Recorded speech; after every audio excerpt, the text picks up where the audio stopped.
Split the bamboo in the morning, dry it till night. Shape and bend it nice and tight. Cross the strands to form a pattern, coat in silk, and you have a lantern. That's how you remember how to make a shower lantern. Did you get all that, Chi-Chi? Morning, split bamboo, traveler. Then get silk, make paimon. What? No, that doesn't even rhyme. Look, it's them. Hey, Yao! Hey, Chi-Chi! Whoa, Traveler! Paimon, you're here! Happy Lantern Rite! What you up to? I'm teaching Chi-Chi to make Shao lanterns. It's a real test of finger dexterity, so it'll help keep her nice and loose. Yes, I do finger exercises to be a nimble zombie. Wanna try too, you two? Oh, okay. Well, we need a whole bunch this year so it doesn't get too dark at night. Too dark? What does that mean? Dr. Baiju has patients who got hurt walking at night. The moon disappeared, so it was too dark to see. The moon disappeared? Like, behind the clouds? It was Jeonju, the moon devourer. Changshan told me about it, but now I forgot. It's an old myth from Chenyu Vale about a giant toad in the sky that eats the moon. What? The moon gets eaten? It's just a story. It's not like there's actually a giant toad in the sky. I asked Master about it, and she said myths are just insights into how the people of the past understood the world. Well, I didn't see it that night. But I've checked several nights since, and it's been there same as ever. According to Chi-Chi, though, the Ministry of Civil Affairs sent someone to do some kind of serious investigation. So, I don't know. Maybe something did happen. Ministry of Civil Affairs? This is starting to sound bad. It's okay. You can fly. Even if it's too dark, you won't fall and get hurt. Yeah, exactly. So turn that frown upside down, Paimon, or someday you'll get a whole bunch of wrinkles and wake up looking like an old granny. What? Okay. No more frowning. But the Traveler can't fly. She could still fall and hurt herself, right? Don't worry. That's what the Shell Lanterns are for. As long as we make enough, Liyue Harbor will never go dark. Yeah, and there's the giant lantern too. Oh, right! I almost forgot. Look! This year's Grand Lantern commemorates the Adeptus who guards the moon. With her watching over it, the moon will be safe for sure. A white horse? Wait! So that's the White Horse Adeptus? Yeah! Legend has it she used to live on the moon. So if it were ever in danger, I'm sure she wouldn't just stand by and watch. Huh! We've heard of the White Horse Adeptus before, but we never heard the part about her living on the moon. Probably because it's a folk legend from Chenyu Vale, so not a lot of people know about it. But recently, some ancient artifacts were unearthed in Liyue, and the archaeological team even found evidence of ancient people worshipping an Adeptus who lived in a palace on the moon. It's kind of like how we write wishes on Shao Lanterns and release them during Lantern Rite. The White Horse Adeptus would descend from the moon in her jade carriage and grant people's wishes. Ooh! When did that happen? She sounds different from the other Adepti in Liyue. It must have been a super long time ago, 'cause even Master barely knows anything about this Adeptus.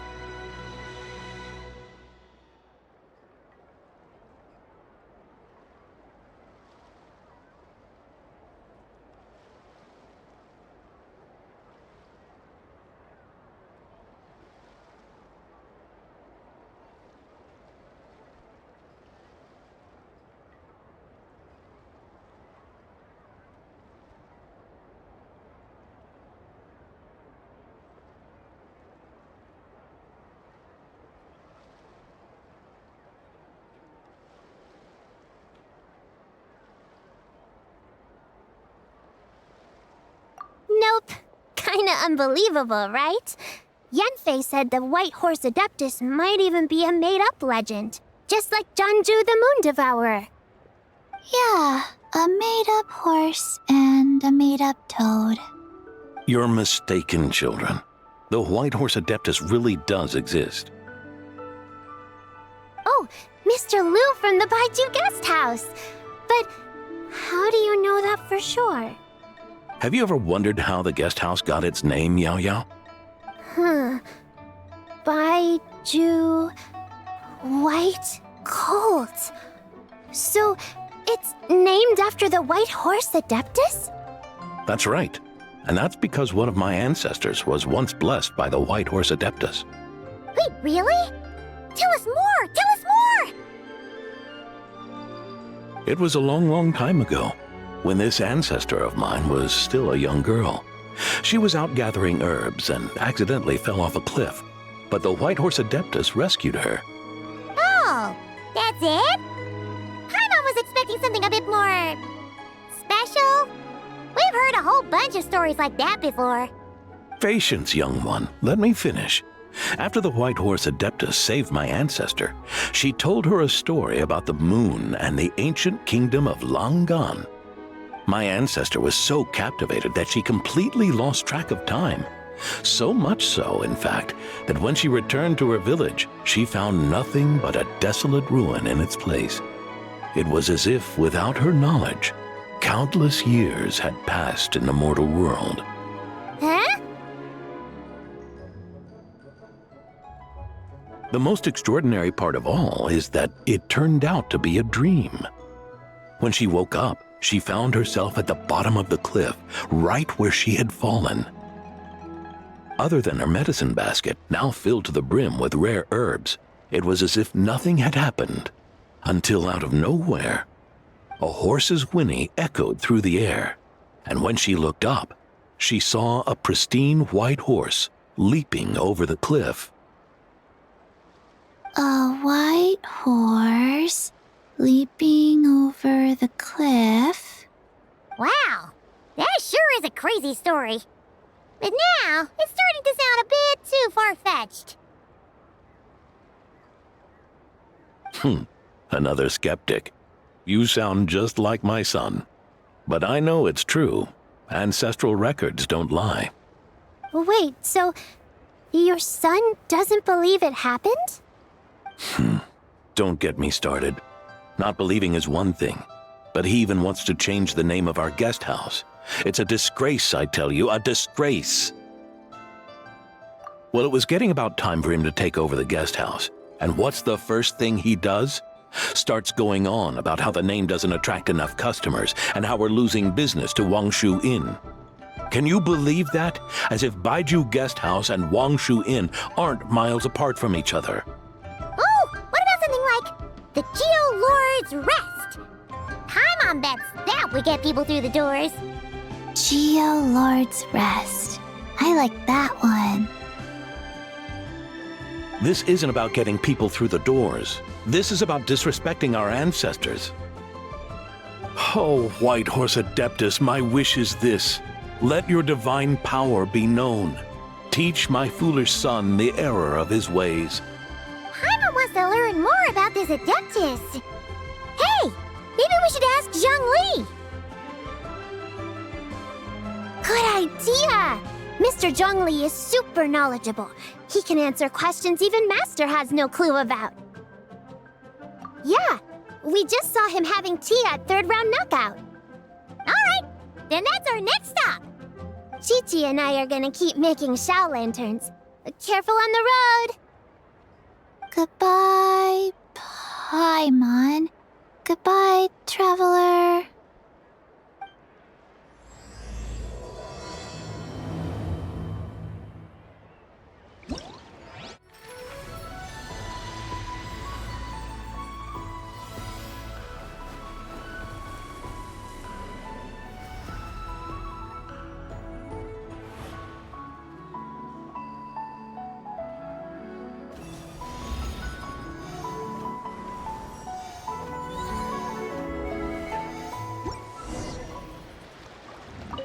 May the White Horse Adeptus bless us and watch over our business. Mr. Zhongli is having tea at third round knockout. Good luck!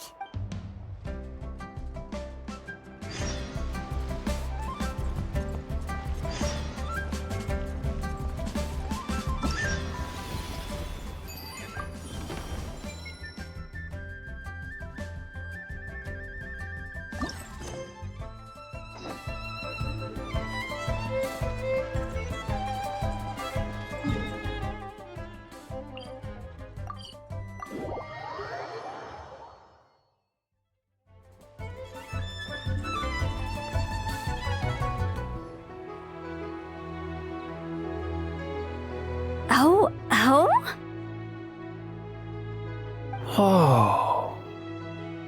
Curious. Impressive, right? What's with all the commotion over here? Oh, Traveler and Paimon! Perfect timing! I have something amazing to show you! What is it? Huh? What the? Part of the moon is blacked out! Was it really eaten by a giant toad? Huh. I didn't expect you to know the story of Jonju the Moon Devourer, Paimon. Don't underestimate Paimon. She learned a whole bunch of things in Sumeru. But Jonju the Moon Devourer is a Liyue legend. Well, knowledge knows no borders, so there. You're right about that, Paimon. But this dark circle doesn't look anything like a toad to me. A toad's egg, maybe? But that's about it. Oh, wait, Traveler! You've been in Nodcry, right? The people there worship the moon goddess. So you should know what's going on here. Really? Not even in a place where people worship the moon? Oh yeah! Master told me that the tale of Jianzhu, the Moon Devourer, was how ancient people explained a certain celestial phenomenon. But what is it exactly? Some kind of omen of disaster? How so? Oh, but in this picture, the moon is being covered from the center. So this can't be a normal eclipse. Then it's still an omen of some impending calamity? We never said that! Ugh, some crazy customer left it at the restaurant. Just thinking about it gives me the chills. Attention, everyone! As the auspicious festival season approaches, I have an announcement to make. I, Lu Xiong, am on the verge of becoming one of the most renowned archaeologists in all of Liyue Harbor. No, scratch that, in all of Tibet. Even though I never trained at a prestigious academy, I've still managed to dig up tons of treasures. And I understand practically a whole dictionary's worth of big words, too. Like my pops always says, no pain, no gain. And I haven't had it easy, that's for sure. So, it's definitely my turn to make a name for myself. What's the deal with her? No idea. Maybe she ate a bad batch of perch stew? What? You don't believe me? I'm telling you, I dug up treasures from the ancient nation of Langan. I even got a picture of Jonju devouring the moon. Long gone? Jonju? What is she even talking about? Sounds like she's a few perches short of a stew, if you know what I mean. So what if blackback perch stew is my favorite? Stop talking about me like I'm not here. Whoa! What are you doing? You're just a stupid, ignorant man, and I'm gonna kill you. Young lady, you need to calm down. What? So you're looking down on me now too? How about I take you both out then? How does that sound? This is a place for dining. If you wish to take me out, you'll have to do it elsewhere. Don't act like you're better than me. Do you know who I am? I'm about to be the most famous archaeologist in all of Liyue. No, Tibet. Show me some respect. It's respect you want? Very well. For the sake of the other customers, we'll do this your way.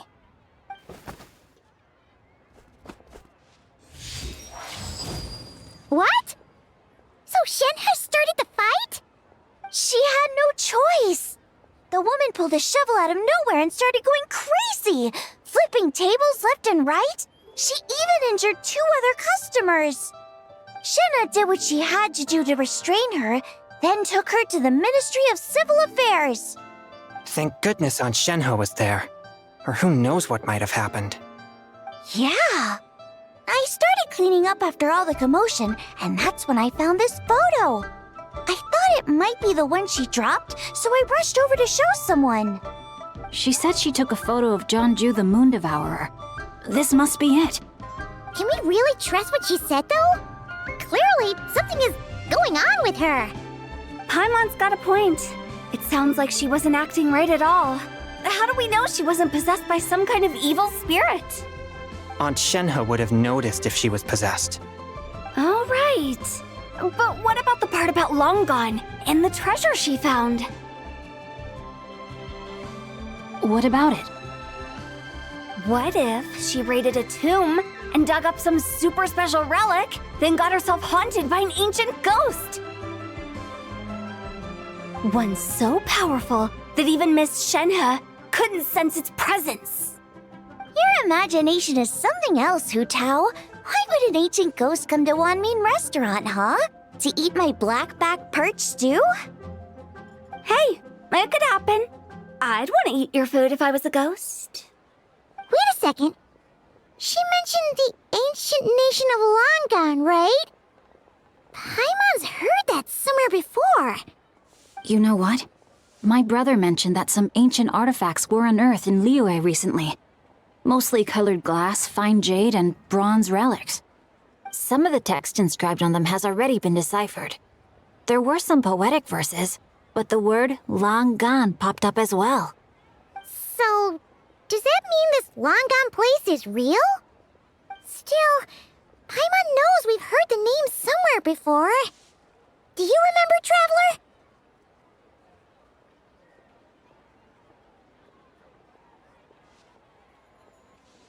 Right! His ancestor heard about it from the White Horse Adeptus. The White Horse Adeptus? Oh, so you must have been to see the giant lantern already. Yep.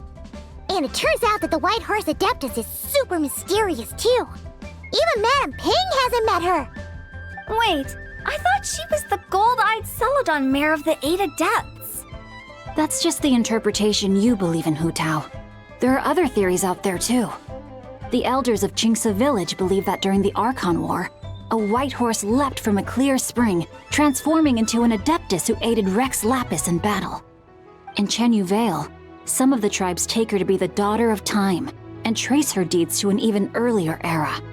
Yet in other ancient texts, including the relics I just mentioned, she appears as an emissary who listens to mortal wishes, bestowing the blessings of the heavens and moon upon the mortal realm, which is why we write our wishes on Shao lanterns. That's so complicated. So what's the verdict? Which version is the truth? I'm afraid there's no definitive answer to that. You two have been all over Tevat. Do you have an idea? Nope, sorry. We were actually on our way to ask Zhongli. He knows even more about this kind of stuff than us. Ah, looking for a consultant, huh? He's having tea with Miss Linlong. Shigu Antiques is hosting an exhibition tonight. An exhibition? For what? All those antiques Sing Show just mentioned. So if you head to the big ship docked in the harbor tonight, I'm sure you'll find him.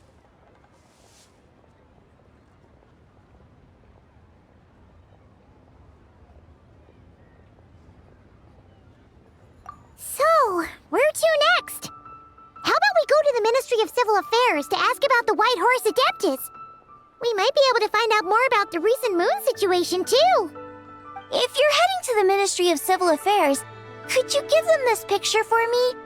Since it belongs to that customer, she deserves to get it back at least.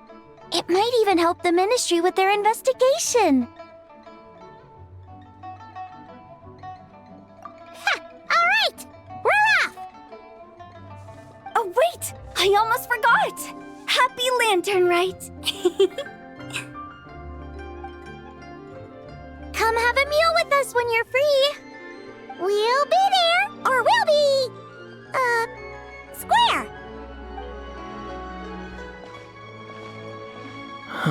Thinking about it now, could it be possible that photograph was a fake? A fake? You mean like the customer fabricated it to gain academic recognition? Nice one, Chongyun. I never even thought of it like that. How about we go check out that place tonight? I know exactly where it is. All right. I'll get scolded if I get home too late. Live a little, Sing-Cho. You act like this is a first for you. Worst comes to worst, we'll get Xiangling to cook you something delicious, okay? Well, when you put it like that, I suppose it's worth the risk. You were just waiting for the promise of free food, weren't you? Fine. It's a plan then. We'll meet up tonight.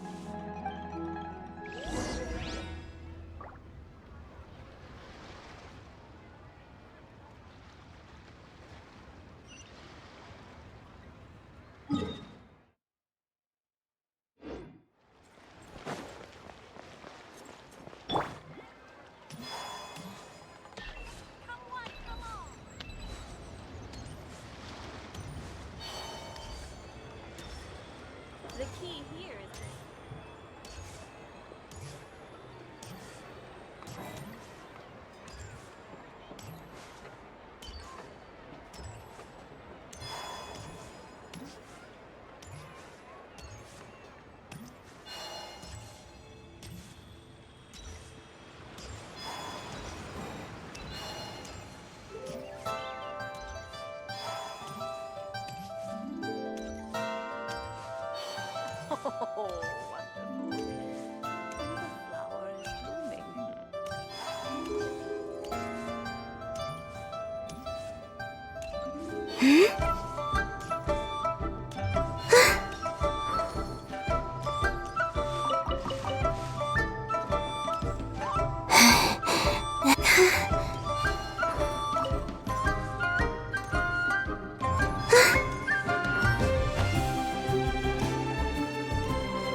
Your grandfather is of the same opinion, Miss Lanyan.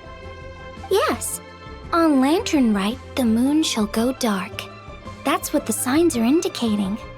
Celestial observation isn't Grandpa's strong suit. But he discussed it with several other elders from our clan, and their conclusion was the same. It's consistent with the information we've received from other sources as well. You mean the whole thing?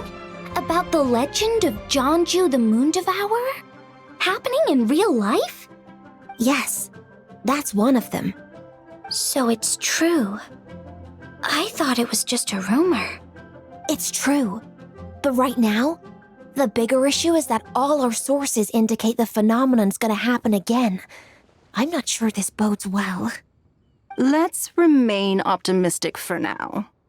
We're making progress interpreting the artifacts, and Ganyu is consulting with the Adepti as we speak. Besides, apart from the incident at Wanmin Restaurant, there haven't been any other moon-related disturbances. Ningguang, Keqing, and Lanyan! You're all here! Oh, Traveler! And Paimon! It's been a while. Happy Lanternlit. Yes, happy Lanternlit. What brings you here, though? I thought you'd be in the harbor enjoying the Shao lanterns. You're certainly not the type to visit Yujing Terrace for no reason. Is there something I can help you with? What? We're not allowed to just drop in on our friends during the festive season? I was only teasing. You're welcome to visit us anytime you wish. Happy Lanternlit.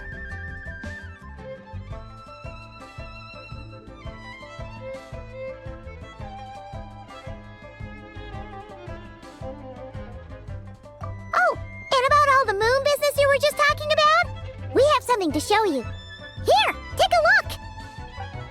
Whoa! something really did take a chunk out of the moon.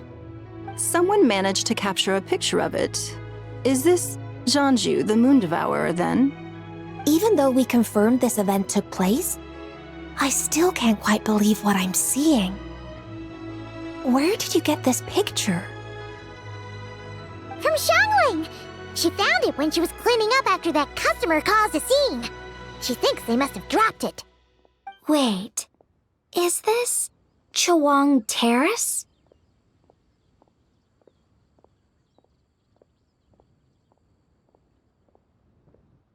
No, it's just where I'm from. It said that Chawang Terrace was where the ancient people of Chenyu Vale communicated with the heavens. And in this picture, the moon happens to be right above Chawang Terrace. I was just surprised, that's all. It's probably just a coincidence. That's interesting because the ancient people of Chenyu Vale migrated there from the chasm area. The chasm? So, that place is involved too? According to our investigation, that customer you just mentioned, Lu Xiangxiang, her father and grandfather are merchants in Liyue Harbor, and her mother and grandmother grow tea in Chaoying Village. A few days ago, she left her home in Chaoying Village to join a civilian archaeological team funded by Hoishan Hall, and ended up excavating some artifacts in the chasm area. These artifacts were then entrusted to Shigu Antiques and are set to be featured in an upcoming exhibition. Then, of course, the incident at Wanmin Restaurant occurred. We suspect something happened during the excavation that left her with quite the shock. And now, it seems like she also went to Chawang Terrace and took that picture of the moon disappearing. The chasm? Chawang Terrace? Things are getting pretty complicated. She's not in a good mental state, so we took her to Boo Boo Pharmacy to get some help. Why don't you come with me to check up on her? At this point, you seem invested in this case too.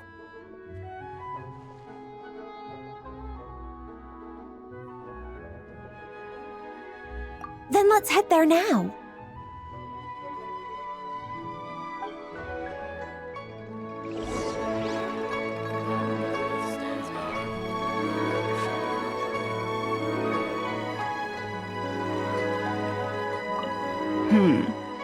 Now that I see this picture, it looks less like a piece of the moon was eaten, and more like something is obscuring it.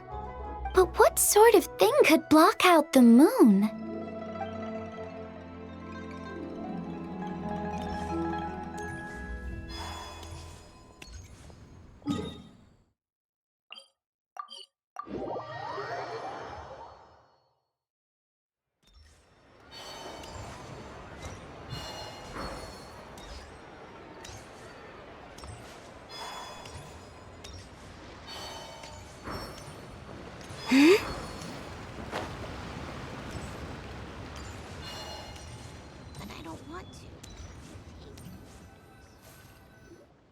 Ah, Lady Yuheng. Oh, and the Traveler and Paimon are here as well. What a pleasant surprise. Happy Lanternlit. I hope we're not interrupting, Dr. Baiju. Not at all. I assume you're here to see the patient? Unless it's urgent, however, it would be best not to disturb her rest. It's quite unstable. She's even more agitated than when she first arrived. And she refused to cooperate when we tried to check her over. I had no choice but to prescribe a calming draught and to have her rest for 2 days. So she's getting worse? That isn't the news I was hoping for. It's just a precaution. Based on an earlier conversation with her, it seemed more like a fixation than anything else. She hasn't lost her mind. That's right. When we asked about it, she kept insisting she was going to be famous far and wide. Well, it might not be far and wide, but she certainly made a name for herself around Yujing Terrace. Even some of the Qixing know who she is.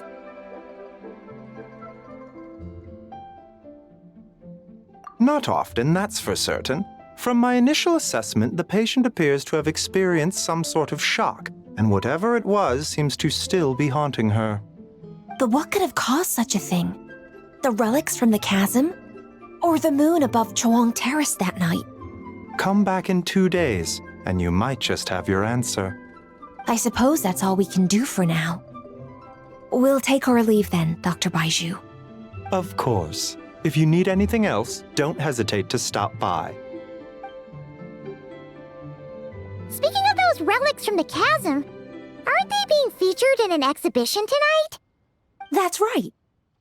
Are you planning to attend? Yeah! We wanted to have a talk with Zhang Li anyway, and now Paimon's even more curious about these relics.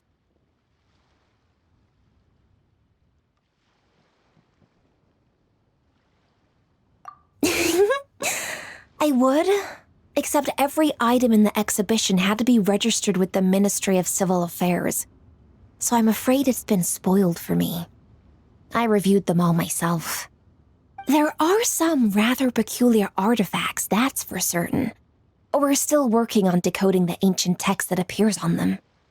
Yeah! The word jade appears a whole bunch, doesn't it? Huh? How did you know? Shincho told us. He said there were some ancient poems on them, too. He's quite well informed, isn't he? Well, he's right.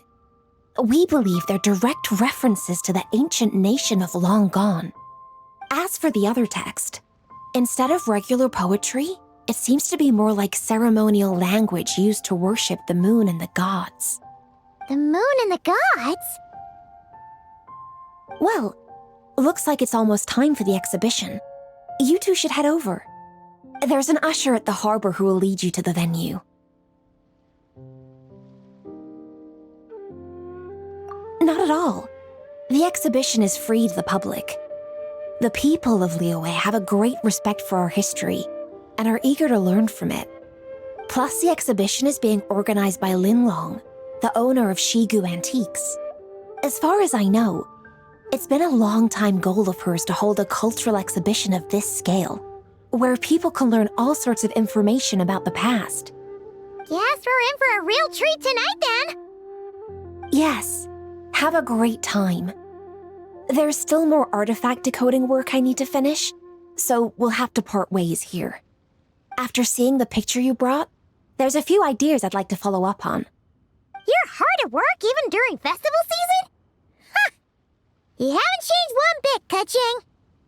I'm simply fulfilling the responsibilities of my position. That's all. All right, I should get going. See you later. Well, guess we should head over to the harbor and find that usher.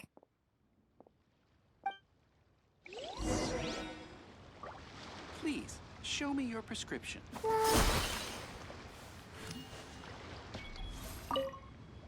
If you're looking to talk to Lu Xiangshang, you should come back in 2 days.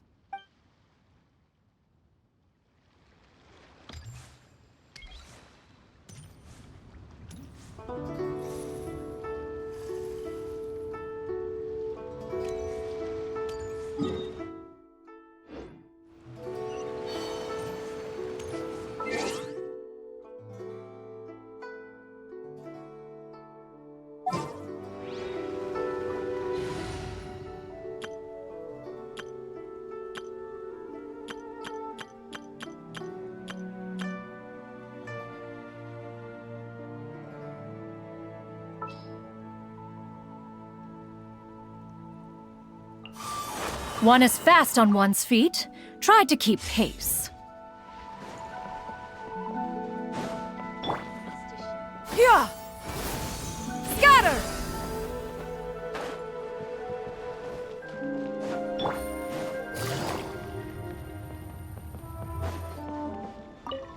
Ah, here for the exhibition? I can take you aboard. After you.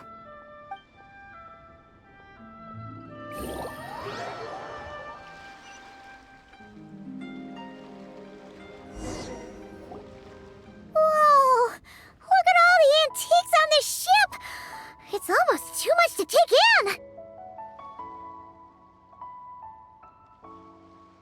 Greetings. I trust you've been well since last we met? Aha! Speak of the devil! You're right where Hu Tao said you'd be. Ah, so Director Hu gave me away, did she? Don't act like you're up to some super secret business. We know you just do whatever you feel like. Yo, Traveler! Paimon! What's up? It's been a while, you two. Happy Lanternlit. Beidou! Yunchin! It's great to see you! You're here for the exhibition too? Yes. When I heard these artifacts were from ancient times, I just knew I had to come learn more about them. I mean, what a discovery, right? Yeah, Ningguang pretty much said the same thing. She thought coming here might help culture me up or something. But as you know, I'm more of a fists and punches type of person. I doubt one exhibition is gonna change that. You're too modest, Captain. You're the leader of the Crux fleet. That takes far more skill than just fists and punches. Plus, at the end of the day, you still decided to come, even though you didn't have to listen to Ningguang. Well, she's the Tianquan. If she can't even get an average ship captain like me to do her bidding, how's that gonna look? You sure know how to think from her perspective, huh? I guess I do. Anyway, how's everyone enjoying the exhibition? I heard that if you see something you like, you can negotiate the price with the owner and take it home.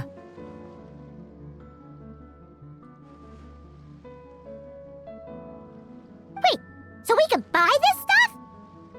Indeed. Although Shigu Antiques is hosting this exhibition, many of the items come from private collectors. As long as both parties reach an agreement, you can make an offer of mora or an equivalent trade. Well, shall we continue our conversation as we look around? Let's go! Paimon's super curious about all this stuff.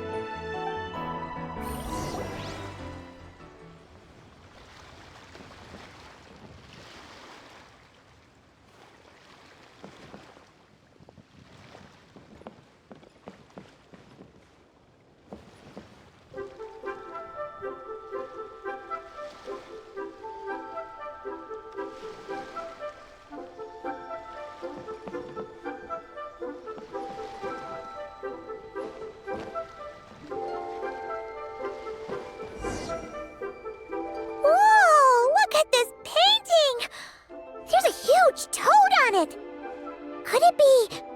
Huh. This material is quite unusual. It doesn't look like paper. More like silk or some other kind of fabric. Yeah, I was thinking the same thing. Well spotted. This is a painting of Jianju, the Moon Devourer, made primarily with mulberry silk. Such craftsmanship is rarely seen in modern-day Liyue. Ha! Jianju the Moon Devourer! Paimon knew it! That toad made it super obvious. What's that? A new dish at Wanmin restaurant? No! It's a kind of lunar eclipse. You heard about how the moon disappeared recently, right? Oh, yeah. You're saying a toad did that? That's what the legend says. So, nothing to do with food then. Noted. And the figure next to the toad, is that the white horse Adeptus? From the stories I've heard, her palace lies on the moon. That would seem to be a logical assumption.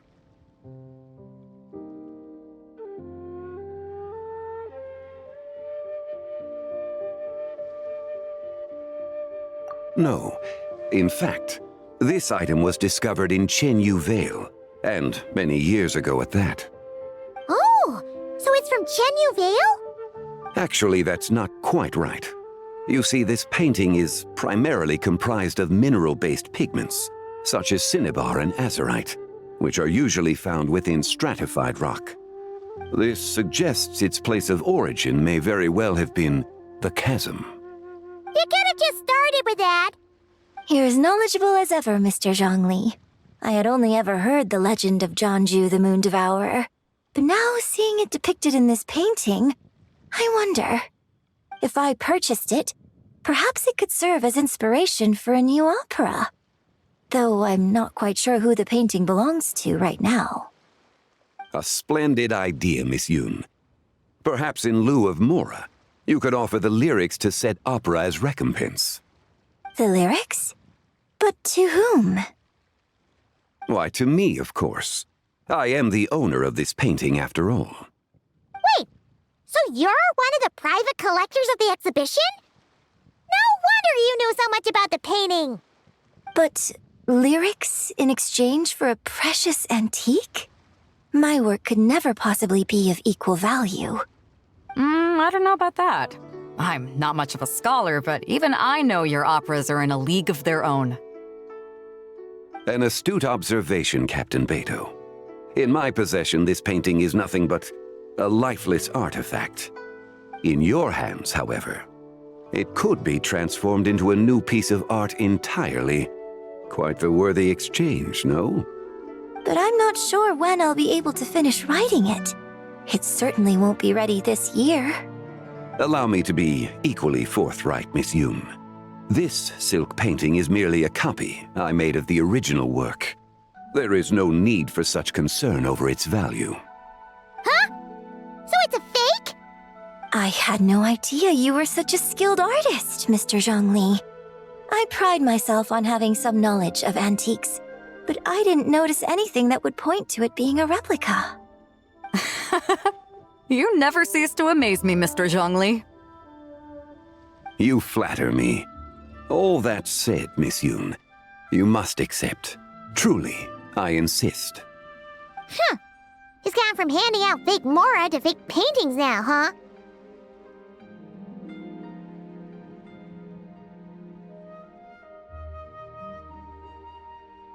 Your kindness is impossible to refuse, Mr. Zhongli. Rest assured, I'll be sure to return the favor. I shall look forward to it. Man, that was quite the find. I should buy something too, if only so I can show it off to Ningguang. Let's keep going and see what we can find.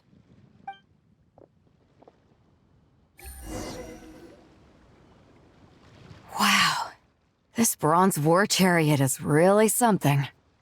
It must have quite the story behind it. I've never seen anything like it before. Do you know what this is, Zhongli? Ah, I heard from Miss Linlong that a carriage made of Celadon jade was unearthed in the chasm. A copper canopy, a body adorned with flowing clouds and geometric patterns. Yes, this must be the one. A precious piece indeed. This thing's gotta be thousands of years old, right? Crazy to think people back then were capable of such intricate metalwork. Too often, we view the past and future through the lens of the present. Objects that fascinated us as children seem crude later in life. And that's only after a few decades or so of separation. If one were to stretch time across hundreds or thousands of years, one might discover that time is not always a force that pushes things forward. It would seem the people of that era managed to create a remarkable civilization in their own right. Makes me want to get my hands on this even more. Ningguang's gonna be so jealous, don't you think? Has this war chariot caught your eye, Captain Beto? Oh, you must be Linlong from Shigu Antiques. Nice to meet you. This exhibition has been amazing so far. Well, that's all thanks to supportive patrons like you and Mr. Zhongli, of course. As for this war chariot, it was discovered by an archaeological team sponsored by Hoishan Hall. The price comes in at 90 million Mora. How much? 90 million? Woo, looks like my eyes were a bit too big for my wallet. Quite a bargain. A bargain? 90 million Mora could feed Paimon for like 1,000 years! And if you actually went on an eating spree that long, perhaps you'd be considered an antique worth that kind of Mora, too. What, 90 million? Nuh-uh! Paimon's worth way more than that! Well, if Mr. Zhongli thinks it's a good deal, I'm sure it's worth it. Beto's putting way too much faith in Zhongli. What if he's only here to drive up sales? I'll take the chariot, Miss Linlong. Someone will come by with the payment. Quite the discerning eye you have, Captain. After the exhibition ends, I'll have someone deliver it to the Alcor. Actually, could you send it straight to Yujing Terrace? I'd like for the Tianquan to see the proof of my discerning eye for herself. Understood. Great. Yunjin and I both found something. What about you three? Want to keep perusing? And don't worry about the Mora. It's all on me. Nobody's going home empty-handed tonight. I appreciate your kindness, Captain, but I'm afraid I have some private matters to discuss with Miss Linlang. In that case, don't let us keep you, Mr. Zhongli. Right this way. Traveler, Paimon, perhaps you would like to accompany me. What? So you can show us another bargain antique that's so far out of our price range it's not even funny? Other people are always demanding Mr. Zhongli's time, but it's quite rare for him to extend an invitation himself. I wouldn't pass up this opportunity if I were you, Paimon. Yeah, just don't forget to come aboard the Alcor for a drink later.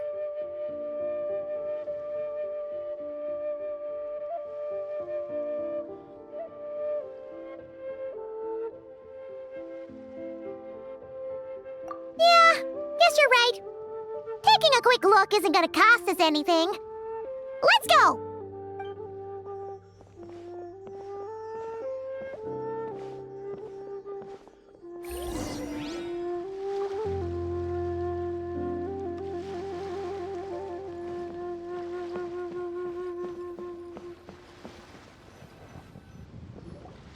These are all the jade pieces that were found, Mr. Zhongli. Wow! So many styles! What kind are these? These are a type of ceremonial jade. You're familiar with Chenyu Vale's rain jade, right, yes? Oh, yeah! So these pieces are all used in the rain jade ceremony? Well, you may not know, Paimon, but before the rain jade rite came into practice, Chenyu Vale was known for a different ceremonial tradition that also involved jade. The bee is used to honor heaven, the Tsong to honor earth, the Gui to honor the east, the Jiang to honor the south, the Hu to honor the west, and the Huang to honor the north. These form the 6 ritual jades. It's unfortunate, however, that Miss Linlong's set is missing both the Gui and Hu pieces. Oh, I know. These jade artifacts are from such an ancient time. It's proved difficult to track them down, even for our establishment. No matter. You happen to have precisely the piece I was looking for. Huh? This broken jade token? I didn't expect this to catch your eye, Mr. Zhongli. It isn't one of the 6 ritual jades. An affect belonging to an old acquaintance of mine. An old acquaintance? One of your collector friends, Mr. Zhongli? You could say that. Traveler, take a closer look.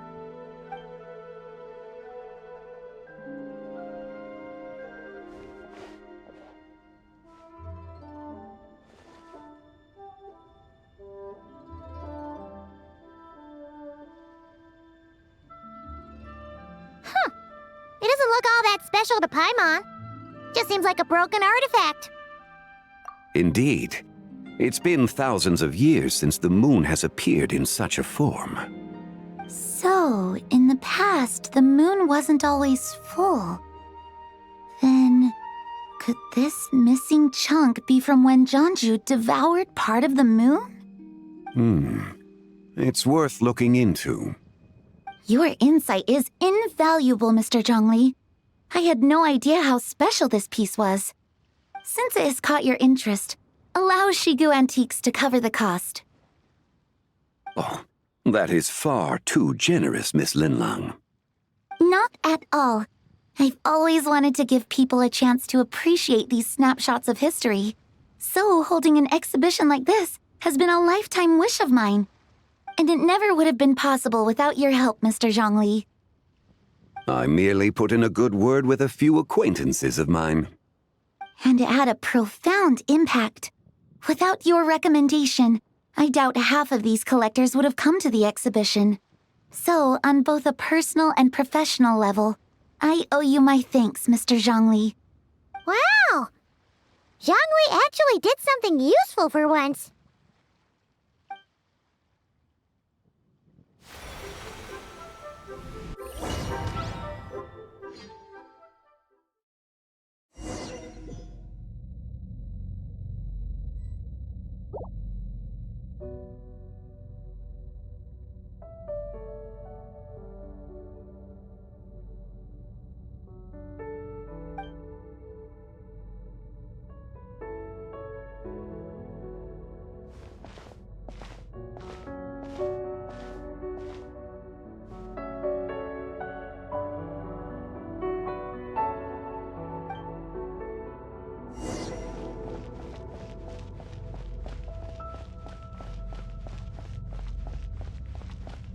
Three, 5, 7.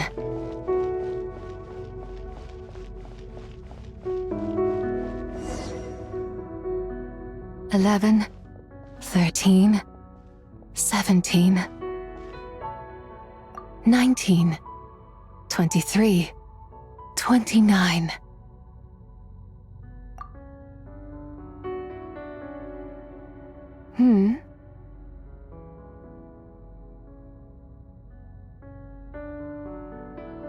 You also enjoy counting in such a fashion, lost child? The same loneliness as them. It seems to exist in your heart as well. Me? I'm sorry, I don't remember.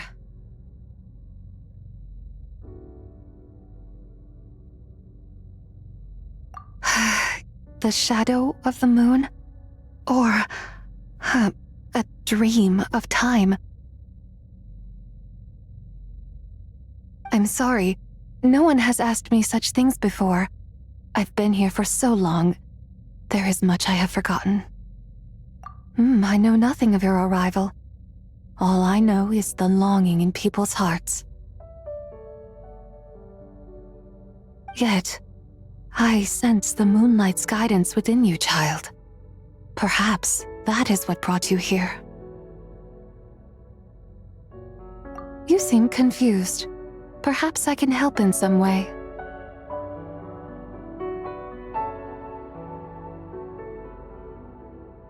The path home is... that direction. I believe someone told me that before. But I was never able to reach the end. You should take a look. No need. It would seem... my time has already run out. Farewell. May the moonlight ever shine upon you.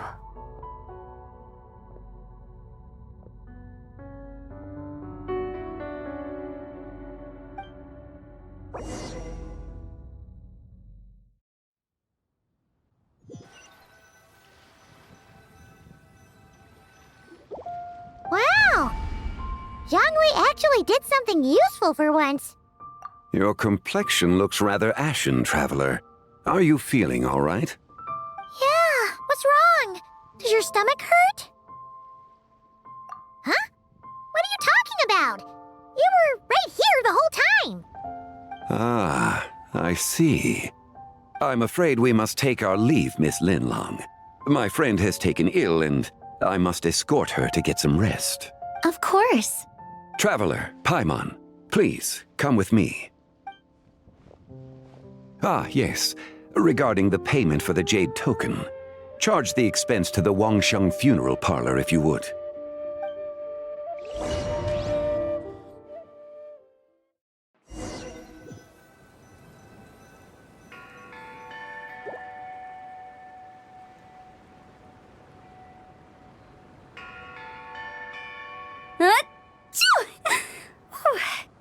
Guess someone's thinking of me. But this late at night? Must be that consultant of yours. I bet he's out there spending all year more at the exhibition. Yeah, he'd be the perfect employee if he just knew how to rein in the spending. But never mind him. Let's focus on the moon. We gotta see if it gets eaten tonight. I don't think it's going to happen. We've been out here all night, and the moon's the same as ever. It is quite late, and Chongyun's getting tired. How about we head back? We can come back another time. Head back? Already? Actually, I do have a new dish I'm testing out tomorrow. And as part of my New Year's resolution, I'm trying not to oversleep. All right. Guess it just wasn't meant to be. Let's go.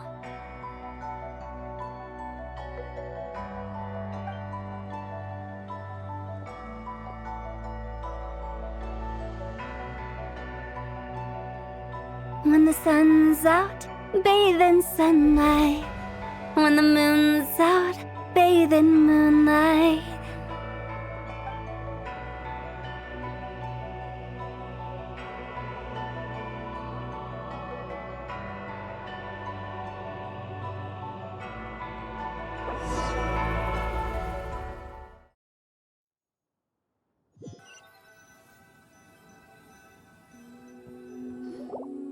Wait, aren't we going to rest?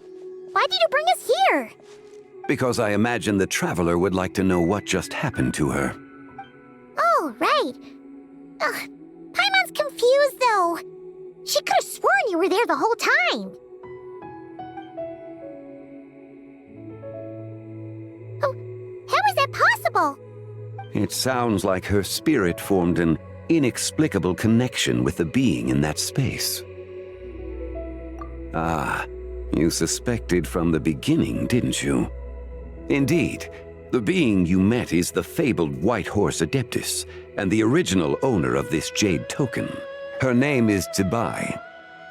Wait, does that mean she's inside this token?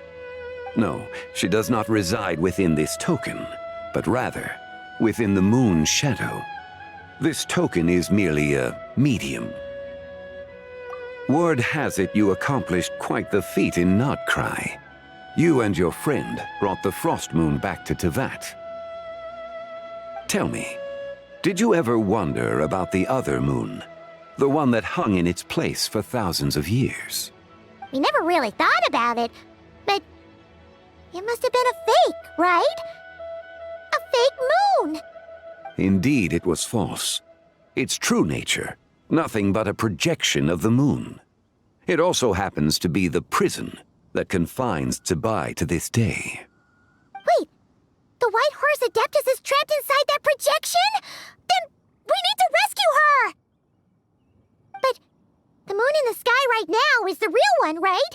Where did the fake moon go? And why can't Paimon see it?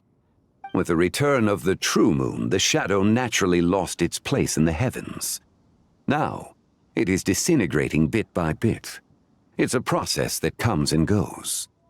When it occurs, it looks like the moon is being obscured by a black shadow. But when it stops, the shadow disappears and becomes invisible to the eye. So, you're saying there's an invisible fake moon blocking the real moon right now? Indeed. Okay, this is not what Paimon was expecting.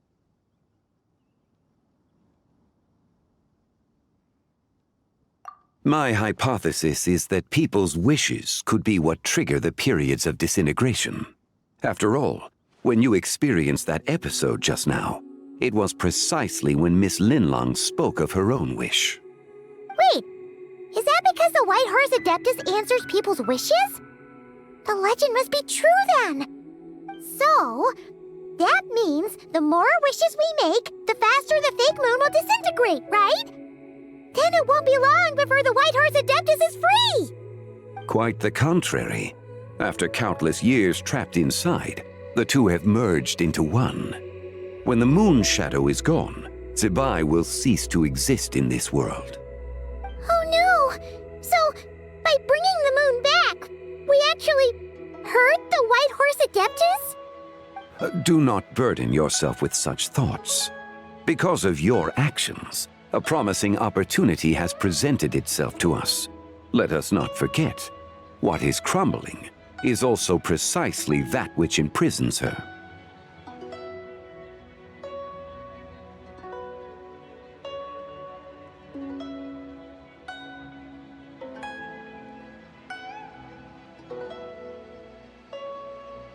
Yes, and that is why I invited you here tonight.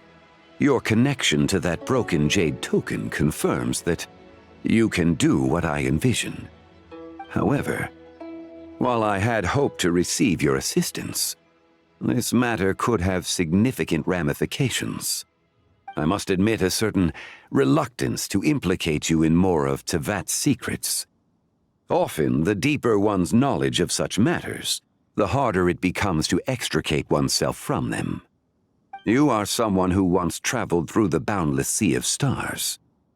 I cannot help but wonder, perhaps it is wrong for your fate to become too entangled with the fate of any one world.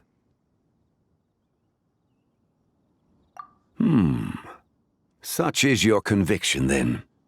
Since journeying beyond Lille, you have had ample time to reflect on these matters, it would seem.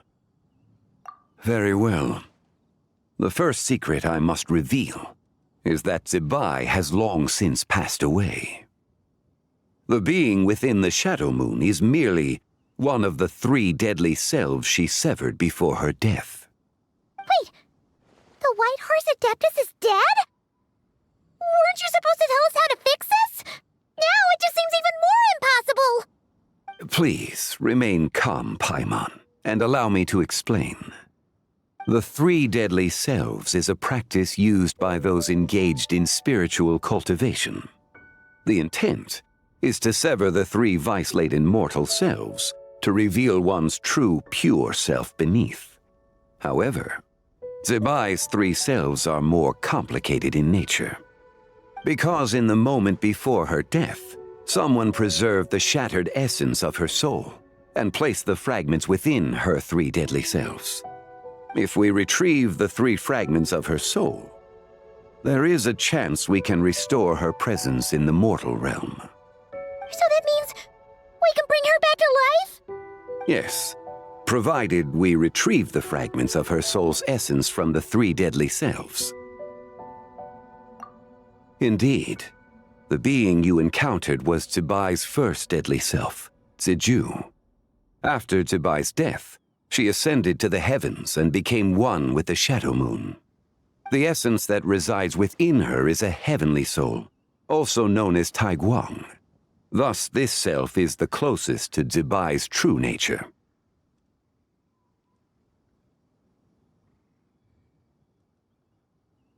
That said, because she is trapped within the Shadow Moon, we have no choice but to seek out the other 2 soul essences first.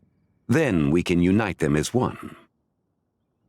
Her second deadly self is called Ziju. After Zebai's death, she fell into a slumber deep beneath the earth in what is now known as the Chasm. The essence within her is the Earth Soul, also known as Shuangling. She is the self that inherited most of Zebai's memories and wisdom. The chasm? So, do we have to go there to find her? That won't be necessary. I sensed her presence on the jade carriage from earlier, the one at the exhibition. It's possible the return of the Frost Moon awakened her, and she emerged from the chasm alongside that batch of ancient artifacts. Wait! That must be why you agreed to help with the exhibition! To investigate the artifacts! Indeed.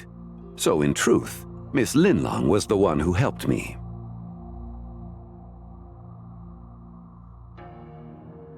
The third deadly self is Zichao. The essence within her is the human soul, also known as Yojing, Zebai's shade. Thus she is the most free-spirited among the 3. She lent me her aid during the Archon War 1,000 years ago. But later, as her powers waned, she retreated into the mountains.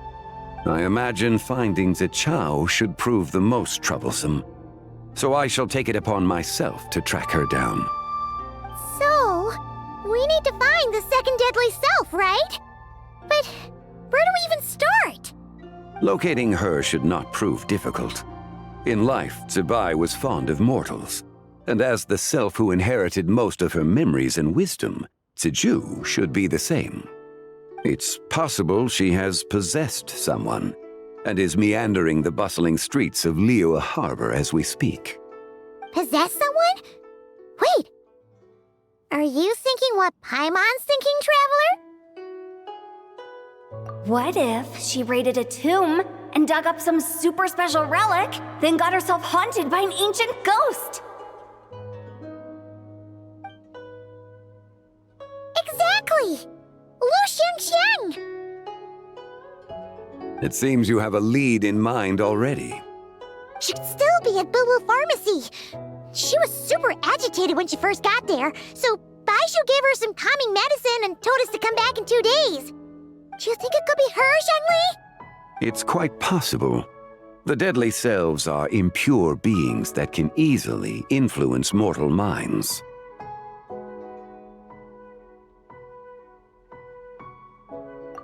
A sound plan.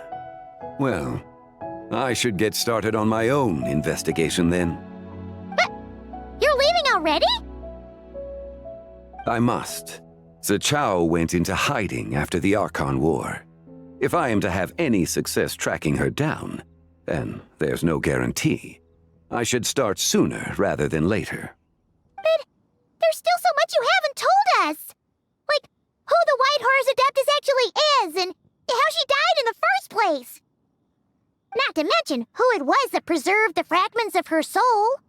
Should our endeavor prove successful, then naturally those answers will follow. If not, speaking of them would be rather meaningless. Aw. It would seem that this is a question you are unwilling to set aside. Very well. I shall tell you.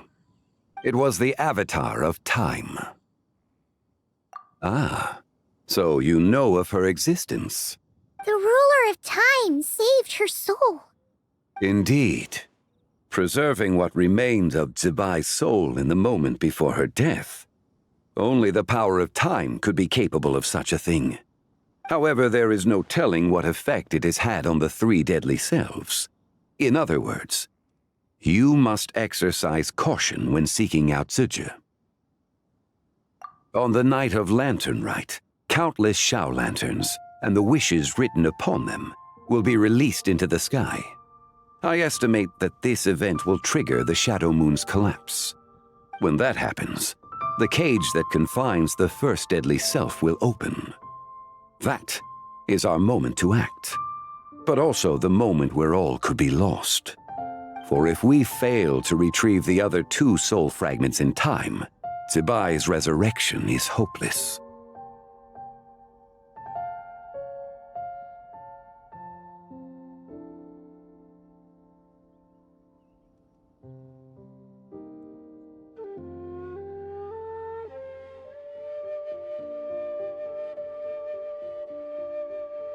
As I mentioned before, the answers to your remaining questions should come in time, providing our efforts bear fruit.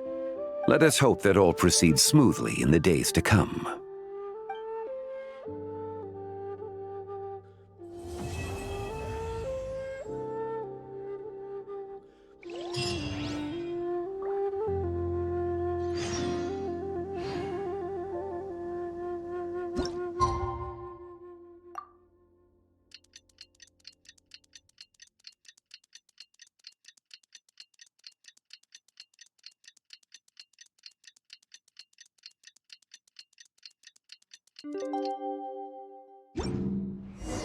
Oh! Should we head to Boo Boo Pharmacy today? Fingers crossed we learned something useful.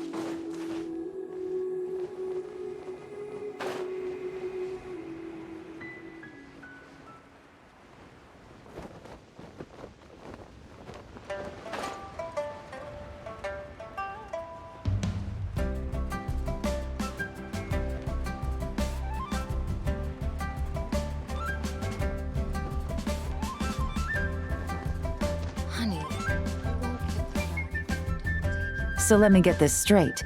The patient disappeared right as you were delivering the medicine. I know it's hard to believe, but that's exactly what happened. It's true.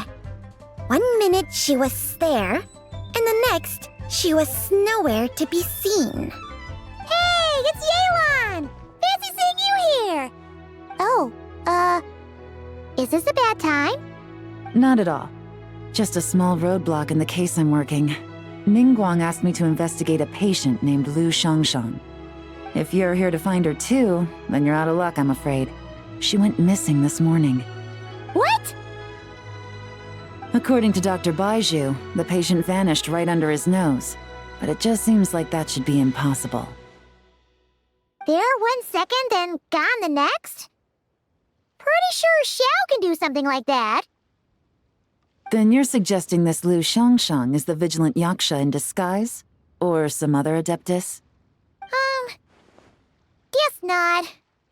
But this is so weird.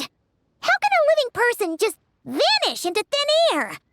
Unless Linny decided to take his act to Liyue? Who is this Linny you speak of? He's... Oh, never mind. Paimon's just grasping at straws. Let's set aside the how for now, and focus more on the where. You mentioned this patient has a strong obsession with achieving fame and recognition? Yes. She kept talking about becoming a renowned archaeologist and making a name for herself. So, are we looking for a place where it's super easy to become famous?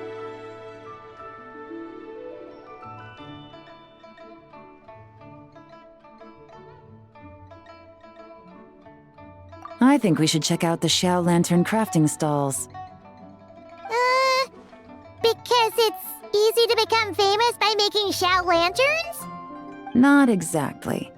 When the people of Liyue need a solution to a problem, their first thought would be to pray to the gods and the Adepti. If her wish is to become famous, she might write it on a Xiao lantern in the hopes that the fabled White Horse Adeptus might make it come true. That certainly sounds probable. Turns out, the White Horse Adeptus might be a lot closer to home than she thinks.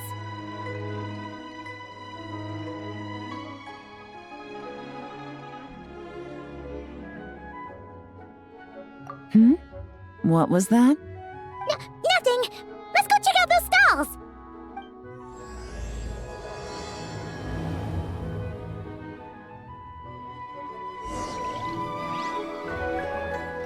Is it possible I was just imagining things? But I saw it too. We can't both have been imagining it.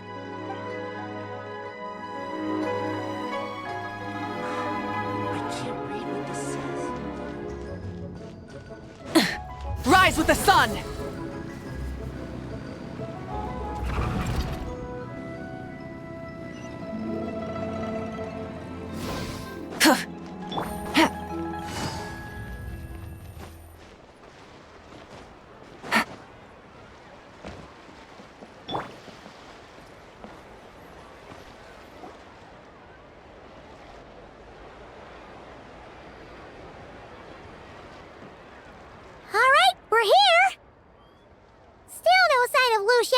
Though.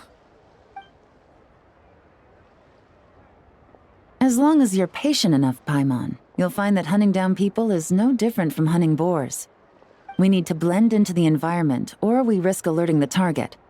So as far as everyone here is concerned, we're just ordinary tourists. Oh, okay. If we need to blend in, then let's make some Xiao lanterns and write our wishes down, like everyone else. What's your New Year's wish, Yelan? I haven't given it much thought.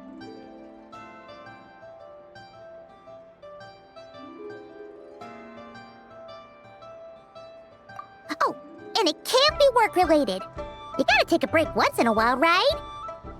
You're always sticking out this suspect, tailing that criminal, hunting down this gang or that. Which is super amazing and all, but it's gotta be exhausting. Really getting into this, huh?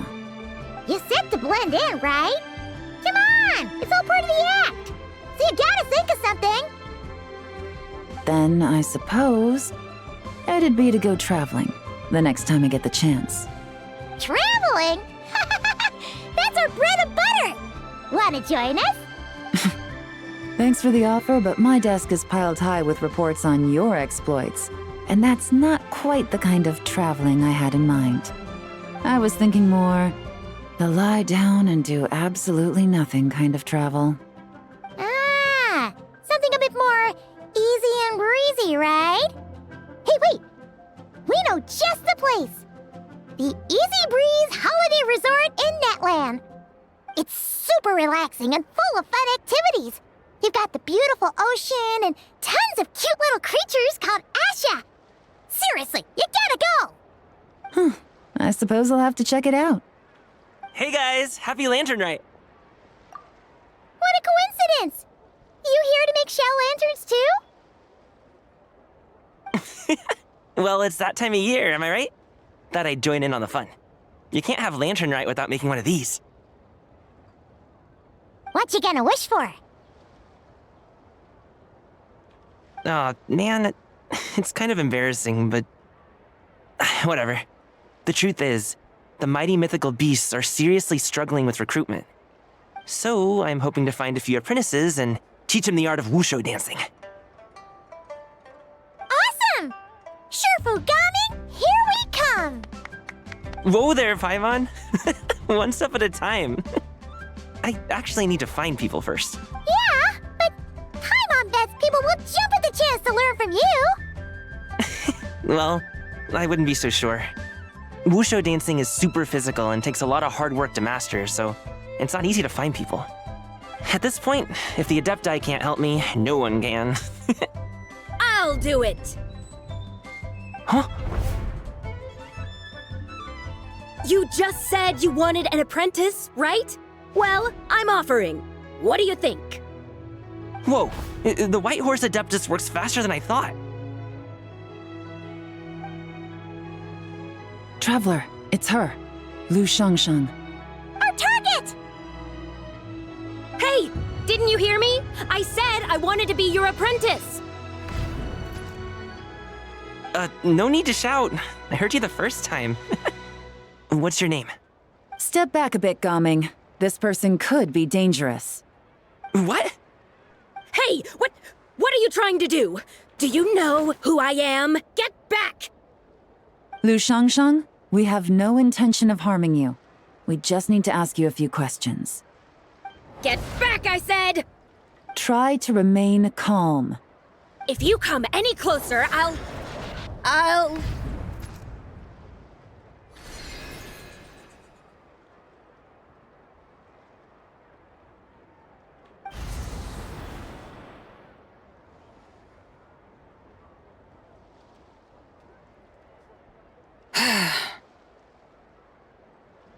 Little wisp of a being.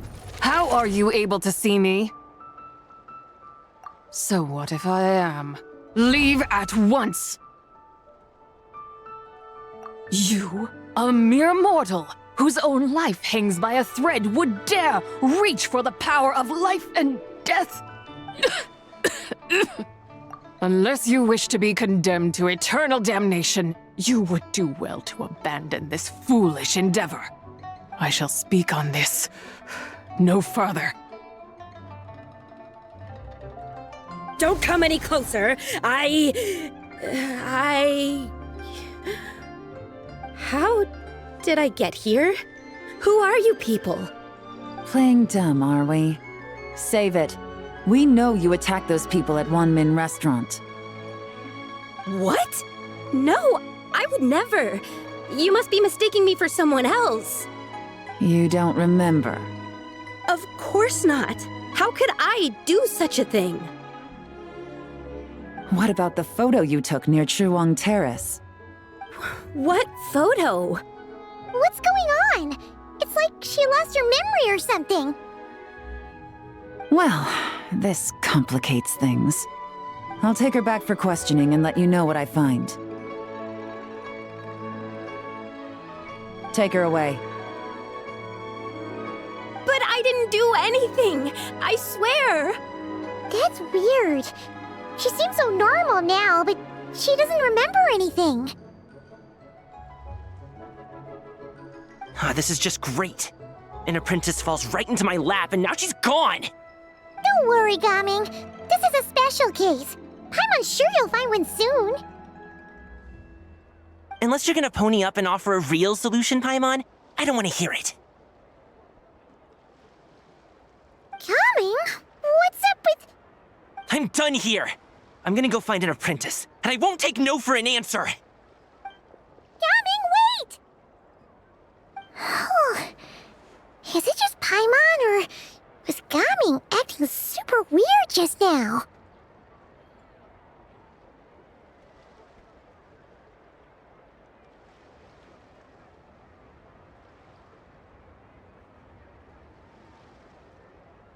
What?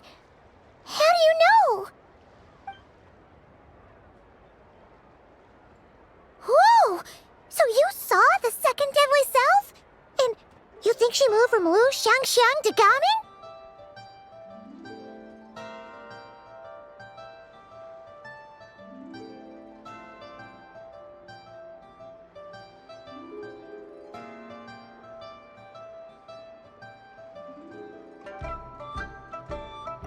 Uh-oh. Then we better find him before something bad happens! Let's go!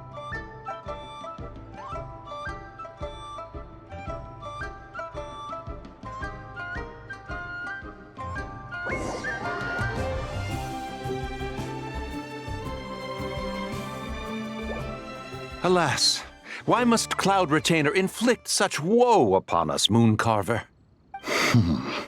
By the order of Rex Lapis, we were supposed to make haste to the harbor to stand watch. Yet we arrived late, for you, in your inscrutable wisdom, chose that very moment to tend the mint. It is no wonder Cloud Retainer banished us to the wilderness in anger. A pity only that I, blameless as I am, was made to share in the punishment. Blameless indeed.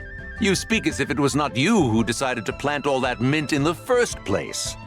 Yet now, in its wretched state, overrun by blight and vermin, you would turn away? Utterly heartless, I say. Were I truly that heartless, would I have rescued those seedlings from this desolate wasteland, granting them haven in your hallowed garden? Alas, if blame must be laid, let it fall upon Cloud Retainer for failing to recognize the virtue of our plight. Ah, at last a sentiment with which I can agree. If ever Cloud Retainer is away, we should steal into her abode and plant a veritable field of mint. A tempting little ruse, is it not?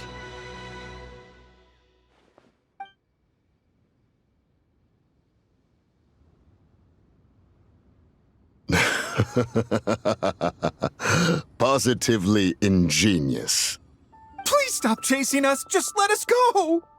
Get back here! If you keep running, I'll kill you! Please, we don't know anything about wushu dancing. Just leave us alone. What? You think I'm not good enough to teach you? Just agree to be my apprentices, and then we can talk. That child looks somewhat familiar. Ah, it appears to be the wushu dancer from Liyue Harbor. I have seen him perform on occasion. Come, let us take a closer look. Has trouble befallen you, young one? Perhaps we can offer aid. Oh, thank the gods. Please, sir, you have to help us. This guy's trying to force us to become his wushu dancing apprentices, and he won't take no for an answer. Oh, so it is you who require aid, not the other way around. Get out of the way, old man! This is between us. Preposterous. You dare to presume we are of a mature age? Listen here, brazen youth. Skilled you may be in the art of dance, yet your offstage demeanor leaves much to be desired. Hold on, Mountain Shaper. Something is amiss. Look closer. Huh. Indeed, he bears the mark of something unclean. It spells trouble. You there, depart at once. Hey! You drove off my recruits, old man! You'll just have to take their place, even if you're a bit on the decrepit side. Many years it has been since a being has dared speak to us in such a manner. Now let us see what evildoer has sought to use you as its puppet, young one. You two, you're Adepti! Does that strike fear in your soul? Whoa! 2 Adepti recruits just fall right into my lap? That white horse sure knows how to grant a wish. Coming! Slow down! Wait for us! Jeez, take a hint, will you? I told you to stop following me!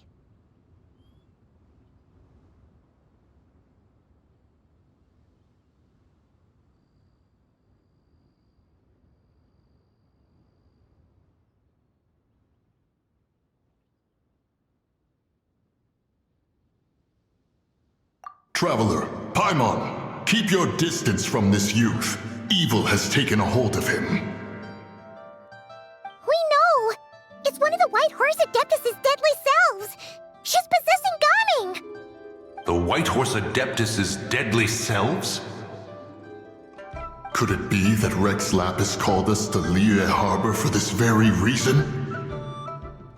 Hey! What are you two whispering about over there? Who's gonna be first apprentice and who's gonna be second? It doesn't matter!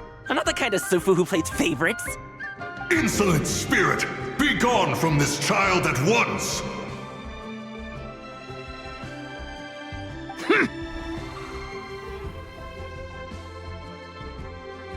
Little mite of a mortal. Getting in my way again, I see.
That is no concern of yours.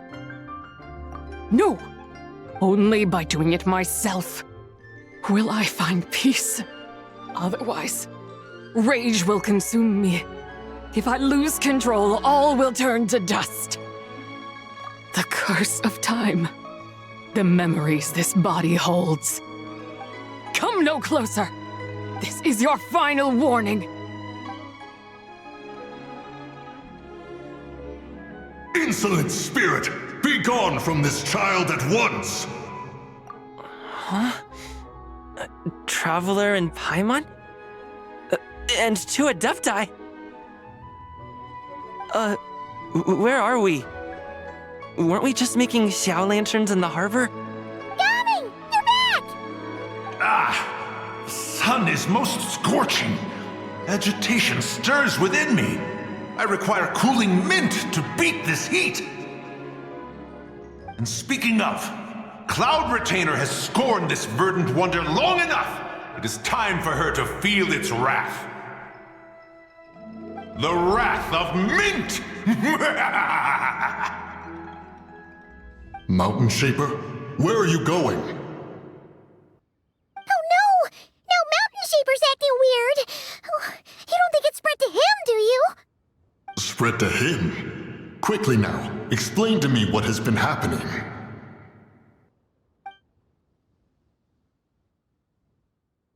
What? Was I really that rude? Jeez, someone get my dad to throw a slipper at me. I'm so... Whoa! You okay, Gaming? He is fine. It is simply exhaustion. But to think Mountain Shaper would succumb to something like this, it is most unexpected. So, what do? We can't just leave Gaming like this, but we can't ignore Mountain Shaper either, right? My cultivation level rivals that of Mountain Shaper. Were I to give chase, Zizha would but flee from his form and take refuge in mine. Seek out Streetward Rambler. Cloud Retainer and the Conqueror of Demons should be with her. I shall take this child back to the harbor and join you post-haste. Whoa! What are all the Adepti doing together? Rex Lapis charged us with keeping watch over Liyue Harbor should danger rear its head. I dare say this is the very crisis he anticipated.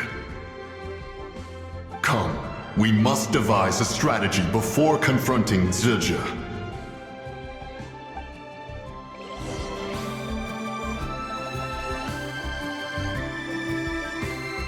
Pyroclastic surge!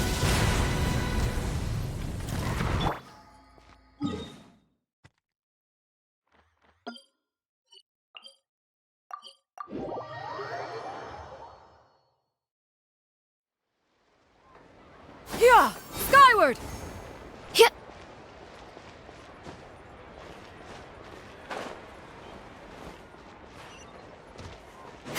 Yeah! Skyward! Scatter!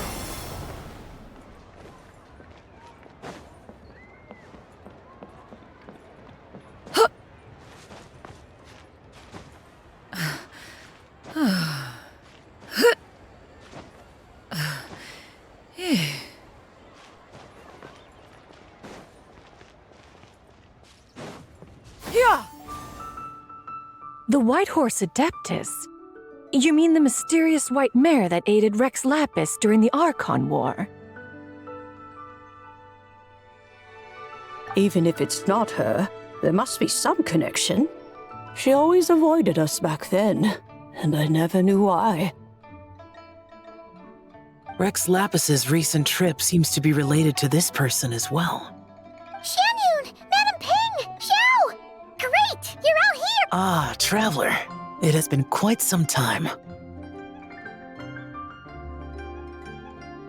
Oh, happy Lanternlit, Paimon. You're as lively as I remember. I trust things have been well. Sorry, Madam Ping. No time to catch up. Something terrible has happened. What is it? Has Mountain Shaper gotten himself into trouble? Mooncarver is here with you, but he is not.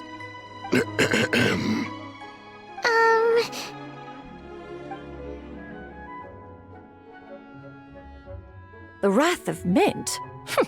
That old fool dares to utter such nonsense behind one's back. Yeah, that's not really our biggest concern here. So, even a mere deadly self of the White Horse Adeptus was able to possess Mountain Shaper and affect his mind. No wonder Rex Lapis told us to gather here and await his orders. Mountain Shaper's cultivation is inadequate. He was caught unprepared. Were it one of us, Zizhi would hardly have found a vessel quite so ready for the taking. Hey, that's not what you said earlier. Where is Mountain Shaper now? A question that hardly bears pondering. Obviously, he intends to plant mint in the vicinity of one's abode. Ah, then he poses no great threat. We might as well let him be. Once he fulfills his wish, it's possible that Zizhi will relinquish him of her own volition. Your ulterior motive is most obvious, Mountain Shaper. You two hope for Mount Outsong to be covered in mint. One can see it clear as day. Not to mention, deadly selves are born of malevolent human desires, and naturally pose a great risk to the form and mind of all living beings. We cannot let this go unchecked. Let me handle it. I have relevant experience and know how to deal with such situations. One has no doubt of that. Yet your involvement would likely end in armed confrontation. In one's own estimation, the time for such measures has not yet come. Before his departure, Rex Lapis knew that Zizhi was active in Liyue Harbor, yet told us only to wait. It would seem, then, that Rex Lapis did not believe extreme measures were warranted here. Yes, this is quite a peculiar case. After all, Zizhi's possession does not seem to come with ill intent. It's more like she's guiding those she possesses to fulfill their own wishes. There is another matter of import, however. I sense tremendous resentment emanating from her. What could be its source to render her so unable to find peace? She was talking about the White Horse Adeptus memories, right? From what the Traveler said, it seemed like she was about to explode with rage. But why? With Rex Lapis away, if we wish to understand that which occurred in the past, we shall have to ask her directly. She also mentioned the Curse of Time. What could that be about? Perhaps erosion. Indeed. We are of the same mind. I heard that ancient clans in the mountains once regarded the White Horse Adeptus as the daughter of time. It seems there was some truth to that, after all. The Daughter of Time. Cursed by time? Time does not treat everyone equally. The longer you dwell in this world, the more it takes from you. Then what do we do? One has devised a solution.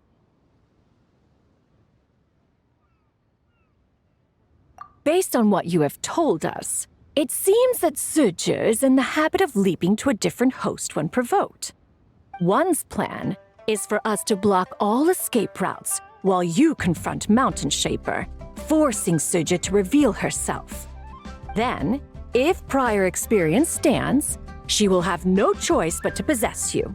However, not only are you able to sense it, you are also unaffected by the peculiar state of stasis. In other words, in that moment, you would have the chance to either subdue or persuade her. That is akin to walking straight into the lion's den. Allow me to go instead. Yeah! Isn't this plan a bit too risky? Why doesn't Paimon try first? After all, even if she got possessed, it's not like she would pose a danger to anyone.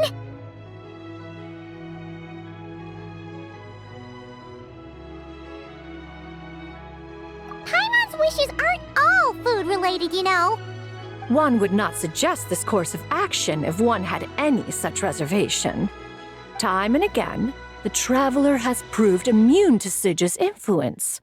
Consider for a moment why that might be.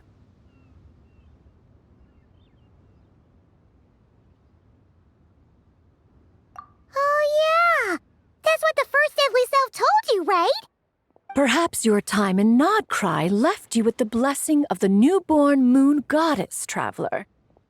And this Whitehorse Adeptus clearly has a profound connection to the moon. Indeed. Indeed. I see. Have you other concerns, Conqueror of Demons? I was just trying to fathom why Rex Lapis left without explaining the situation in detail. But now I think I understand.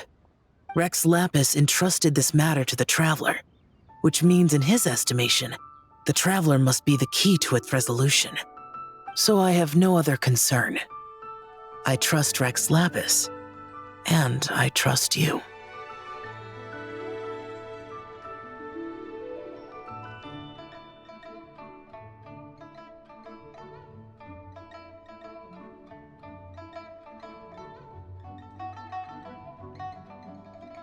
Then we are all in agreement on proceeding with this plan?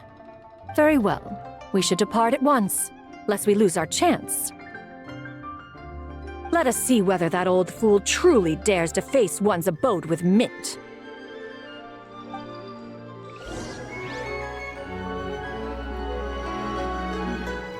This is a peaceful neighborhood.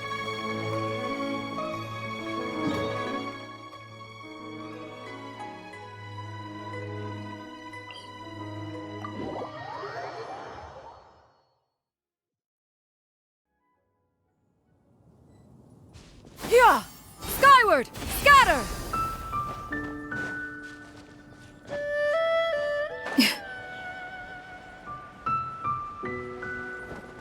Yeah! Skyward! 1 mint, 2 mint. Let us plant a whole slew of mint. Once I reach 10,000, Cloud Retainer's abode shall be Mount Outsong no more, but rather Mount Mintsong. Oh, to behold the look on her face when she is confronted with such verdant splendor! Mountain Shaper, you dare disturb the tranquility of one's abode. Do not take personal offense, Cloud Retainer. He is not in control of his faculties. Exactly. Let it go this once. Zidja is the one driving him to do this. Huh? But Zidja just helps people fulfill their own wishes and desires. Not now, Paimon. Oops. Sorry, Mountain Shaper. Paimon might have just thrown you under the bus. When he wakes up, we shall have words. Everyone, to your positions.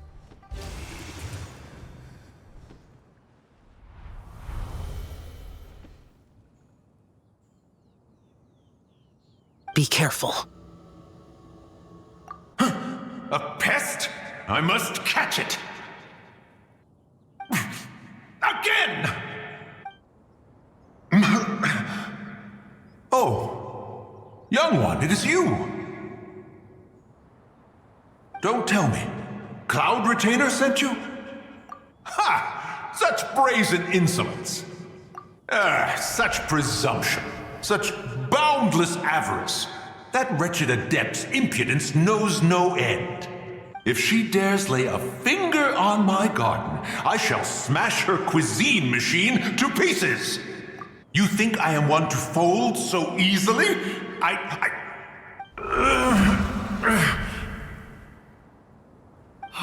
Insolent mortal! Time and again, you interfere in that which is beyond you. You make it exceedingly difficult to contain my rage. You have no conception of that which you seek. It is forbidden! You know nothing of my past. My warning was given. The cost entwined with this is beyond what you can bear. Stubborn mortal! You. Very well. If death is what you seek, who am I not to oblige? Come, let us see the extent of your resolve.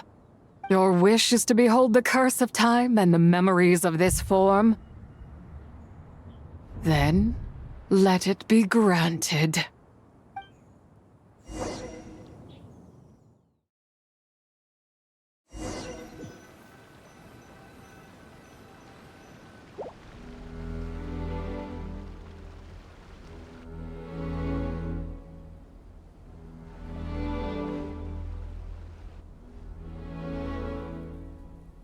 You who seek death, stand before me. My prison. I was merely a trace of impure energy within Zapai's immortal body. When her soul was shattered, it should have been the end of me. But then, the one who governs time descended from on high and froze the moment of her death. And so, I remain in this world, unable to find release. A mortal who knows of her existence and would dare to speak her name. Who are you? Help. No, there is nothing we can do for each other. Her power, the one who governs time, it has surrounded me ever since. A blessing and a prison, all at once. No, I have been asleep in this prison for countless years, until a familiar presence woke me. Then, through that mortal girl's eyes, I saw it. As pure and bright as ever, unchanged across the millennia. It was the moon. That place is called Chuang Terrace. Did later generations rebuild the altar in a new location? It looks just like the one used to honor Zapai. Could it be that traces of what happened back then still remain in this world? That memory is embedded deep within the essence of Zapai's soul.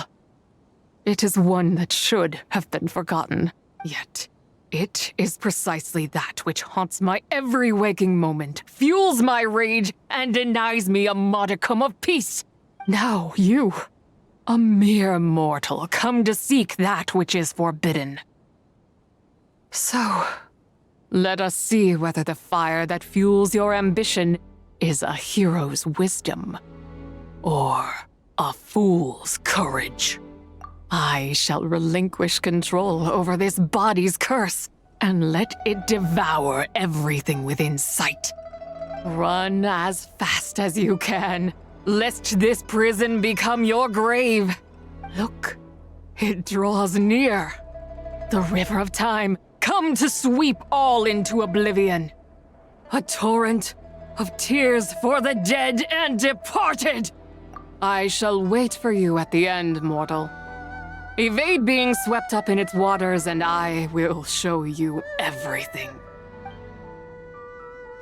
Fail, and we shall sink into oblivion together.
I did not expect that you would make it to the end.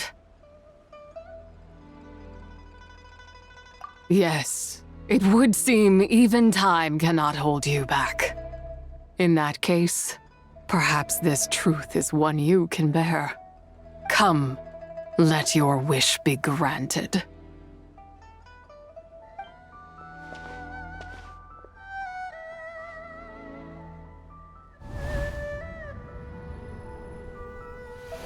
Under moon eternal, in radiant night, a maiden grants silk, soft and light. Under moon iridescent, in night divine, a maiden grants fiber for cloth so fine. Under moon of frost, in night so great, a maiden grants tools to divine our fate.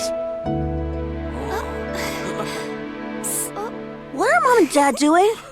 Shh, just make a wish. The kind Adeptus on the moon is listening.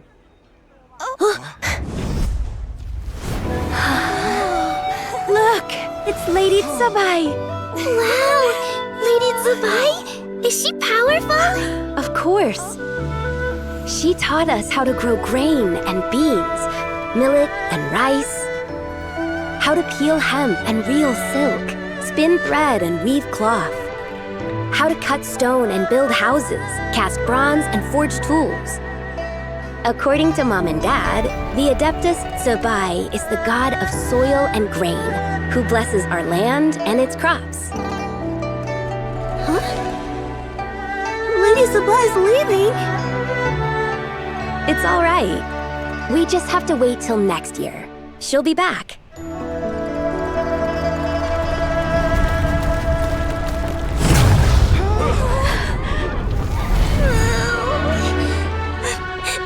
Mom and Dad are gone. Why hasn't Lady Tsubai returned? She'll come. We just have to believe. What is that?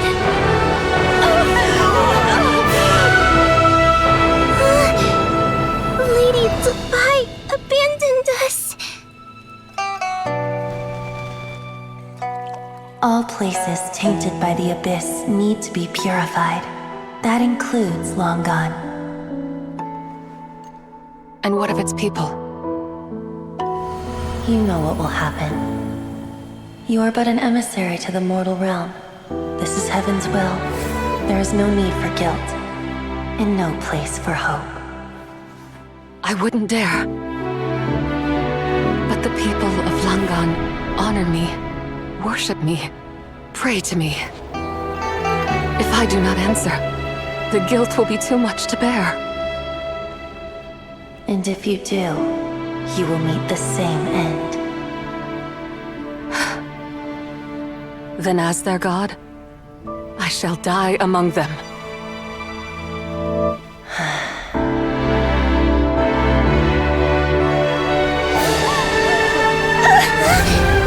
Look! Lady Tsubai came to save us! I knew she wouldn't abandon us! Run!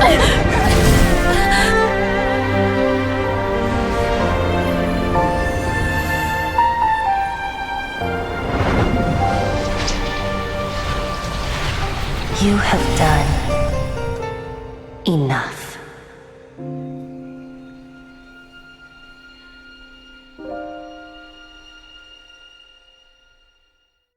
Now you know the truth. These are the memories that suffocate me where I stand and crush me under their weight. Not just my nation, but the people I loved. Were it within my power, I would ignite a blaze fierce enough to burn a hole through the heavens themselves!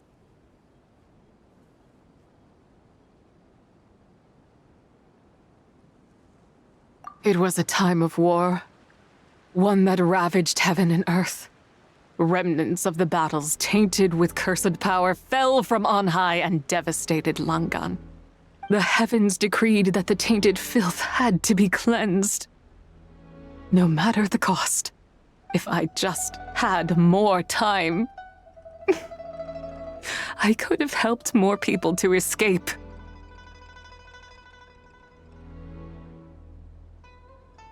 But it wasn't enough! I just needed a bit more, and they all could have survived.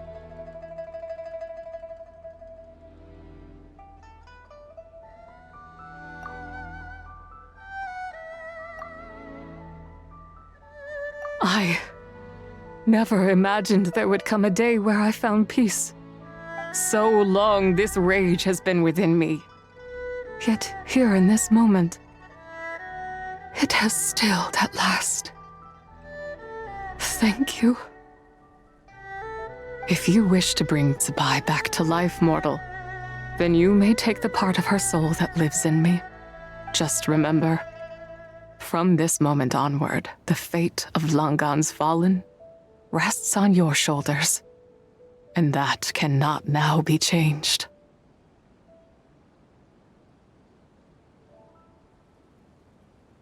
As I said before, I am but a remnant of Zabai's adeptal form, a manifestation of her wrath that was not meant to linger in this world. By taking away this fragment of her soul, you take away my shackles as well. So, let it be done. Ah, it's your turn to grant one of my wishes, is it? Very well. In regard to my fate, and that of Langan's fallen, I know there is little I can demand of you. However, should another raise a war banner against the heavens someday, let my name be set upon its cloth. I ask for this, and nothing more. Now, take what you came for. I was a lone moon, shrouded and dimmed in cloud-veiled night. Now darkness breaks, free and unburdened. I reclaim my light.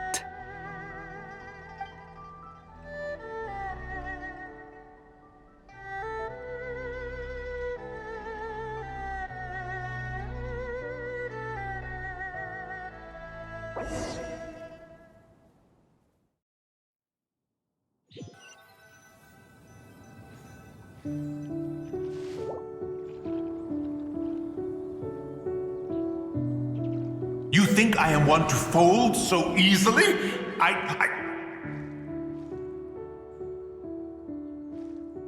Ah, young one. What brings you here? My, what exquisite mint seedlings. Was it you who planted them? I had not taken you for one so versed in the horticultural arts. I must insist that you visit Mount Hulao. There is much we could learn from one another. Ah, but this is Cloud Retainer's abode. She does not appreciate the verdant wonder that is mint. We should leave at once. If she sees us here, there is little I can do to protect you.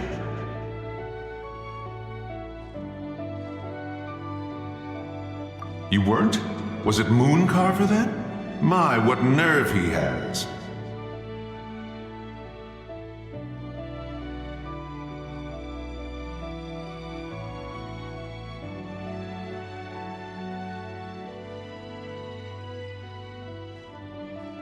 What? Looks like Mountain Shaper is back to normal. Has the matter with Zizhi been resolved then? Wow, that was fast. That took, what, like a second? A second to us, perhaps. But for the Traveler, I imagine it felt much longer than that.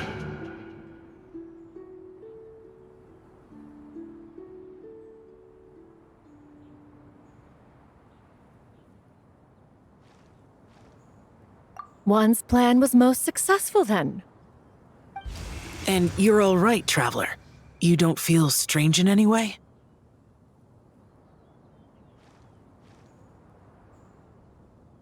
Well, sounds like good news all around.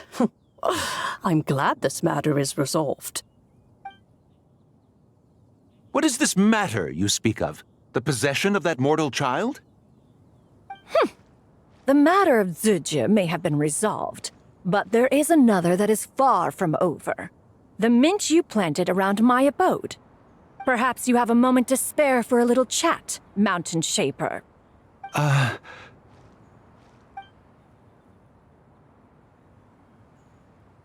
You seem reluctant to talk in detail about what happened with Zucha.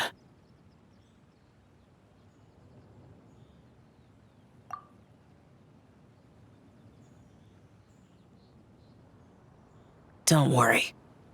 I won't ask you to reveal her secrets to me. And I doubt the other Adepti will either. Huh? You don't want to know what happened? The expression on your face. I know it well, Traveler. It's one I've seen Rex Lapis wear on many occasions. Whatever you learned, it must be too heavy to share. But you're okay, right, Traveler? That deadly self didn't hurt you, did she? Well, as long as you're not hurt, Paimon doesn't need to know anything else.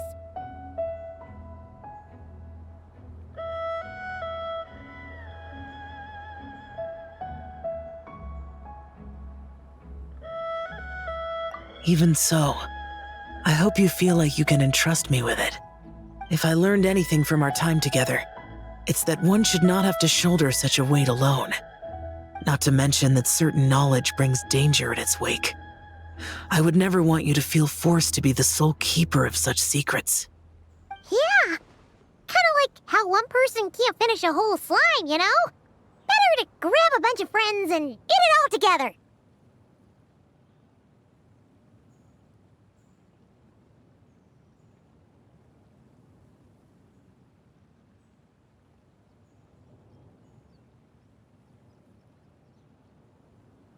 Exactly! Wait, no! Paimon's just saying we've got loads of friends who'll be more than willing to lend an ear.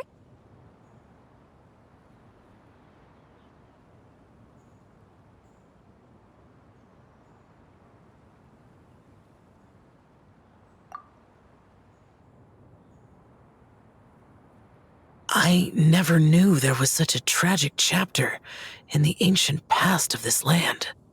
So, the people of that nation worship the White Horse Adeptus as the god of soil and grain. It would seem, then, that Rex Lapis had a similar reason for withholding the details of his recent trip. I've often wondered if he had companions to stand by him before we met.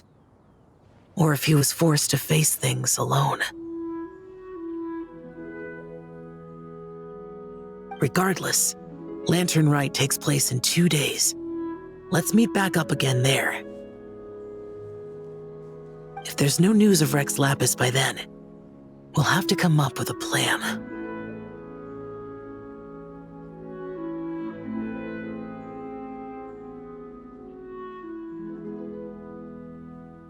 Fingers crossed it all goes well.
It's time to meet back up with Xiao.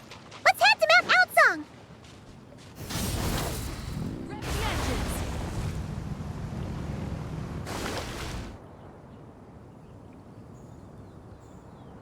Xiao! Cloud Retainer! Madam Ping! We're here! Any news on Zhongli? Wait, are we missing 2 Adepti? Well, Shenyun banned Mountain Shaper from Mount Outsong for 3 days. Oh! Then what about Mooncarver? Huh. The scheme to plant mint in one's abode was one those two fools devised together? And when it comes to punishment, one does not discriminate. His banishment ends in 3 days as well. Wow! That's pretty harsh, Cloud Retainer. Let's get down to business. We have news of Rex Lapis. Huh? Isn't that... Yes, Rex Lapis's Geopillar. It descended from on high this morning. He must have sent it for a reason, but it does not respond to our touch. So, what does it mean? Is he in trouble? Not necessarily. It could be a message only a specific person is meant to receive. Traveler, you alone spoke to Rex Lapis before he left. Oh, so it must be for the Traveler. Give it a try.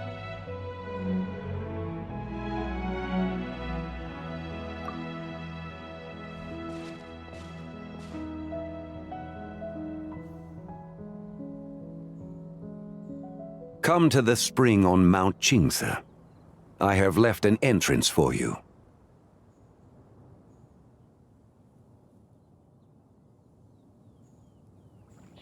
Well? Just as one surmised, it seems that Rex Lapis will not countenance our involvement in this matter. That would not surprise me in the slightest. He's always had a soft spot for the Traveler, after all.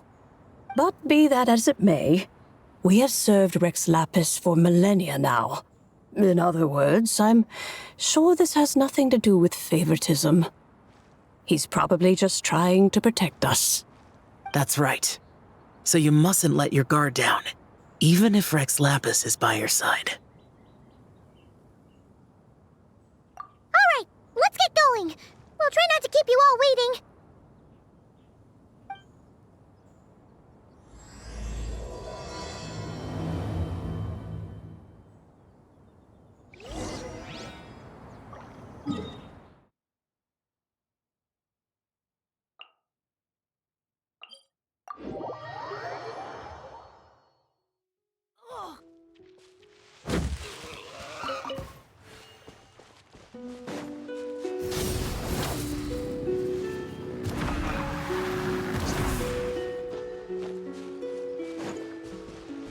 Yeah, skyward! Keep your eyes peeled. They should be around here somewhere. Yeah.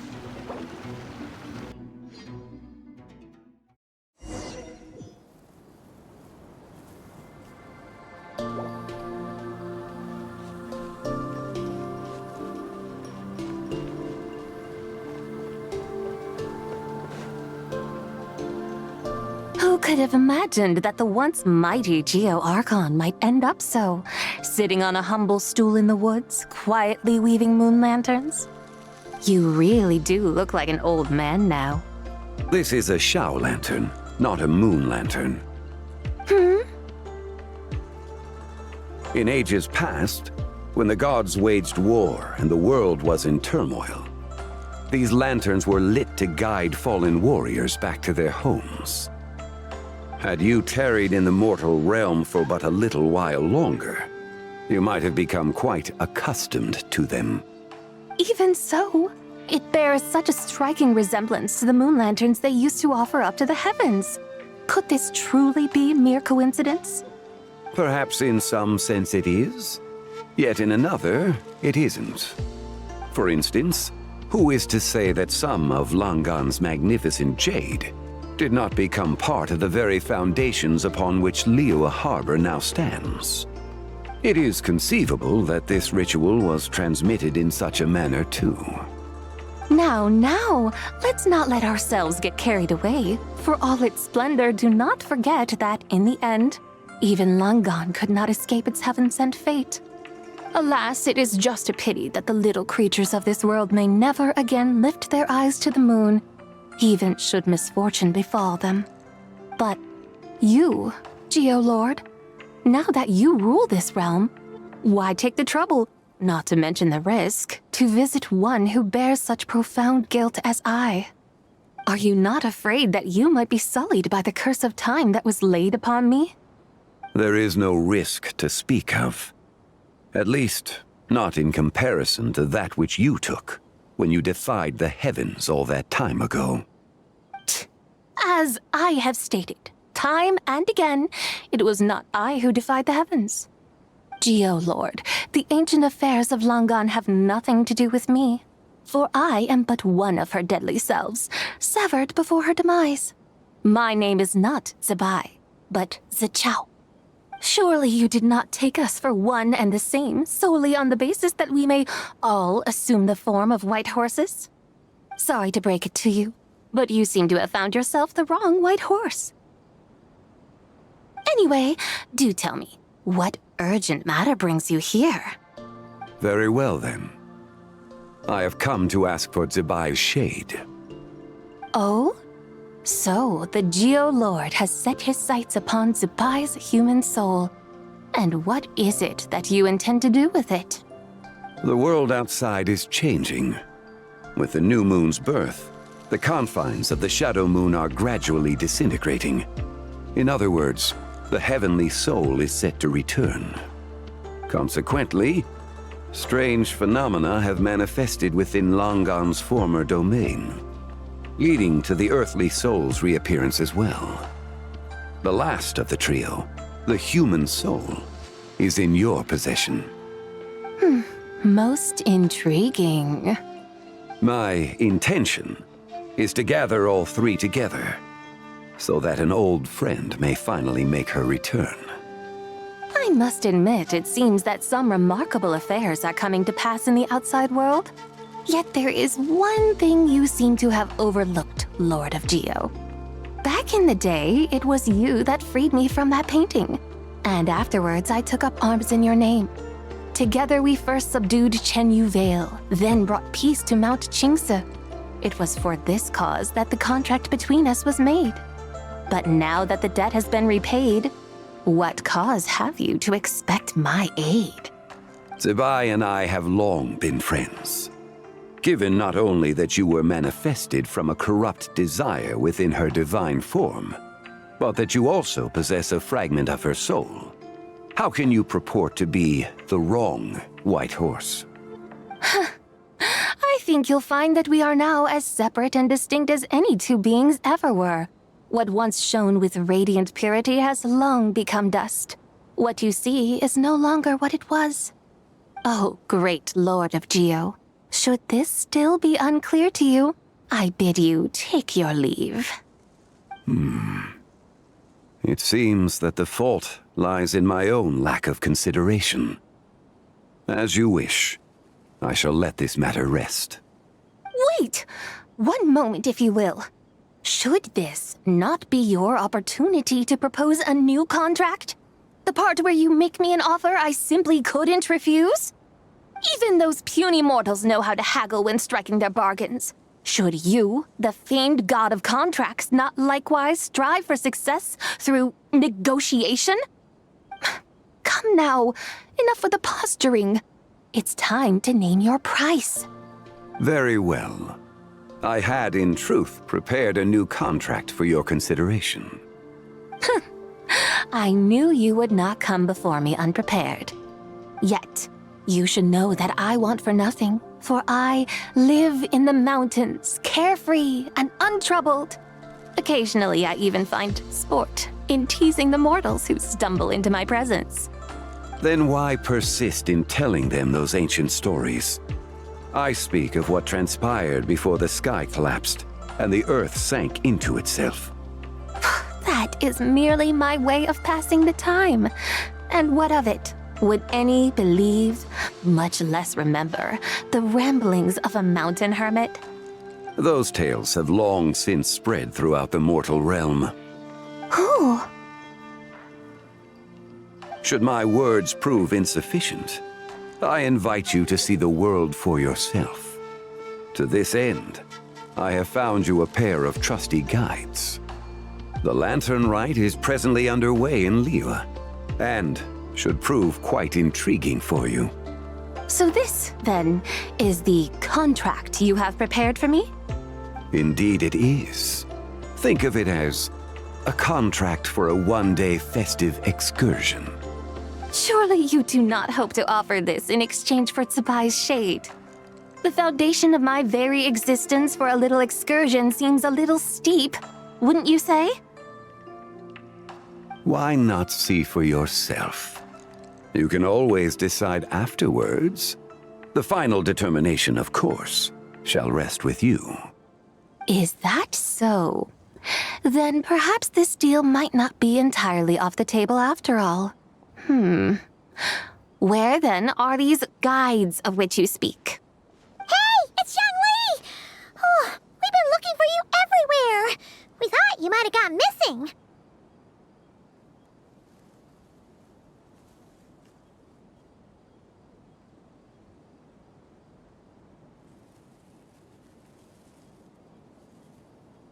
You're here. So these are my guides. Well, well. They certainly look the part, I'll give you that. Guides? Oh, you poor innocent little creatures. The benevolent Lord of Geo has sold you to me, which means that for the rest of this day, you belong to me. Sold us to you? Just what have you gotten us into, Zhangli? The situation is not quite as dire as that would sound. I ask only that you accompany my Adeptus friend on a tour of Liyue. I would suspect that depends on how well you entertain me. Entertain you? Let us start with this Liyue harbor of which I have heard so much. Nowhere is quite so fascinating as a place teeming with little mortals. How come this Adeptus sounds so different from what Paimon imagined? Okay, we'll take care of it. Get ready to find out why they call Paimon the best travel guide in all of Tibet.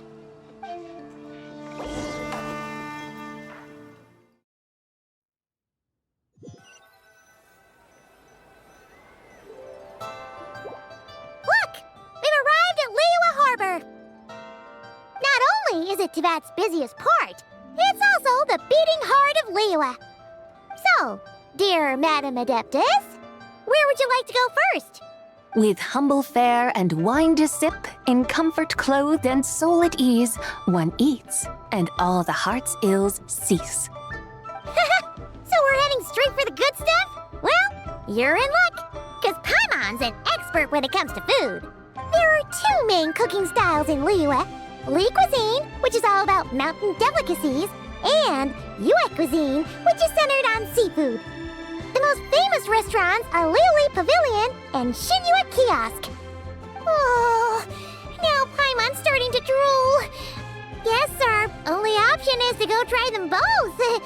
2 meals back to back. Both sound like excellent options to me. Are these the kind of establishments that most people might visit on a regular basis? Not exactly. Both Li cuisine and Yue cuisine are known for their pricey ingredients. Definitely not what you'd call the budget options. But don't you worry about that. Just think of it as Zhangli's little treat. Come on, aren't you supposed to be pals with Hu Tao? I'm unsure we can afford to spend a little more of her mora at least. Hey! All Paimon wants is to provide our Adeptus with the best possible experience here. Don't you want that too? Both certainly sound like worthy choices. Just now, though, I happened to see a porter pass this way. Where might individuals like him go to eat? A hungry porter, huh? Oh!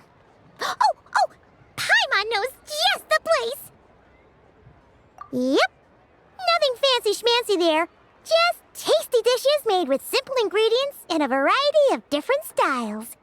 Most importantly, it's great value for money, too. No wonder everyone loves it, huh? Oh, and the owner happens to be a good friend of ours, too. One mean restaurant. Yes, even the name itself feels lively and down to earth. All right, let's make it our first stop. Yippee! That's a great choice, too! Alrighty, let's head over there right away! Paimon can't wait to dig in! Wamin Restaurant, here we come!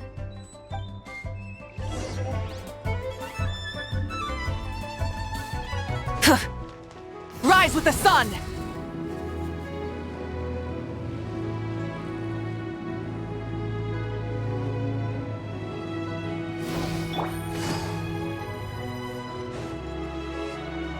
Take it easy.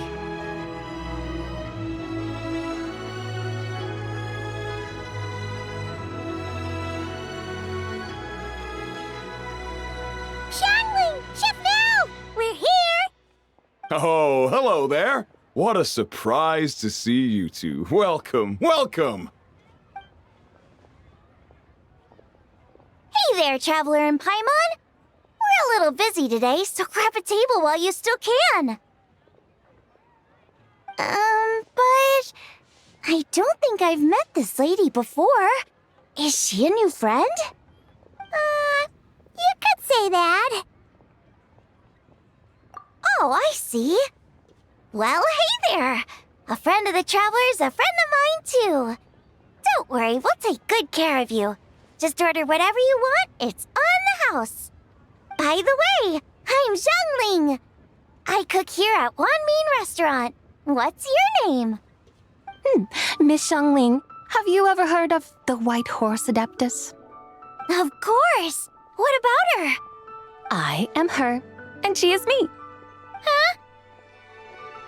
You mean you're an Adeptus? Oh, you young'uns crack me up. Come on, Xiangling. You've got to keep up with the times. Haven't you heard of cosplay? It's like a role-playing game where you dress up as famous characters and pretend to be them. Seriously, it's all the rage, and it looks like this young lady is quite the expert.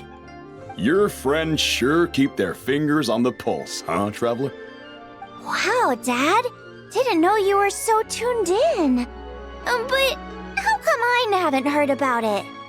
You gotta listen to our customers. Didn't I tell you to spend less time chasing after wild vegetables and more time making friends?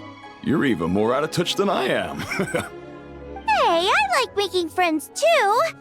Isn't that what I'm doing right now? Anyway, even if it is just a costume, is it alright if I still call you White Horse Adeptus? Of course it's all right, because that's exactly who I am. Okay. I can see you're really committed to the role. How about I call you the real White Horse Adeptus instead? In that case, you can call Paimon the real Traveler.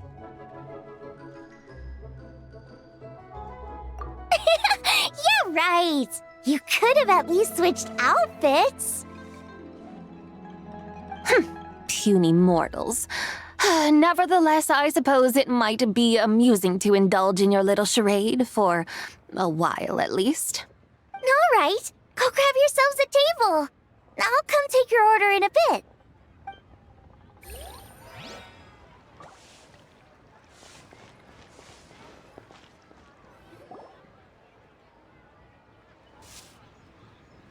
Hello. May I ask if Miss Xiangling and Chef Mao are here? Yeah, they're just over there. Wait a sec. Aren't you? So, what would you like to... You're... Hello, Miss Xiangling. It's me, Lu Xiangxiang, the one who broke some stuff here at your restaurant a few days ago. I just wanted you to know how sorry I am. I honestly don't know what came over me. Please forgive me. Oh, it's you. You really gave me a fright that day, young lady.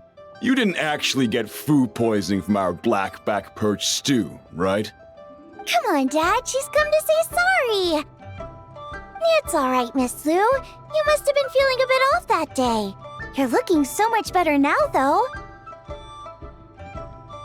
you grab a table too? This one's on the house. No, I couldn't possibly. Hey, it's totally okay. We all feel under the weather sometimes, especially when we're away from home. Go on, find yourself a... yikes. Looks like all the tables are taken. Wanna come sit with us? We've got an extra seat over here.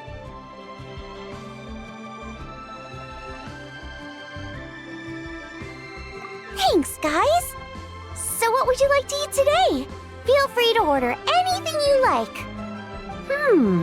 I should very much like to sample your renowned poisonous blackback perch stew. It wasn't poisoned. That was all on me. So that's one portion of blackback perch stew. How about you guys? Paimon wants...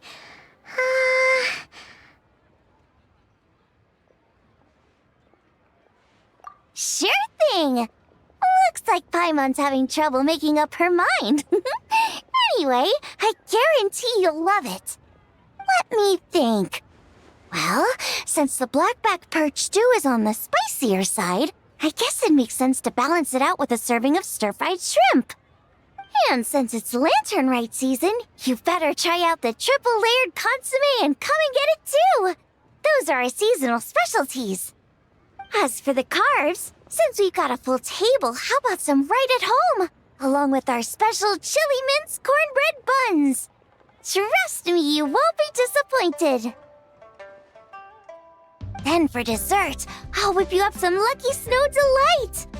I just came up with it a few days ago, and I can't wait for you to try it. Wow! Sounds like quite the feast! Looks like Paimon's in luck today! Am I the only one who thinks that's way too much? Not at all. Don't worry, I know what I'm doing. And to top it all off, our star dish, Adeptus Temptation. You should know that we don't often serve this here at Wanmin Restaurant. But since this is my first time cooking for the White Horse Adeptus, I'm pulling out all the stops. Okie dokie, just sit back and relax. I'll have your dishes out in no time. Hold on. Did I just hear Miss Xiangling mention the White Horse Adeptus? You did indeed. And you're looking right at her. That's a joke, by the way. She's cosplaying. Oh, I see.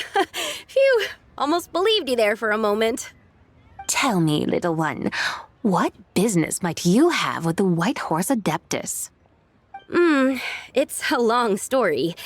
Basically, a while back, I took part in an archaeological dig over at the chasm. While we were there, we discovered a number of relics. Our findings show that they date back to the era of Long Gone, an ancient nation whose people are said to have been the ancestors of some of the modern-day inhabitants of Chenyu Vale. And why might such matters concern the White Horse Adeptus? Because some of those relics not only seem to contain textual references to her, but even depictions of what she looked like. There have long been legends claiming that the White Horse Adeptus was a deity of that era, but there are plenty of other theories out there too. If I could just locate some more detailed records, I'm sure we'd be able to find out so much more. So you're into history? Well, to tell you the truth, I actually joined the archaeological team by sheer accident. But once I'd started down this path, I knew that I wanted to make something of myself. Recently, though, things seem to have taken a turn for the worse. Still can't believe I caused such a mess and even ended up hurting someone. Oh, so you're considering becoming a martial artist now instead? No, I mean, they weren't seriously hurt. It was just a few scratches, and they let it go after my mother compensated them.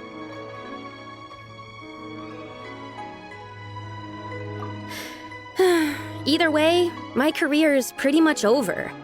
And even though both the victim and the Ministry of Civil Affairs say they won't be pursuing the matter any further, my father says he's going to punish me according to our family rules. Family rules? Yeah, He's decided to ground me. I'll have to return to Chaoying Village after Lanternlit, and goodness knows when I'll be allowed to leave again. Wow, that's harsh. Sounds like the kind of thing only rich, super traditional parents would do. We're not exactly rich, though. All we own are a few tea fields in Chaoying Village and a guest house in Liyue Harbor. A guest house? It isn't Baiju Guest House by any chance? Yep, he's my grandfather. So, you've heard of the guest house before? Small world, huh? Come to think of it, didn't Boss Lu mention something about hoping that the White Horse Adeptus would show up and let her divine power be known?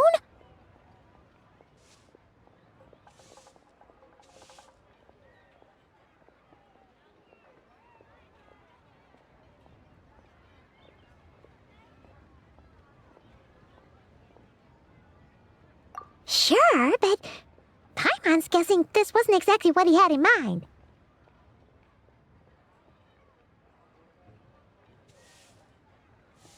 Little one, it sounds to me that your family is rather well off after all.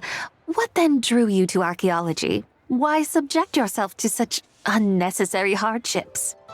Even if I stayed at home, there's no guarantee I'd lead a nice, easy life. Just look at my father. Recently, my grandfather put him in charge of the guest house, and he came up with a bunch of ideas right away, starting with changing its name. That didn't turn out well, though. My grandfather yelled at him for days, even calling him a bad son, and they still haven't let it go. Oh! Paimon thinks we might have heard about that too. Long story short, being dependent on others is never fun. You just end up being completely under their thumb. That's why I want to make it on my own out here, no matter how hard it is. After all, as the saying goes, to rise above others, one must endure the hardest of hardships. What's so funny about that? You poor, innocent little creatures never fail to amuse me. To think you would endure all manner of hardships in your brief time on this mortal plane, and all that merely to rise above others. I would have thought that the wiser path would be to simply roam this world as I do. Huh? Tell me, what is it that you truly delight in? Archaeology? Martial arts? Tea planting? Or perhaps the keeping of a guest house? What I delight in? Yes. Surely there must be something you don't find quite so exhausting. Whatever delights you should not feel like a burden. But do things like that really exist? Of course! Take Miss Xiangling, for instance. I defy you to detect even a hint of hardship on her face when she wields her walking spatula. So, since it seems you are resolved to tread the rocky path, you should strive with all your might to pursue that which brings you delight. You mean, like cosplay? I suppose you might say that. Looks like the White Horse Adeptus is really getting into her role. I think I get what you mean then. Maybe I should have a chat with Miss Xiangling before I head home. Okay, everyone. Sorry to keep you waiting. Here's your food. Wow. It all smells so good. Oh, finally! I get to try that famous poisonous stew. Hey! Didn't you hear what Shang said? It wasn't the stew.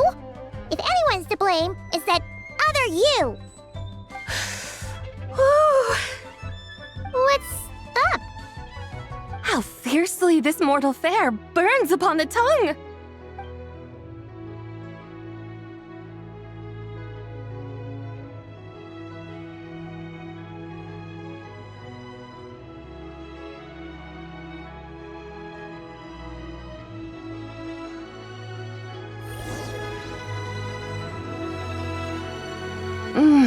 Most satisfying as poisonous stews go.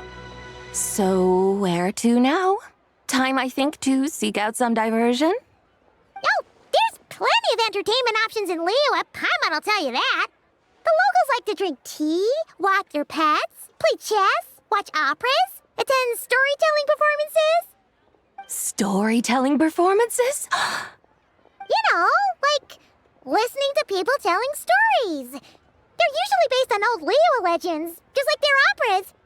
Stuff like the Divine Damsel of Devastation, Through the Eyes of a Dragon, or the Sanctification of Tao Do. What about the story of the bright moon that sits in the sky above us? Paimon doesn't think she's heard that one. Still, the moon does come up quite a lot. It's even in the name itself. The Yue in Liyue actually means moon. Since we're on the subject, you like telling stories yourself, right? Why don't we go check it out? In that case, I'll have to trouble the two of you to lead the way. Awesome! Let's go! Third round knockout, here we come!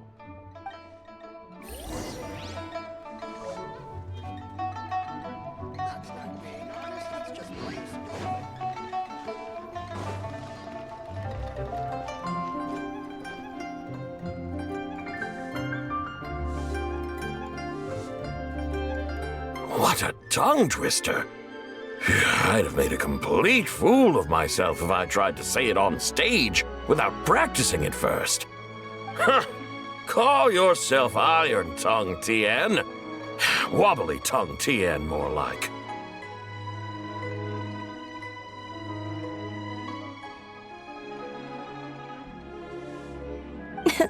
I used to have that problem a lot. But if you just take your time to grasp the meaning and commit it to memory, you'll be able to say it smoothly in no time. You're right, Miss Yoon. I'll give it another try. Hey, Yunchin! Fancy seeing you here! What are you two talking about? Ah, Traveler and Paimon, we meet again. And who, may I ask, is this? You may call me the White Horse Adeptus. The White Horse Adeptus? She's not really an Adeptus. I see. Well, it certainly looks like a lot of fun. Oh, funny you mention it. This type of thing is actually something I'm quite familiar with. Once, to perform Through the Eyes of a Dragon, I decided to imagine that I was Rex Lapis himself. It was the only way to truly inhabit his mindset and understand his resolve to quell those demons. Sounds like you just wanted an excuse to feel all big and powerful. Hey, that's... You just don't understand how inspiration works. You're one to talk. Paimon's traveled all over with the Traveler, and she's seen things that would make your jaw drop.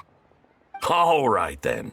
Since you claim to be so knowledgeable, why don't you prove it by reciting an ancient poem? An ancient poem? Which one? Ha! See? You mean to tell me you've never even heard of the ancient poem called An Ancient Poem? What kind of a title is that? Quit teasing, Paimon. We only just found out about that ourselves. He's talking about the writing on those ancient relics. When we first saw it, we couldn't figure out what it all meant. So in the meantime, we decided to just refer to it as an ancient poem. However, thanks to the painstaking work of the scholars who were tasked with decoding it, it seems like that's exactly what it was. Or rather, an ode offered in veneration of the moon and the White Horse Adeptus. Oh yeah! Didn't Keqing mention that before? It's got something to do with Longan, right? That is correct. The Ministry of Civil Affairs has issued a notice stating that, although it is true that the moon may disappear tonight, we should be in no danger. In other words, there's nothing to fear. But if you're worried, we can always take a leaf from the Book of the Ancients. By reciting this poem, I mean, and calling for the White Horse Adeptus' aid. If we do that, I'm certain she'll protect our moon and keep us safe. Oh, seriously? Paimon has to get a look at this.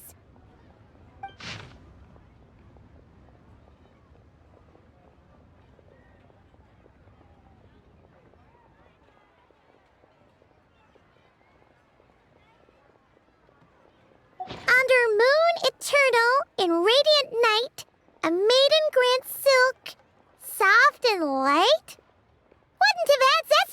mean? Under moon, iridescent, in night divine. Blah blah blah, something cloth so fine. Something about fields being plowed, something else about seeds being sown from the earth. Seriously? What is this?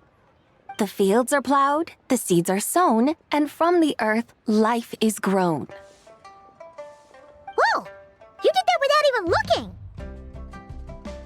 Bravo! Bravo! We have an expert in our midst. Looks like this young lady really does know her role inside out.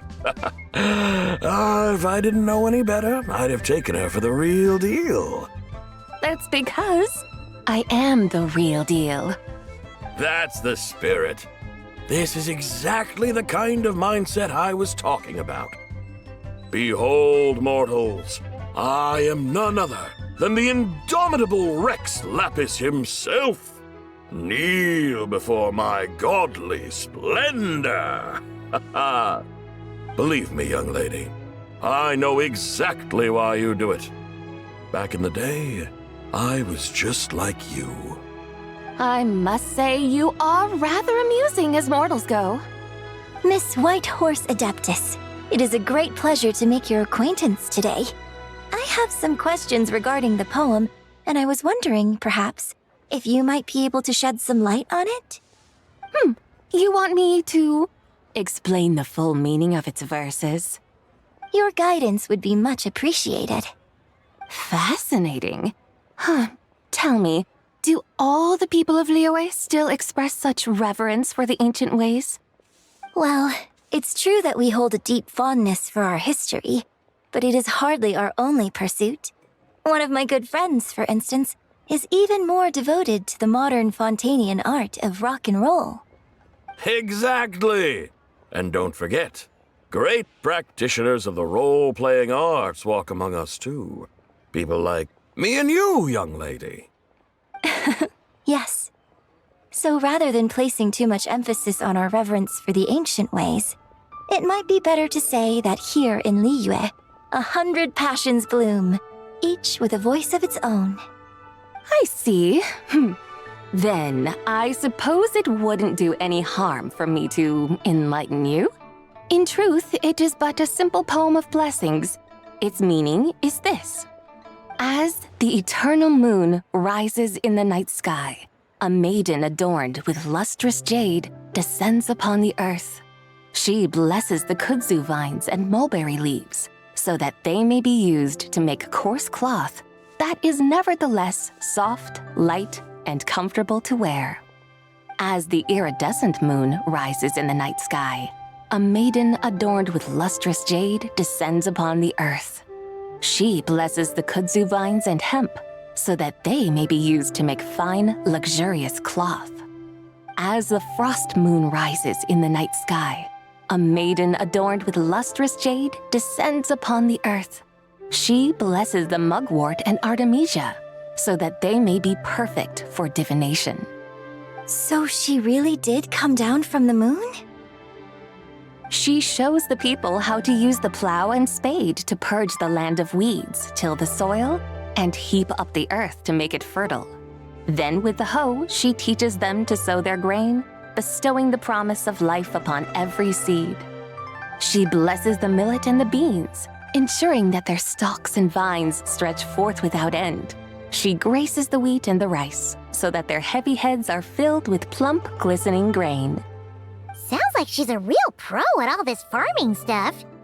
The fruits of the field are harvested and brewed into sacred wine for honored guests. This we reverently present to the divine maiden, with every ceremonial step flawlessly observed, so that she may witness the depth of our piety and respect. Oh, divine maiden, how can your graceful presence in the sky not seem like that of a fairy descending from the heavens? Oh, divine maiden, how does your pure and radiant form not resemble the guardian spirit of our land? I send my heart's desire, ascending to the heavens, beseeching you to grant us good fortune and blessings in the coming year. Huh? So, that's what it's supposed to mean? I find myself speechless. moved beyond the power of words to convey. Oh, young lady, you have shown me the heights to which a true role player might aspire. A truly remarkable performance. I did not anticipate that anyone could unravel this poem with such depth and clarity, and so soon after the Ministry of Civil Affairs noticed, too.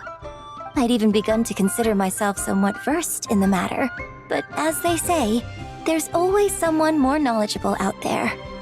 Allow me to extend my thanks to you, Miss Whitehorse Adeptus. You are far too humble, young one. I must confess, it is I who have been surprised, not only by you, but also by this Liyue harbor of the present day.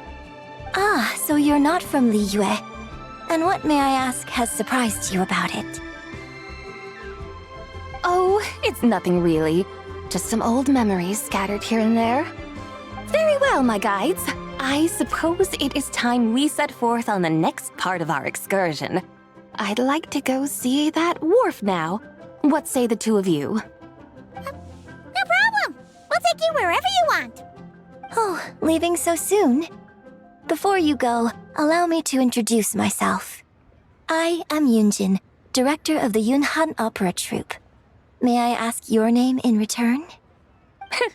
My own name is scarcely worth mentioning, but since you asked, perhaps I'll tell you the title of that poem instead.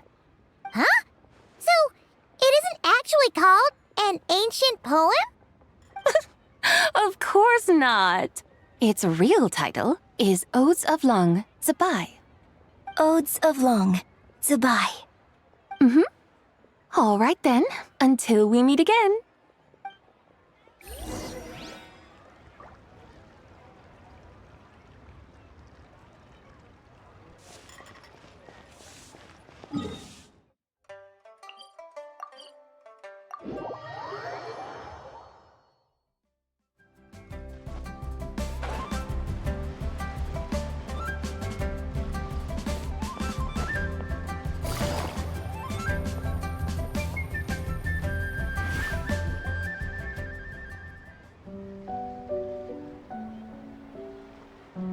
Hey, Ganyu! I almost forgot to mention.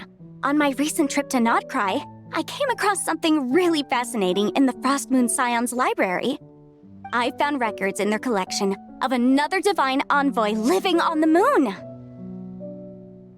A divine envoy on the moon? You don't think it could have been referring to the White Horse Adeptus too, do you? No way to say for sure. Still, the similarities between our legends are intriguing, to say the least. Isn't it amazing? Especially when you consider how far apart we are. It truly is. We might live in different lands, but when we look up at the night sky, we all see the same moon and stars. Right? It's like we're all bound together, no matter where we are. When you think of it like that, it's almost as if our friends from other nations will be right here celebrating with us. Isn't that a wonderful thought? No wonder you were so excited to go see the giant lantern when you first got back. Sounds like you're a real fan of the White Horse Adeptus, huh? I guess you could say that. Just a pity she's so elusive. Even Granny's never met her, you know? Maybe she really is just a legend after all. Hey, Yanfei and Ganyu! Trust, Paimon. The White Horse Adeptus is as real can be. Huh? Oh, look! It's the Traveler and Paimon! Feels like I haven't seen you two in, like, forever. Happy Lantern Rite. It's so good to see you again. Hey, you two. Happy Lantern Rite. Did I hear you right just now, Paimon? Does that mean you've actually seen the White Horse Adeptus? She has indeed. And now, so have you. And you are? Why, who else? The White Horse Adeptus, of course. Could you maybe start with something else next time? You're the White Horse Adeptus? That's right. Oh well, Paimon to introduce you to our new friend, Zichao. She's been low-key obsessed with cosplaying the White Hearse Adeptus ever since we met her. I see. Well then, greetings, Mr. Chow. My name is Yanfei, and recently I've been low-key obsessed with learning everything I can about the White Horse Adeptus. I'm sure the two of you will get along like a house on fire. Oh, and by the way, I'm Ganyu. So, Mr. Chow, you must be here to see the giant lantern too, right? A horse-shaped Zhao lantern? Is that what I think it is? That's right.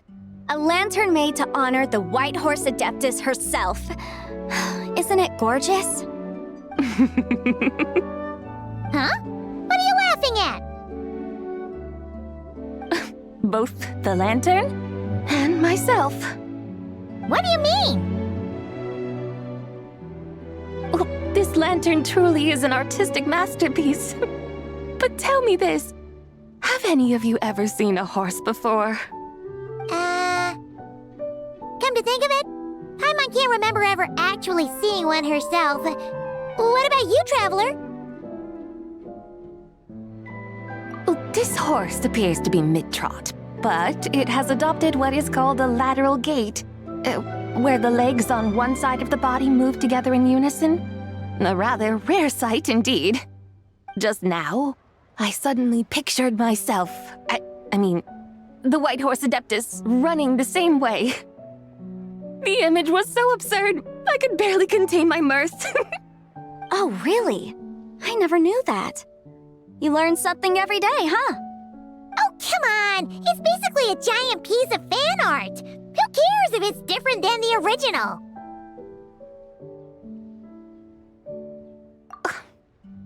I was merely laughing at my own ignorance.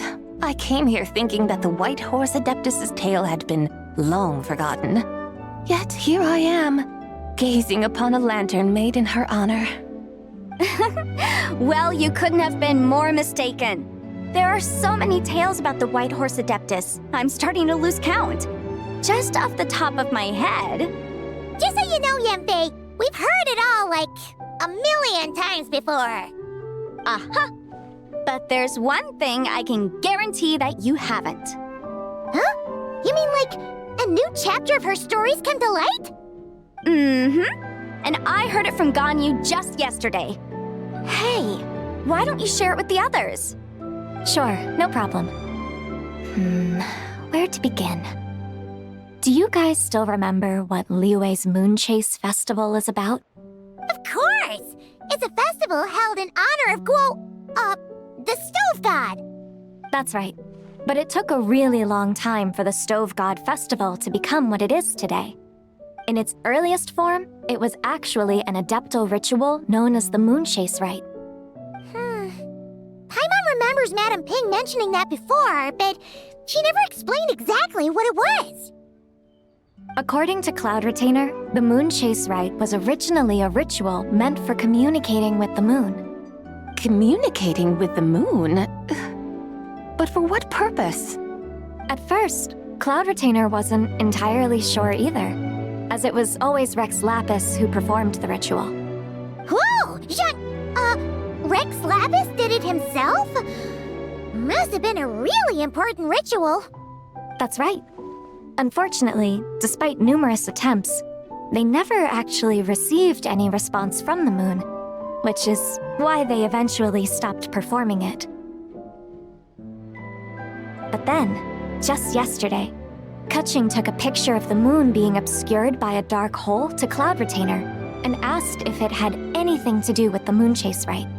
The moment Cloud Retainer saw it, it suddenly dawned on her that the rite might have been an attempt to reach the White Horse Adeptus all along.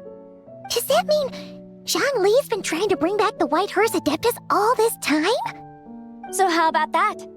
Bet you never thought there might even be a link between the White Horse Adeptus and the Moon Chase Festival.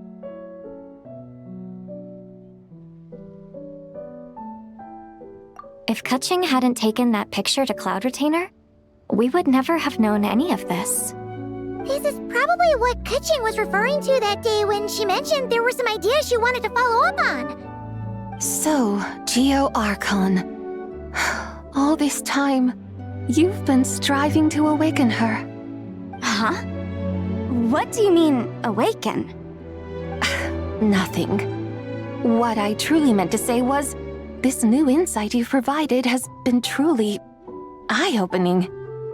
Oh, by the way, my trusty guides, I've been meaning to ask, where in Liyue Harbor might one enjoy an expansive scenic view? Huh? We're off to the next stop already? But Paimon's barely done digesting that lore bomb just now. All the more reason to find the right spot to let it sink in. Oh, so that's what you're up to. A tour of Liyue Harbor? In that case, if you're looking for a spot with a panoramic view, I'd recommend Yujing Terrace. That's a great idea. Since the terrace is on higher ground, the sea view from up there's so much better. Great! Well, the Lantern Rite's about to start, so we should get back to Granny's now. Hope to see you all at the festival tonight. Oh, you're off too? All right then. See you both soon. See you soon.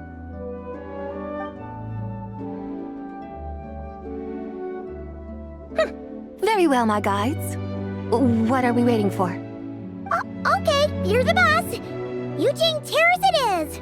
After all, the customer's always right. Something else you needed to do? Oh, Paimon likes that idea.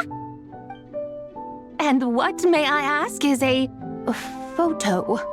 It's this awesome invention that lets you record moments in the blink of an eye. Except, you've gotta try not to actually blink. Oh? What must I do in preparation then? Nothing. All you gotta do is choose a pose. The Traveler will handle everything else.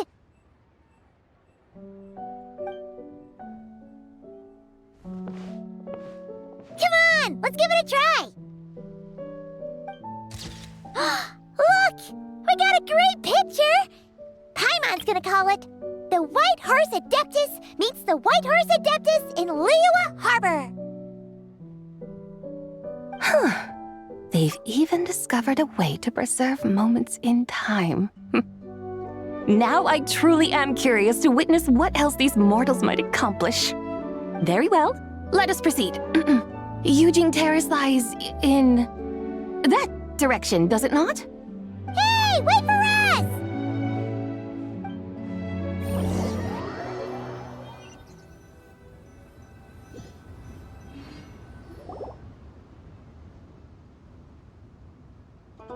Truly a marvelous view if ever there was one. It seems the charm of this Liyue Harbor is only heightened by the sun's dying light. And soon, people will start releasing their shell lanterns to mark the most important day of the year. Practically everyone will be with their friends and family, eating a big meal, chatting, and even setting off fireworks. Trust Paimon, it'll look even more amazing then. What do you say? Want to stay to see that? No need. Let us bring this weary day to a close. Weary day? You mean you didn't enjoy your tour? I had imagined you would arrange for me to witness some grand spectacle.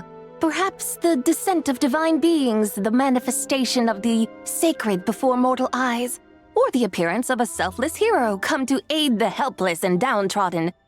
Or, should that not come to pass, then at the very least spend a little more coin. For that, it seems, is how one finds true enjoyment. Alas, but there was none of these. Instead, we merely filled our bellies, listened to tales, and gazed upon a crude imitation of my likeness. And now the sun begins its descent. What a day of quiet tedium. Well, we're so sorry. If we'd known that was what you wanted, we'd have done it all differently. It's all that Jiang Li's fault for not making the customer's requirements clear. Well, it's too late now. Do you still believe I would part with that soul fragment, now so intertwined with my very being? But...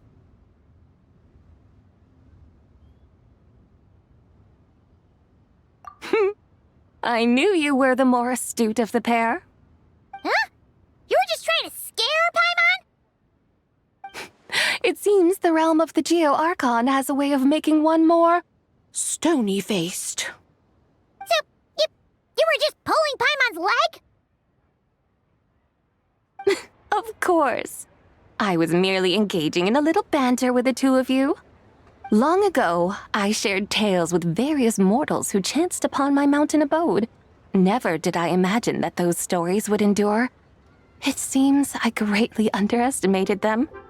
Perhaps, as your Geolord said, a few pieces of ancient Langan's magnificent jade have truly become part of the very foundation of this land.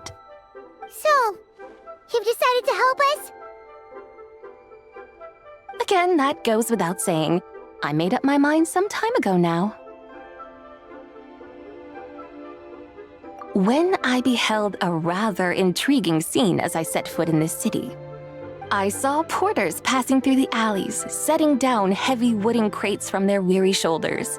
Peddlers pushing carts as the kites and lanterns upon them rustled gently in the breeze.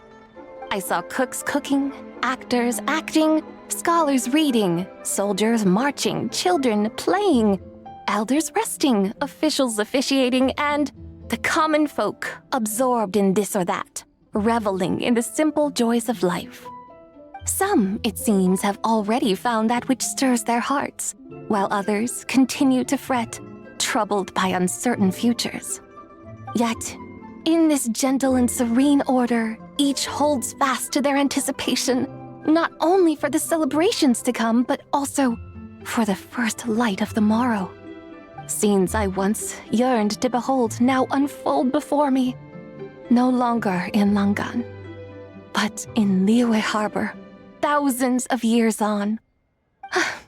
How wondrous is this mortal realm!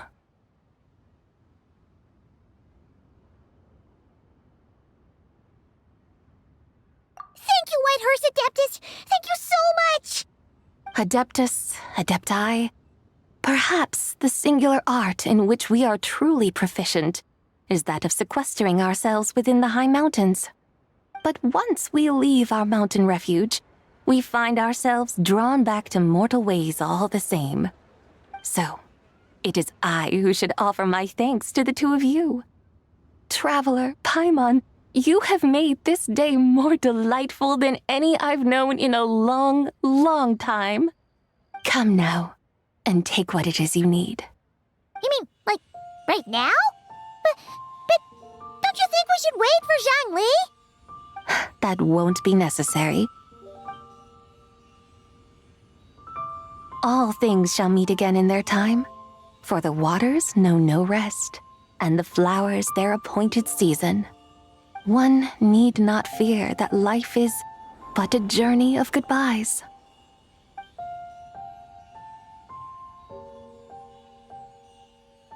Is she gone?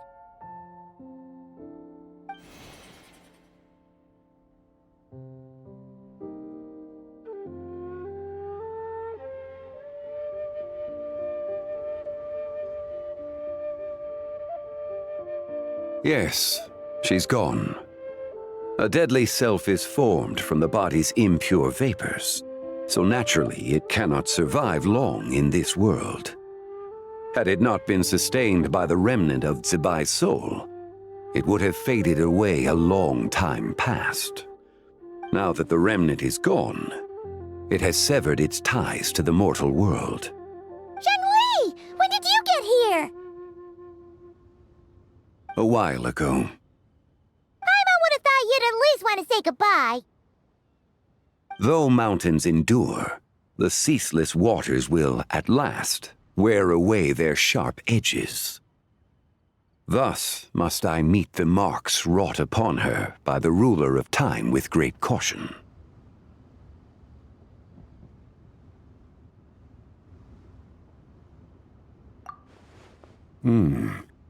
It may be goodbye for now, but someday we will meet again.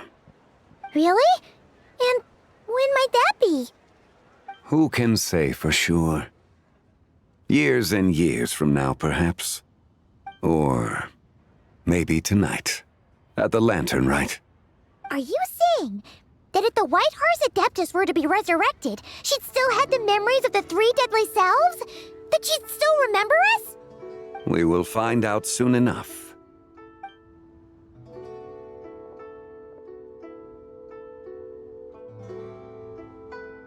It is time. The rite is about to begin.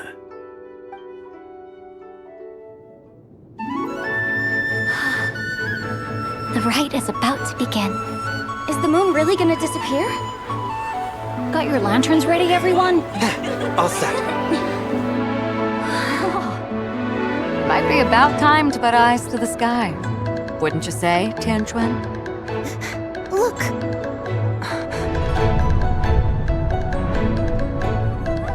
When the sun's out, eat the sun. When the moon's out, eat the moon. Whoa, is this the lunar eclipse? Under moon eternal, in radiant night, a maiden grants silk, soft and light. Under moon iridescent, in night divine, a maiden grants fiber for cloth For so you. fine. Under moon of frost, in night so great, a maiden grants tools to divine our fate. The fields are plowed, the seeds are sown, and from the earth, life is grown. The seedlings stretch, the crops do rise, and all unfolds before our eyes. Fruits are gathered, sweet wine is poured. These gifts we offer to our Lord. Pure is heaven, so fair and bright, she shines as light in this dark night. And with her does this, wish take flight.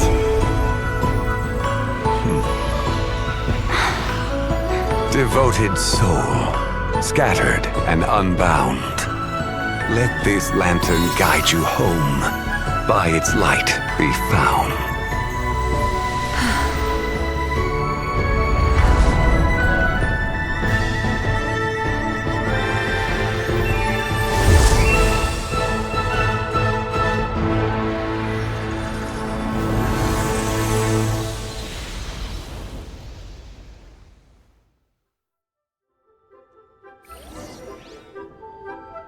Did we do it? Do we finally get to meet the real White Horse Adeptus?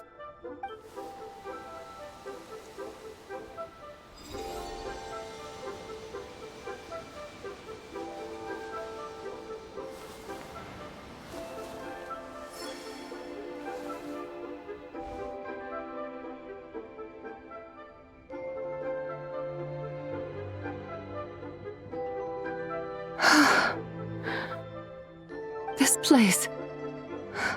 Where am I? A familiar land, now known by the name of Liyue. Liyue? The peaks adorn the clouded moon. Then, who might you be? Oh no! She seems to have lost all her memories after all. And those countless lights in the sky. What are they? These lights, each like a dwelling in glad accord, usher in this day of joyous rebirth. And whose rebirth might that be? That of my old friend, Zibai. Zibai? Yeah, that's you! Don't you remember anything at all? That's... me? Oh, yes. The envoy of the Lunar Palace. My name is Zibai, indeed. Then you must be... the Lord of Geo, Heaven's Star. Many years have passed since we last saw one another. Zibai, my friend, welcome home. Home?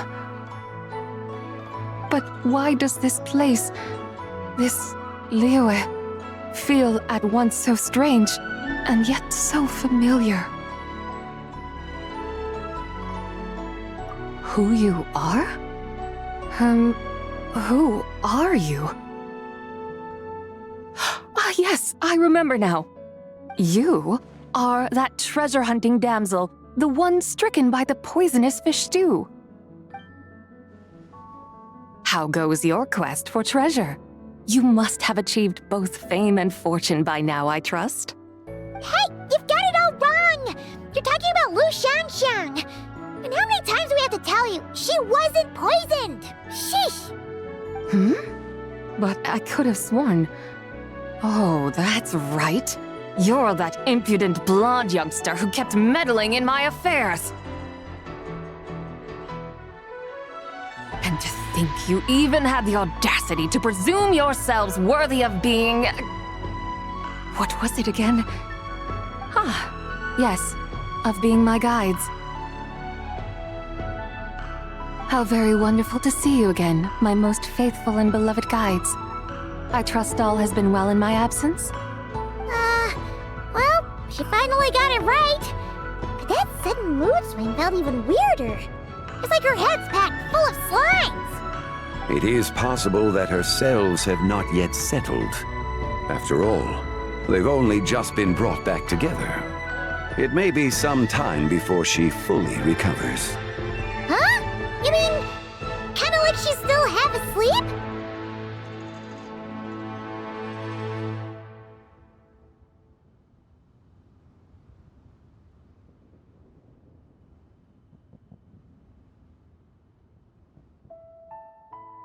That I cannot say for certain.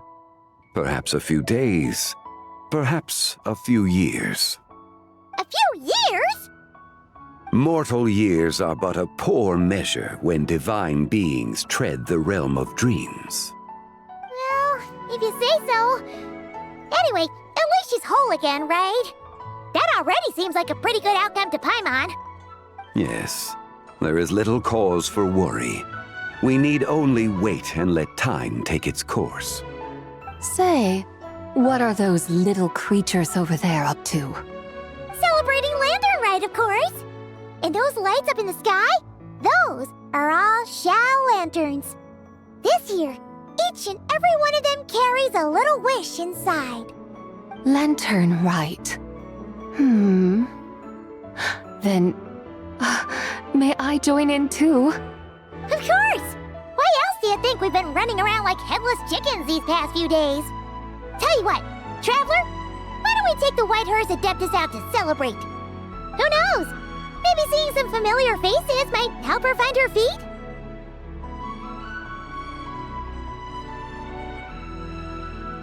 Hey, Zhangli! You've got some time on your hands now, right? Why don't you come along with us? By no means a bad idea, Paimon. Oh, and Sabai, before Paimon forgets, when we meet the others later, remember to wish them a happy Lanternlit! Happy... Lanternlit? Happy Lanternlit! Yes, happy Lanternlit indeed. Well then, let's go!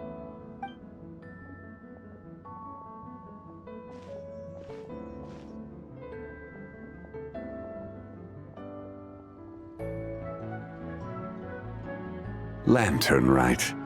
A night of joy, reunion, and moonlit blessings for all.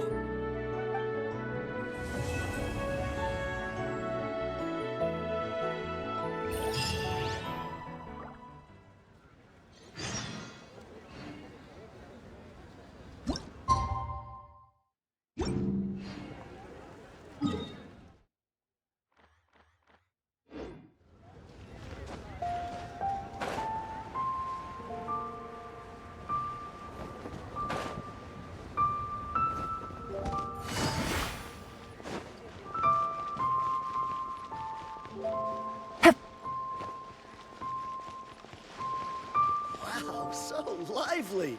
This is how a festival should be.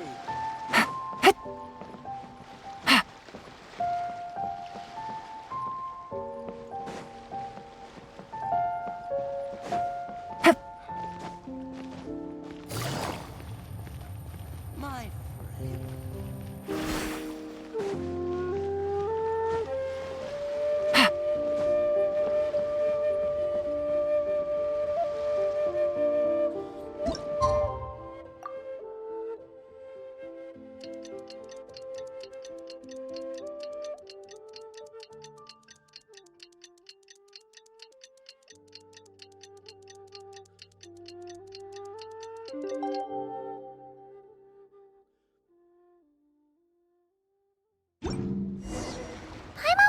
how the White Horse Adeptus is getting along. Maybe we should check in on her? We can ask Zhangli where she is. Take it easy.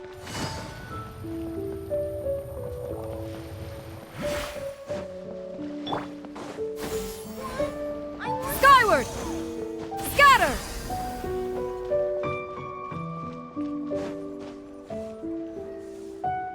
Oh, looks like Zhangli hasn't stopped by for tea today.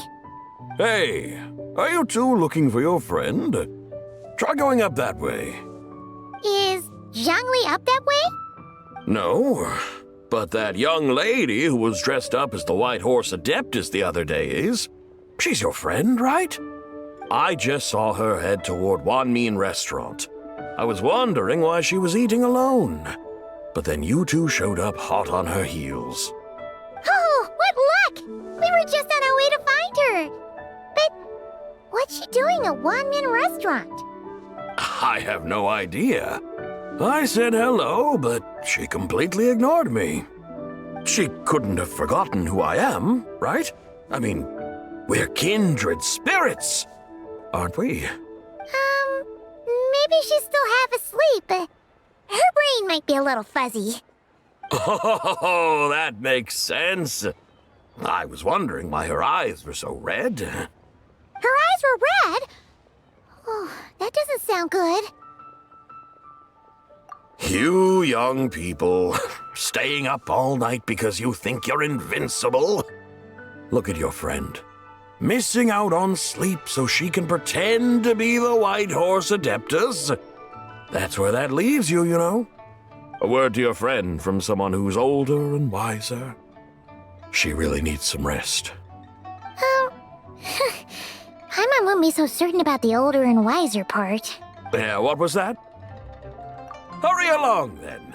Oh, and don't forget to come back and check out my Rex Lapis cosplay when you're done.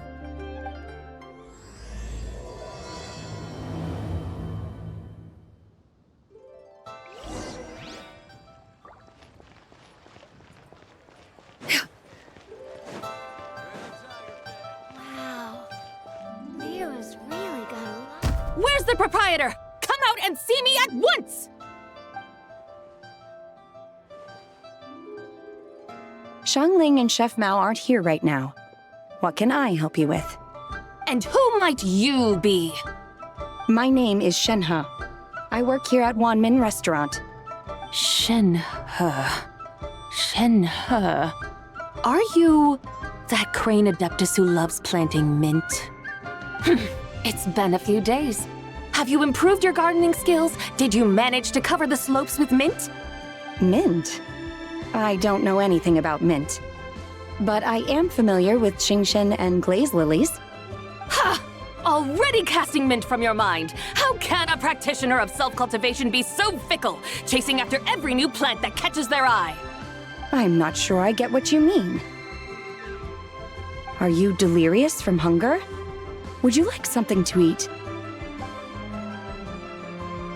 Shenhe! White Horse Zabai! So this is where everyone is! Traveler, Paimon. It's been a long time. Happy Lanternlit. Is this customer a friend of yours?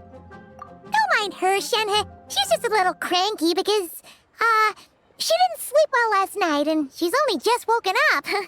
Look how red her eyes are. I see. In that case, Miss Zabai, I have a tonic here infused with Qingshen. It's cool and soothing when applied to the eyes. Would you like to try a few drops? Stop right there! Who are you two noisy children?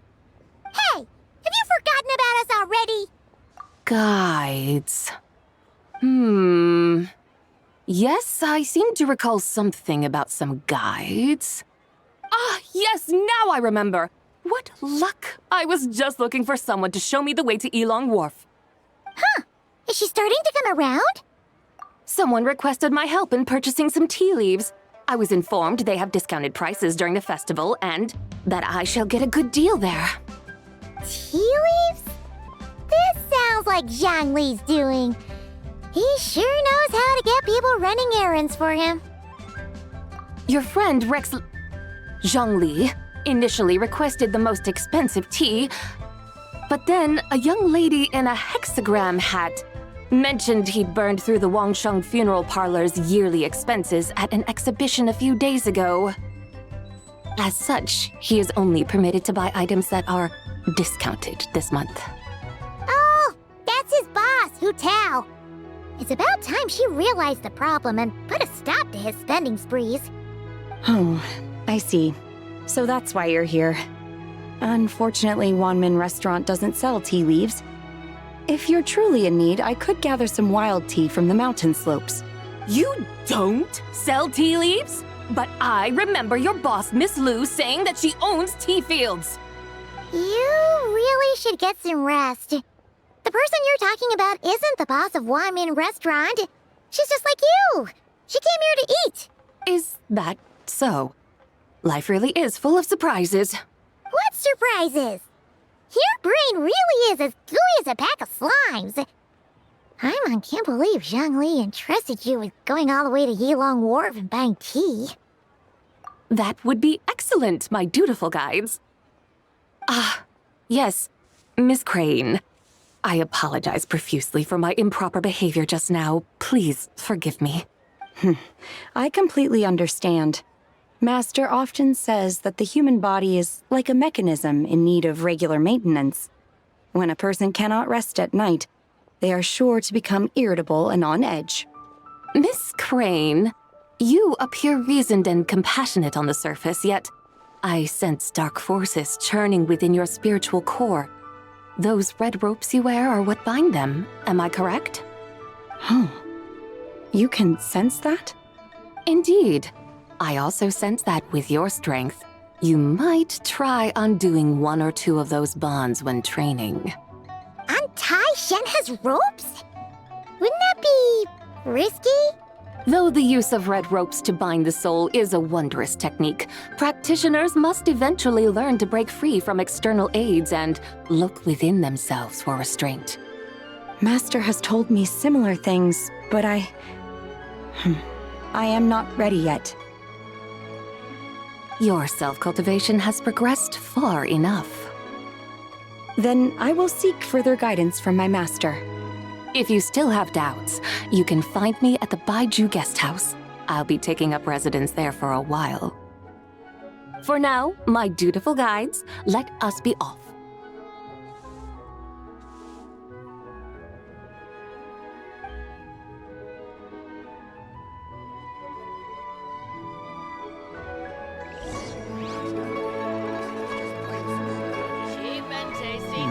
Should I save this money or invest it?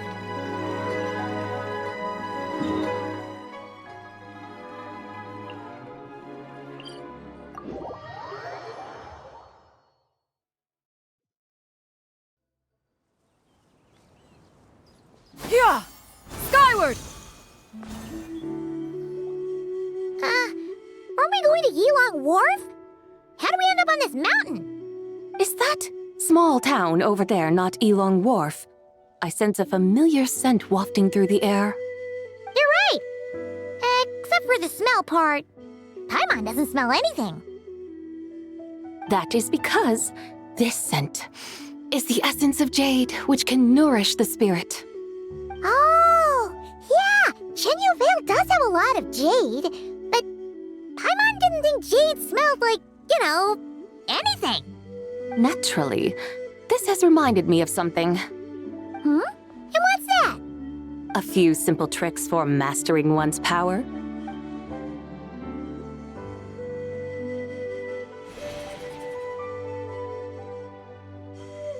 What is that thing?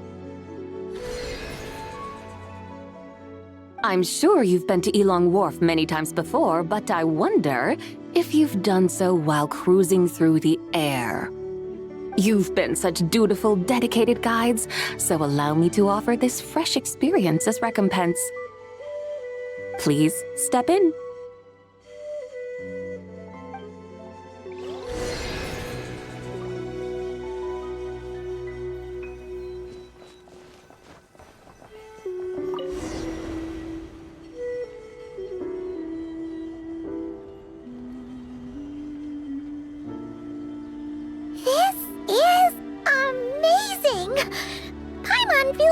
an Adeptus flying through the sky! What is this thing? I created it from my memories of the chariot of the Lunar Palace. Many years have passed since I last laid eyes upon it, so there may be some discrepancies. Nonetheless, it is functionally much the same. A lunar chariot? Wow! Paimon never imagined she'd get to ride in one! So, Sabai, does that mean you used to work on the moon? Work. That's an interesting way to phrase it, though I suppose you are correct. I was once an angel, a member of a race tasked with guiding humanity. Then, graced by serendipity, I became a moon envoy. Huh?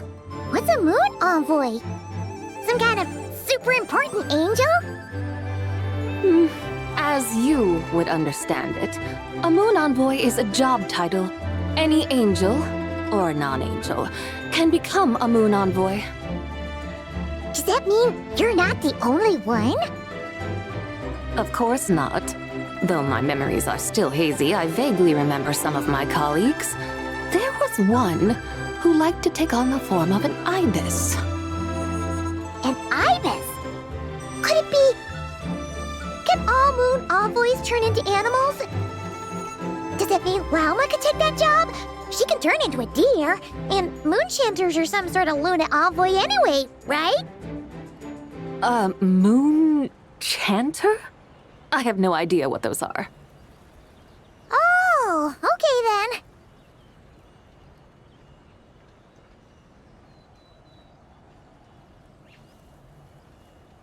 Look! Paimon thinks she saw a tea vendor over there! Very well. Let's take a look.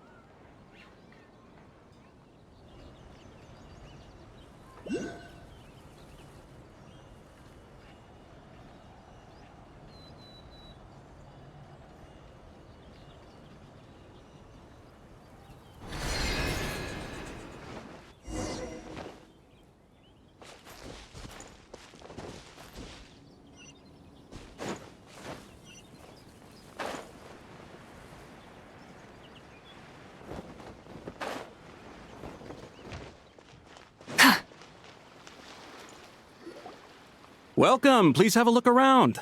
We only sell teas of the finest quality sourced directly from Chaoyang Village. Right now we're offering a special discount for Lanternlit. Look over there! Discounted tea!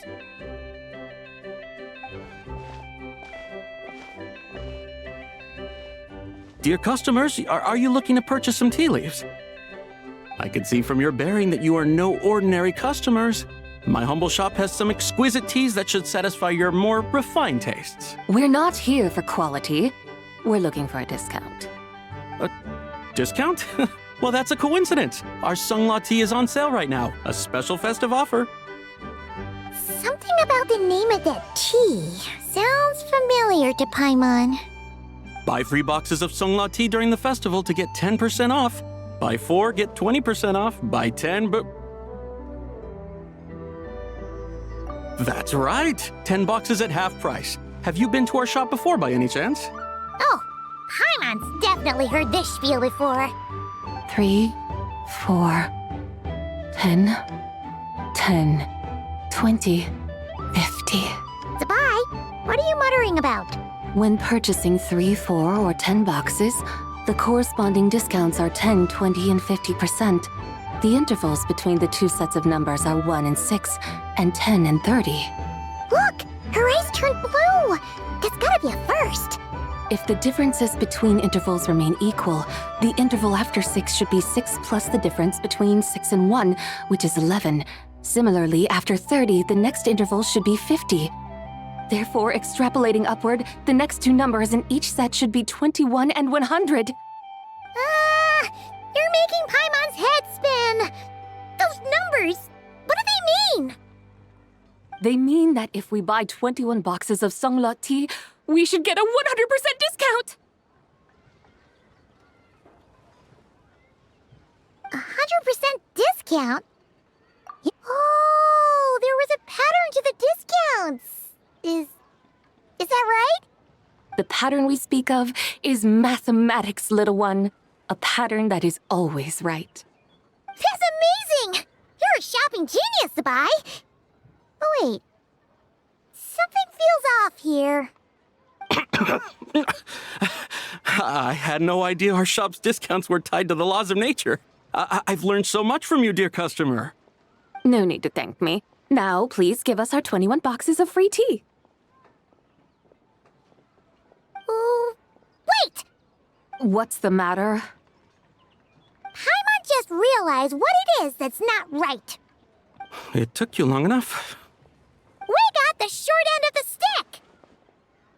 Think about it. If we don't have to pay when buying 21 boxes, then if we buy even more, the vendor should be paying us money instead, right? Huh? Hey, Zibai, work this one out. If we buy 100 boxes, we'd make loads of money, wouldn't we? It stands to reason. Wait a moment, dear customers. Don't you think you're haggling a little too hard? You are the one dictating the discounts. We're simply extrapolating the numerical patterns within.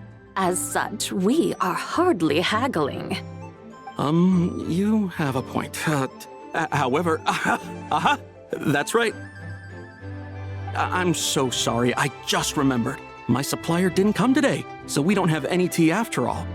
Such a shame. Terribly sorry about this. Awful luck. Where can we find your supplier? Well... Not to fret. We'll save you the effort and go straight to the source ourselves. Well, you see, dear client, the supplier's discount isn't as generous as ours. You won't be able to get the same price from them. Huh? Does that mean they won't pay us for taking their tea? They might not even offer you a 100% discount. How very unfortunate. Nevertheless, as the original supplier, they must offer some sort of discount. Besides, we're not looking to make money. We just want a good deal. Well, that's great. My suppliers are all tea farmers from Chaoying Village. You can go ask around the village, but please don't say I sent you. Do not worry, we appreciate your generosity. Referring customers to your business partners, even choosing to remain anonymous, the demeanor of a true gentleman indeed. Your business will surely prosper. I hope you're right. Then let us head to Chaoying Village. Do you know the way, my guides? Of course! Just follow us!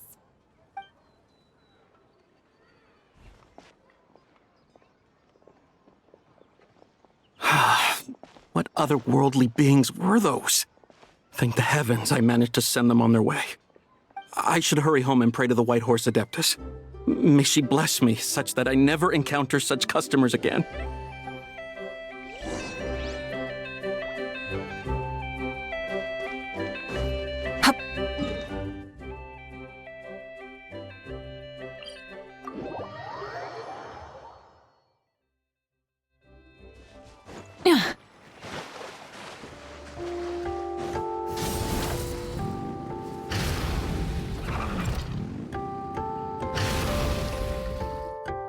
Here we are! Chaoying Village! The mountains and waters are pristine. They embody the beauty of heaven and earth. It's a good-looking place, all right. But it's hard to enjoy the scenery when Paimon can't stop thinking about all that tea-buying Mora we're missing out on. Should fate dictate, Mora will find its way to you sooner or later. Well, Morak certainly finds us often enough. He even sought us out in person this Lanternlit. For now, let's look around and see if any tea farmers are selling their crop. We'll be able to see more clearly from up high. Let's take to the sky and enjoy the beautiful scenery while we're at it.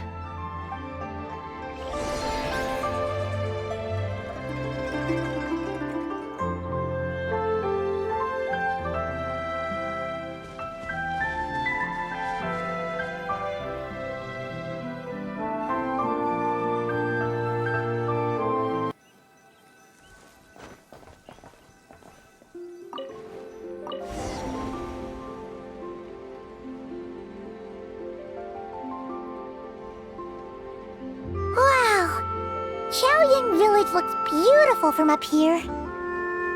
Indeed, the houses here are quite different from those in Liyue Harbor. They follow the natural contours of the mountains, forming unique, elegant structures. Yeah, it's super beautiful. The white walls and dark tiles frame the emerald waves of the terraced fields, while the curved eaves and tall gateways juxtapose each other with grace. It's almost too beautiful to be true. The crowing of roosters and barking of dogs, the calls of farmers working the fields, a vibrant pastoral chorus overflowing with earthly vitality. Yeah, it's incredibly beautiful, huh? Have you studied the linguistic arts by some chance? Huh? Your vocabulary for beauty seems rather constrained. Paimon knows how to say pretty as well. I see. Now then, let's take a look around and see if we can find any farmers selling tea.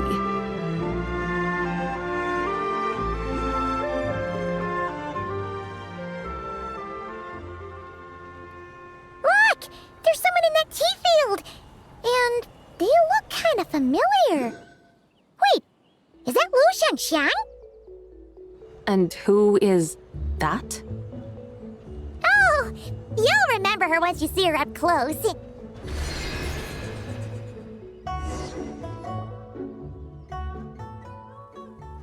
there, Lu Shanxiang! It really is you! Huh? Paimon, Traveler, and the White Horse Adeptus. Fancy seeing you here. The White Horse Adeptus has a name now. You can call her Zabai. And you are... Wait. I remember now, you're... Don't say anything about food poisoning or fish. You're the young lady who wanted to rise above the rest, are you not? Yes, that's me, but I'm in a bit of a state right now. At best, I can say I've fallen below them.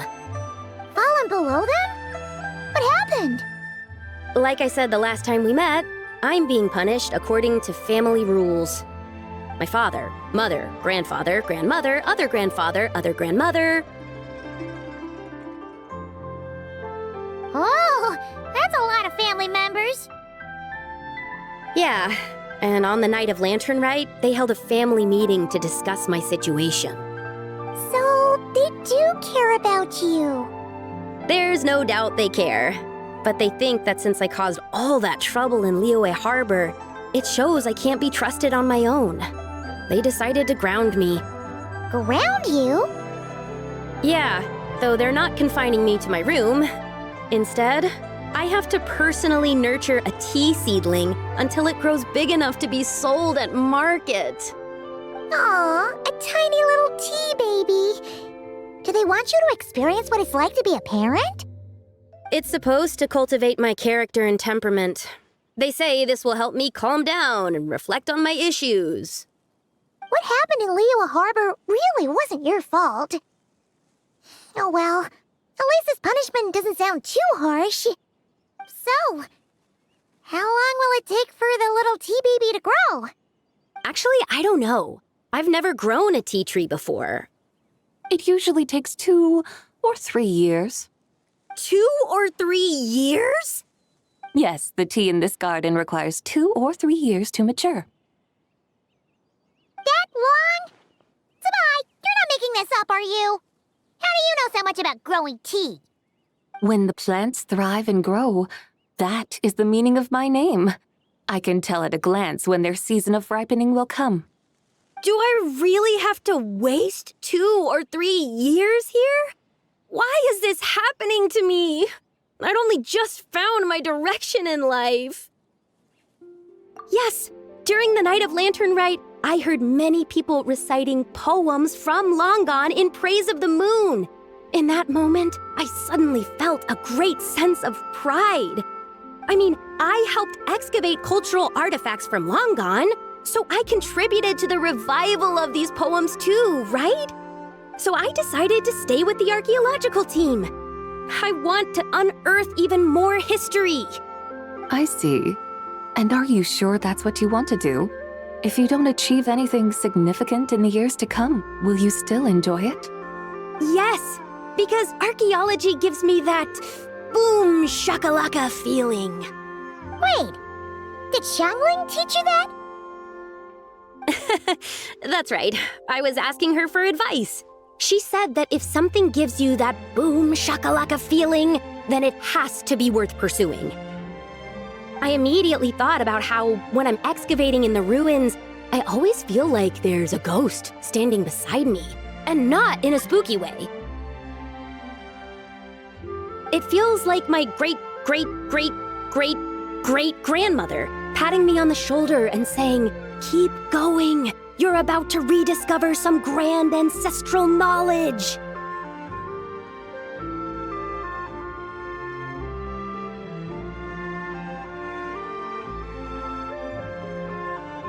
Right? It feels like I've made some kind of connection with my ancestors. Isn't that amazing? Since you've made up your mind, you should give it your all. And I'd love to, but I'm still grounded. Run away, summon up a little boom shakalaka, and leave the tea garden behind. Flee this village. That might be going a bit far. You don't want to lead others astray, Zabai.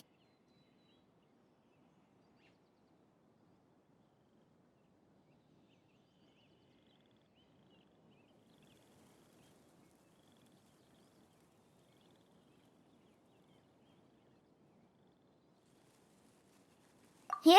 Tell them about your great-great-great-great-great-grandmother. She must be the most super-duper ancestor to have ever risen above the rest, right?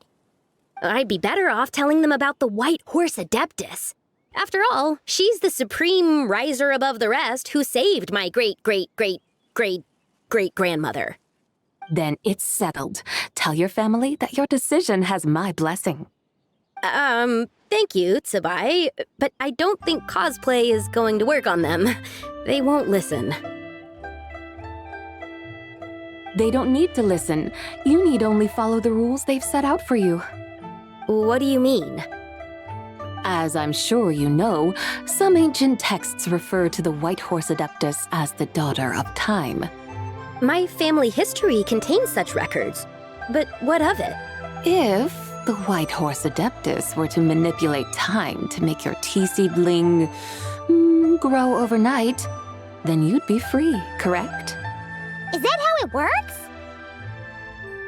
If the White Horse Adeptus were to really get involved, my grandfather would let me leave right away, but who really believes that she'd show up and help? It's not as if you have any other options. Why not try calling out for help? It won't cost you any more. Guess I might as well. I've got no better ideas anyway. White Horse Adeptus, if you can hear me, please save me from my predicament.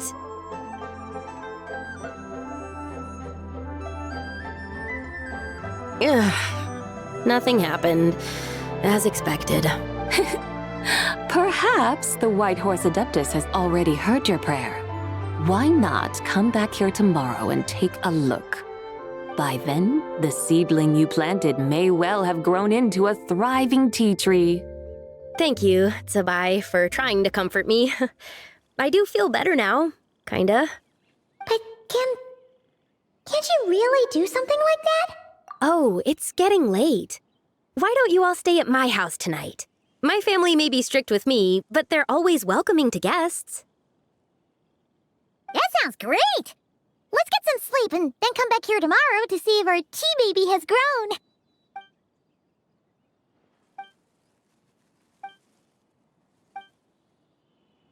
Oh, the tea tree! Whoa! Your tea baby is all grown up! Indeed, it has grown into a mature tea tree that can stand tall in the face of wind and rain. How is this possible? It must be the work of the White Horse Adeptus. Her prayer must have moved her. Are you sure? Perhaps she heard your prayer and chose to answer the call. She once saved my great-great-great-great-great-grandmother. That's incredible! Your family must be blessed by the White Horse Adeptus. I guess so. I need to tell everyone the news right away. They'd better. Since this is the will of the White Horse Adeptus, I don't see how they could object. Go. And if you run into any more trouble, call out to the White Horse Adeptus just like yesterday. Thank you so much. Paimon really thought you were going to use Adeptal energy to make the tea baby grow, Zabai. When an Adeptus exerts effort, consuming their energy, is that not using Adeptal energy?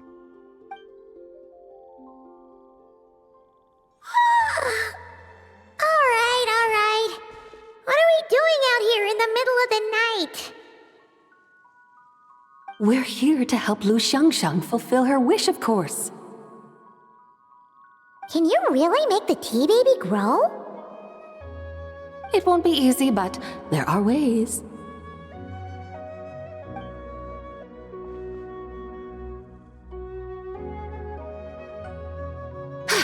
There, it's grown. Hey! You just transplanted a tea tree from over there! So, there's a mature tea tree here now, yes? Yeah, but... And am I not the White Horse Adeptus? Well, yeah. Is this tea tree then not a manifestation of the White Horse Adeptus's will? You're... not wrong. But again, there's something not quite right about this. Maybe this will become another mystical Adepti tale recorded in their family history. That would be marvelous. Paimon thinks so too.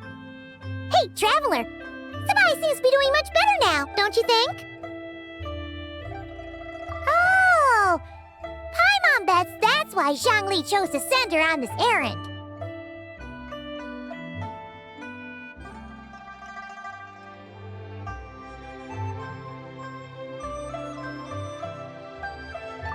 That's a great idea! We've already shown her Liyue Harbor, Yulong Wharf, and Xiaoying Village. How about we head to Qingce Village next? Qingce. That name sounds familiar. The scenery there is really beautiful. Pretty, too. It's the perfect sightseeing spot. How about we show you around? I must say, I have been mightily impressed by the mountains and waters of Liyue. Please lead the way, my dutiful guides. All right, let's go!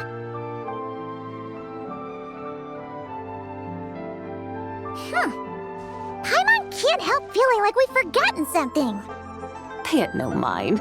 I've already forgotten more than you will ever know. All right. If we forgot something, it can't have been that important to begin with. Qingce Village, here we come!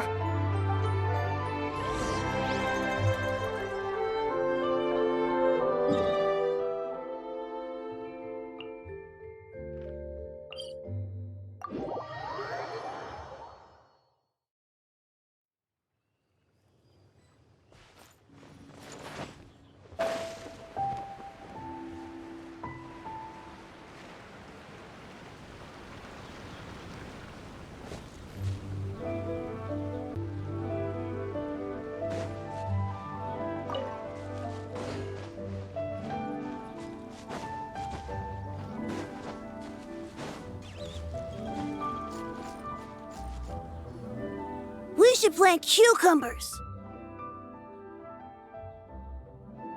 We should plant canolas! We should plant cucumbers. They're easy to sow. We should plant canolas! The flowers are pretty! What are you arguing about, little ones? We're deciding what to plant in our field once Lanternlit is over. Yeah. Dad gave us a small plot of land to grow our own crops. He said we can keep all the more we get from selling them. We should plant cucumbers, right? Dad plants cucumbers every year. We should plant canolas! We can press the seeds for oil! It smells good and sells for a good price. Ah, an agricultural debate. This should be easy to sort out. Granny, are you a farmer? Could you tell us what to do? Granny? What did you just call me, you rapscallion? Oh no, her eyes are gonna turn red again. It's just, my granny smells really nice, and you smell nice too, so... Sorry. How about we call you Auntie instead? Auntie? Oh, alright. Big Sis Zubai, can you help us decide whether we should grow cucumbers or canolas in our field? You little rascals. Using priceless land like this just for cucumbers and canolas? What a waste of heaven's gifts! Huh? What should we plant instead? With the coming of spring, when all things awaken, the field should be sown with the 5 grains. What are those? The 5 grains are life's staples, the heart of the people's table. I notice the people here mostly eat rice, so that is where you should begin. Based on the local climate and soil, seedlings planted in mid to late spring should produce mature grain within 2 or 3 months. When autumn comes, you can plant a second crop, with time still to harvest it before the first frost. The rice you harvest can be sold at market or kept in your stores. It's a far better choice than cucumbers or canolas. Oh, but Big Sister Zubai, I like canolas. That's no issue. It is unsuitable for continuous cropping in any case. You can rotate it with rice to maximize your yields. After the second rice harvest, around wintertime will be the perfect opportunity to sow their seeds.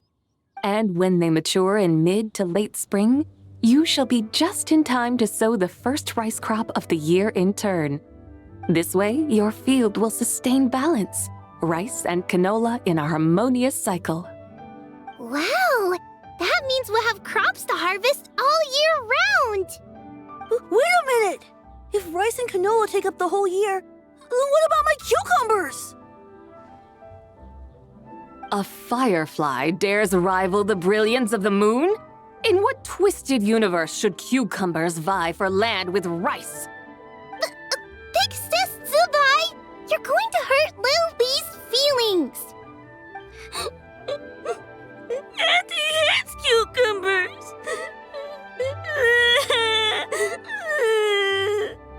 Stop crying this instant! I meant that cucumbers are simple enough to grow. There's no need to devote a whole field to them. Just find an empty corner of your yard, scatter some cucumber seeds in the earth, and before you know it, you'll have a thriving patch of vines. Cucumbers delight in sunlight and moisture, but they suffer in cold weather. If you wish to plant them this early in the year, you should make sure they're protected from frost. Wow. Is it really that simple? Let's hurry home and get started right away! Are you really in that much of a rush? Well, thanks, Big Sis Zubai, who's fierce but really good at farming. We gotta go! Thanks, Big Sis Zubai! See you around! Paimon never imagined you'd know so much about farming. What's so strange about that? The people of Langan called me the god of soil and grain. Are the fields not made of soil? Is rice not one of the 5 grains? Huh. That's true. So, if the god of soil and grain is a farming god, that means the White Horse Adeptus must be a farming adeptus, right?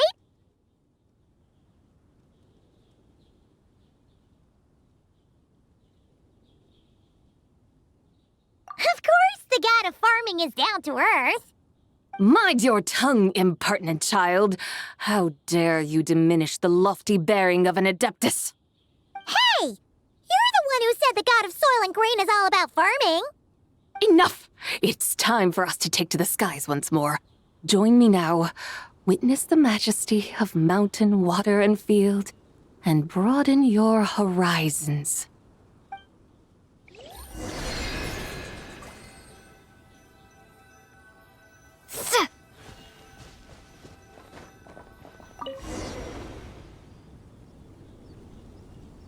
Wow! The terraces look so pretty from up here. The mountains tower like pagodas, the hills coiling at their feet like shells.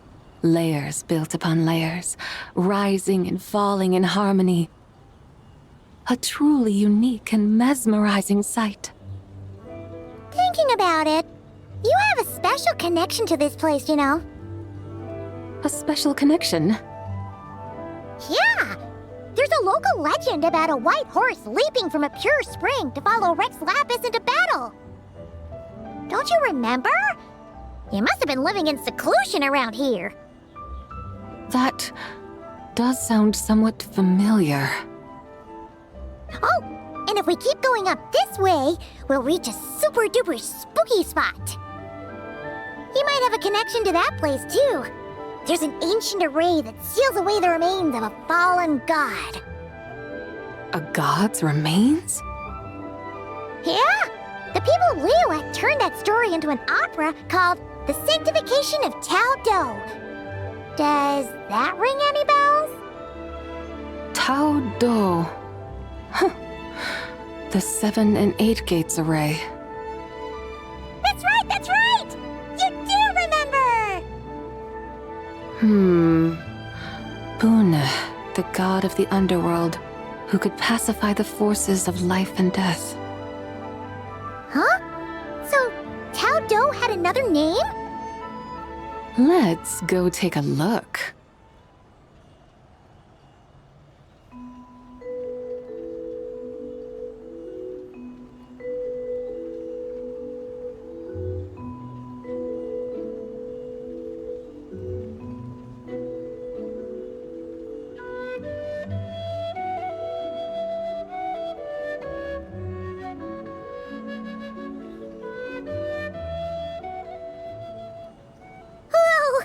We've arrived at Wulwang Hill. The atmosphere just turned spooky. I can't help but feel there's something strange about this friend you haven't seen in ages. Huh?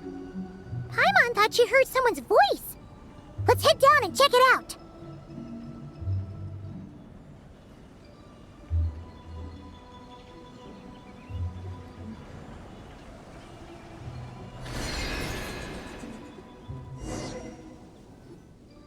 I can't help but feel there's something strange about this friend you haven't seen in ages.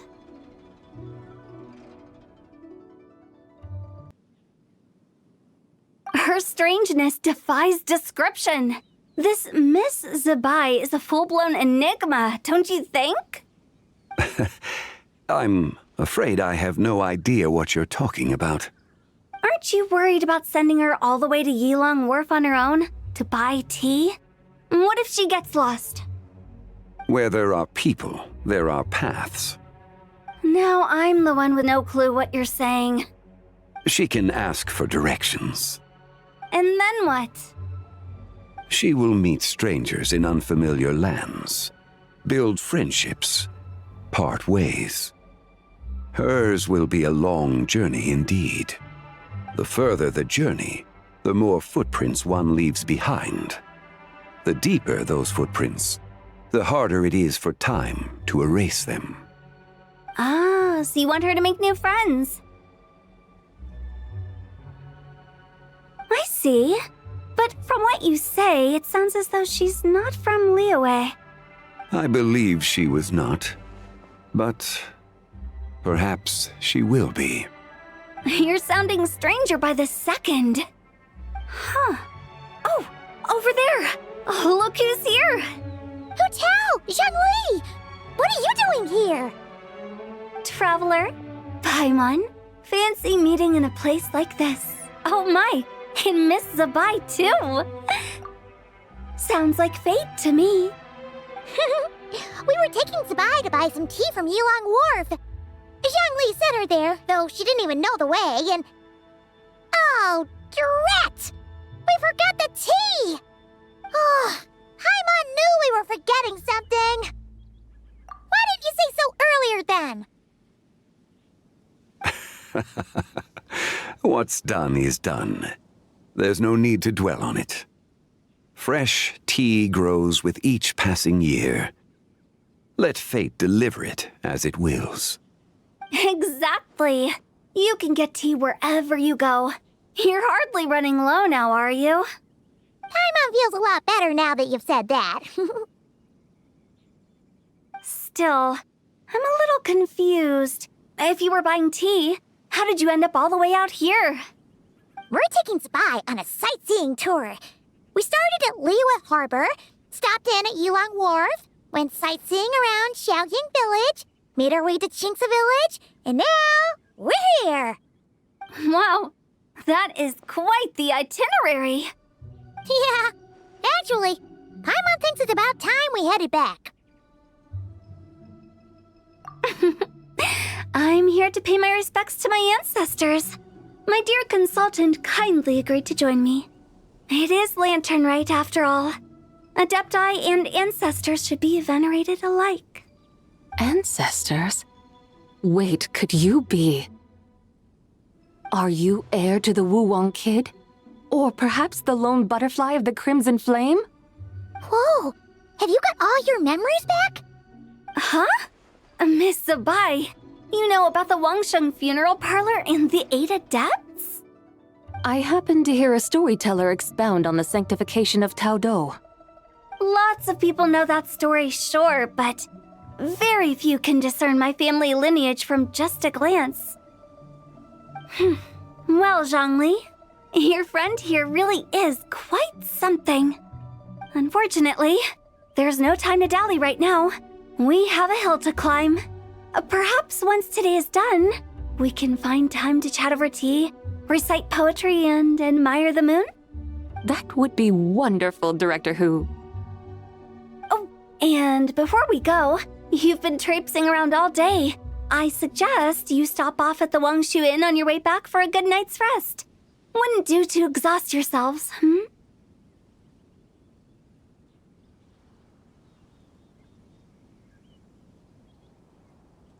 Don't mention it. All right, we'll take our leave now. See you later. Hotel's so thoughtful. Why don't we follow her advice and stay at the Wangshu Inn tonight? Zabai, you can see the whole of Dihua Marsh from up there. The view's amazing. Plus, you can sample Smiley Yin-Xiao's cooking. Wangshu, an intriguing name. It couldn't hurt to check it out. Awesome! Let's go!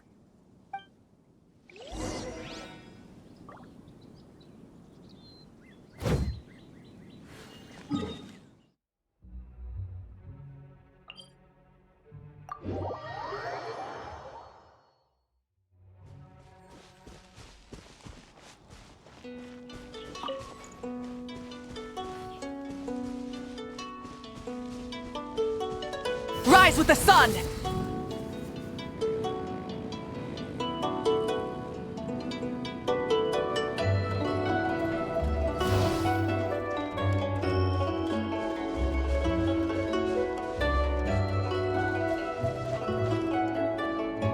Is that towering structure Wangshu Inn?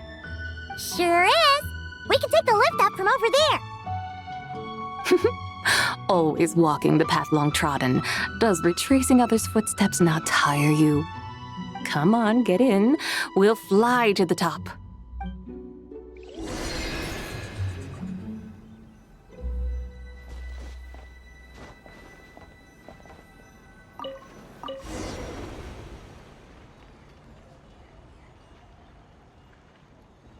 Are we really going to fly up to Wangshu Inn? Isn't that a bit showy? All the guests are going to see us. Is that a bad thing? To be able to witness an Adeptus. This will surely add to the inn's appeal, not to mention the room prices. The owner will thank us. You seem to really like showing off your powers. This inn's architecture is incredible, and the surrounding countryside radiates a picturesque charm. No wonder the new proprietor of the Baiju Guest House thinks he can't compete and has decided to change his own establishment's name. The new proprietor? Ah, you mean Lu Shengsheng's dad. So you know about that, too. Personally, Paimon thinks it should go with something like Rex's Rest. That's a contender's name if Paimon's ever heard one. A fitting name indeed. So you think the guest house should change its name, too? Paimon kinda thought you'd say something like, such sacrosanct traditions must never change.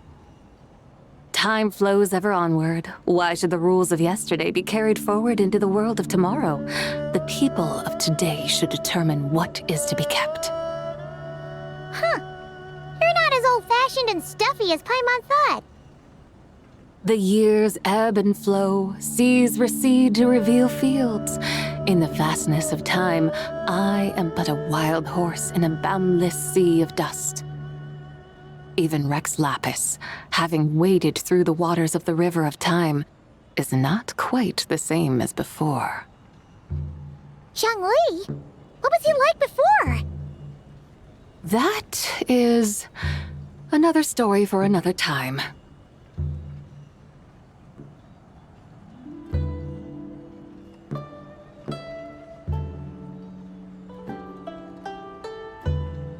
We have arrived.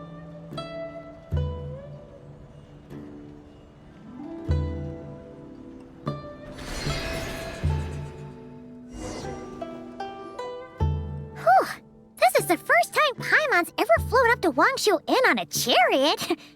Everything's so different when you're up high. Wangshu. Like moon lanterns and Shao lanterns. Might it all be a coincidence? What's a coincidence? Do you not know what Wangshu means? Not bad. You're clearly much sharper than your diminutive companion. Wangshu can refer to the moon, but its original meaning is actually...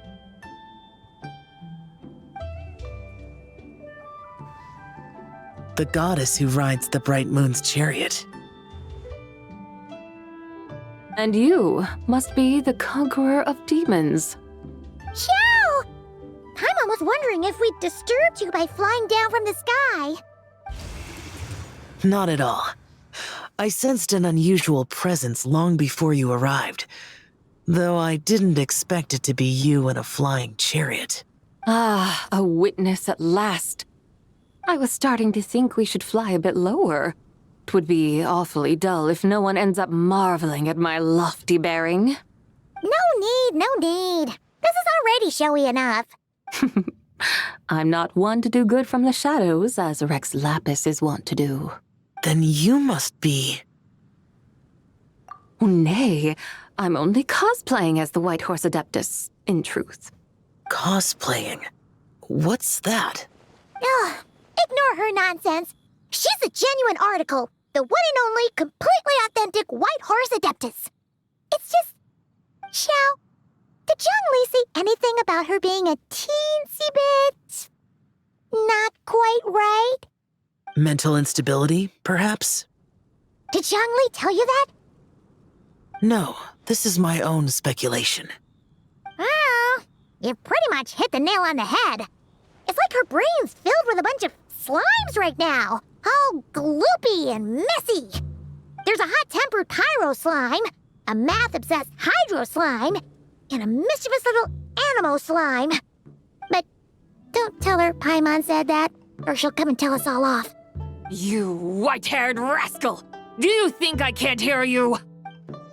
Uh-oh! We're in for it now! White Horse Adeptus. You must be wary from your journey.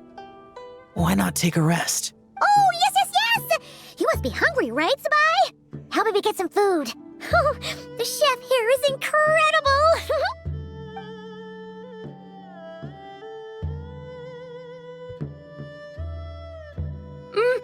It's so hot! So spicy! Are you okay? Do you want Paimon to get you some water? Don't worry about me. I just need to pace myself.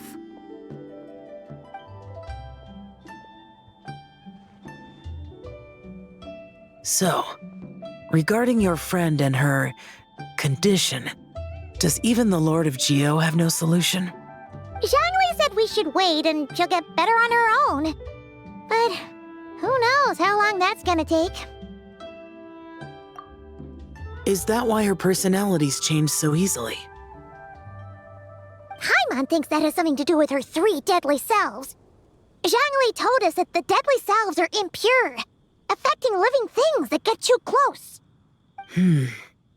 The White Horse Adeptus's remnant spirit was attached to the deadly selves for a long time. It makes sense that her temperament and memories would have been influenced by them.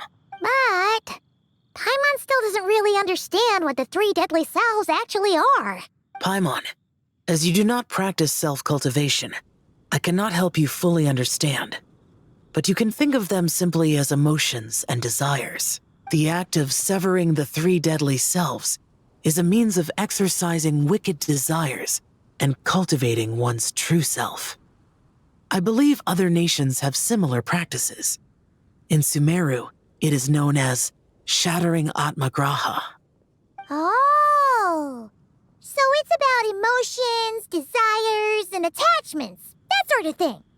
It includes those. I wonder, does she still remember what happened in the past? Some of it, but right now, it's like she was suddenly awakened. Like she's still half dreaming. The half that's still dreaming might remember things, but the half that's awake doesn't quite get it. Conqueror of demons, are you looking to learn about Rex Lapis's past from me? You are an old friend of his, so please, call me by my name.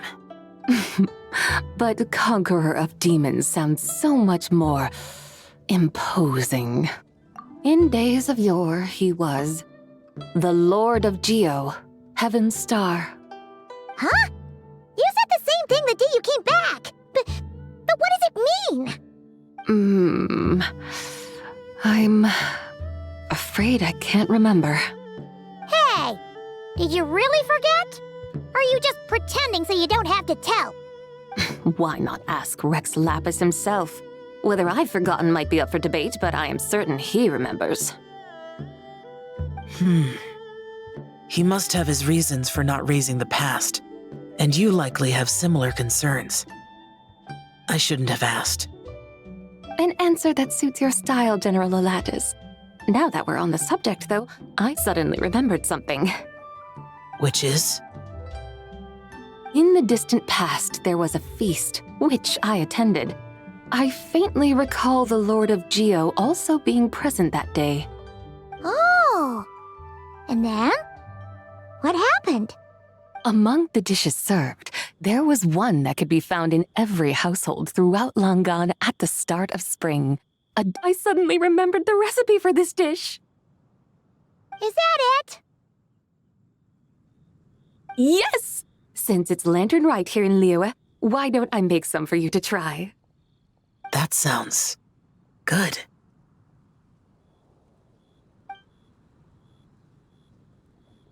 Wow! It might not have been the story Paimon was hoping for, but this looks delicious! The spring breeze stirs. Now is the perfect time to savor this dish.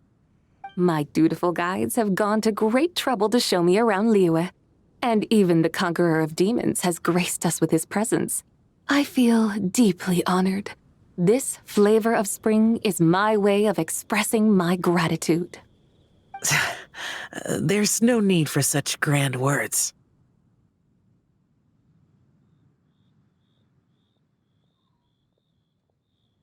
What's this? Hey! It's that broken jade token from the antiques exhibition! Indeed. This was once an Adeptal treasure of mine. I'm amazed it. Oh, that's a shame. Can't we fix it? This is the way of the world. Once jade is broken, it can never be made whole. Then, what about forging a new one? That is a good point. That it has ended up in your hands must be a message from fate. I could try to craft it into a little trinket for you. One that might prove useful on your journey. Ooh, what sort of trinket?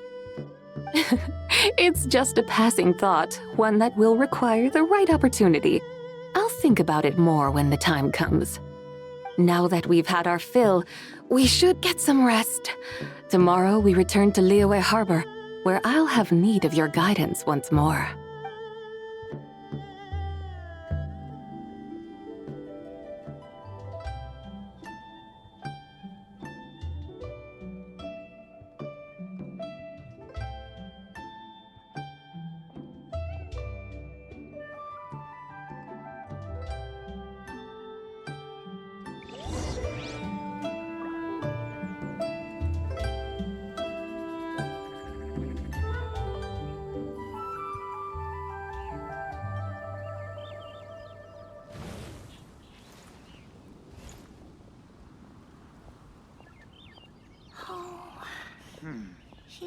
This could be an obstacle for Pantaloon.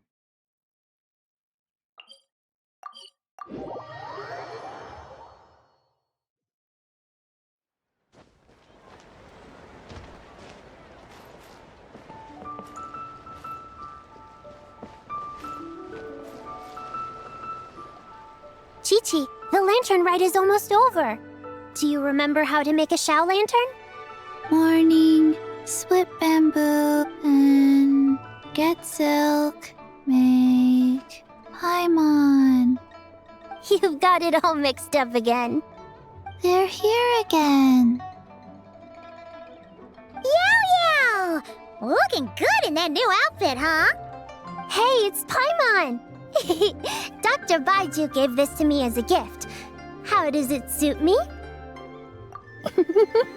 Thank you. Wow! What happened for Baiju to suddenly give you a brand new outfit, Yao Yao? Dr. Baiju is thanking Yao Yao for teaching me to make Xiao lanterns. Chi-Chi and I were just playing together. Dr. Baiju's too kind. Oh, yeah, take a look at this. Dr. Baiju gave me these clothes, but it was Chi-Chi who wove this little basket. Wow! That's beautiful! When did you become so good with your hands, Chi-Chi? I learned to make Xiao lanterns, thanks to Yao Yao. I also made a wish. What do I always say? The White Horse Adeptus answers prayers. Come, help this old man make an offering in thanks. Huh? Mr. Liu? What did you pray for? For my idiot son to finally come to his senses and not change Baiju Guest House's name, which he has. Huh? He's keeping the old name? Listen to this. My granddaughter planted a tea seedling in our village just a few days ago. She made a prayer to the White Horse Adeptus to help it grow.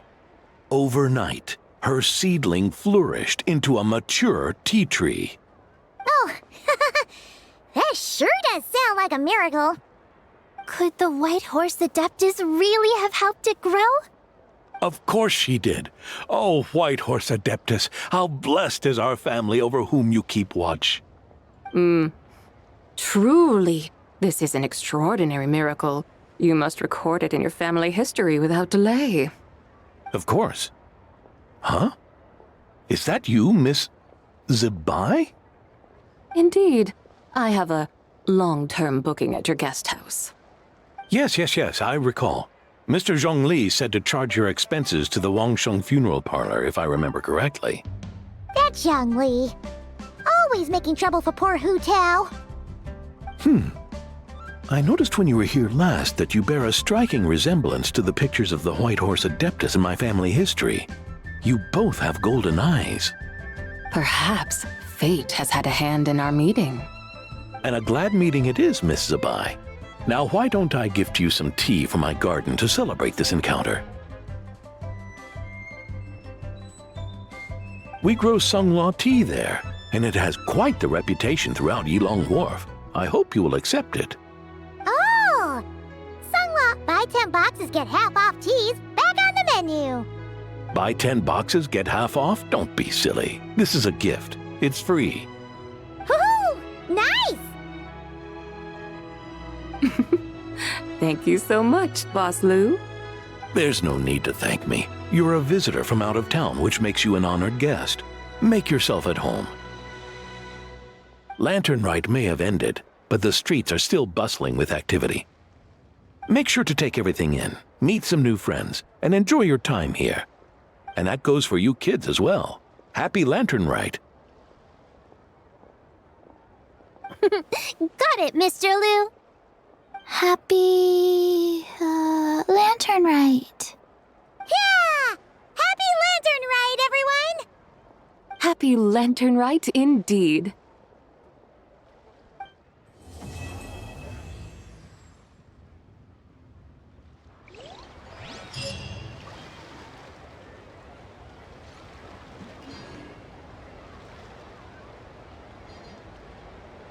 I should open a store here.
I should open a store here.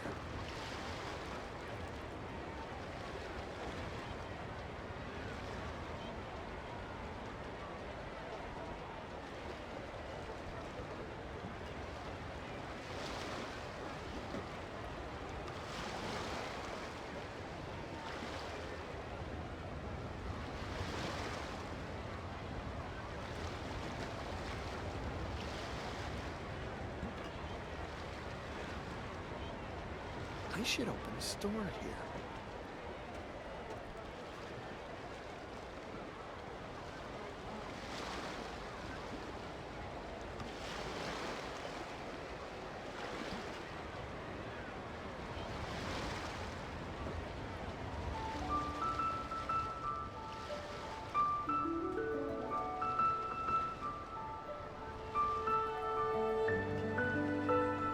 I should open a store here.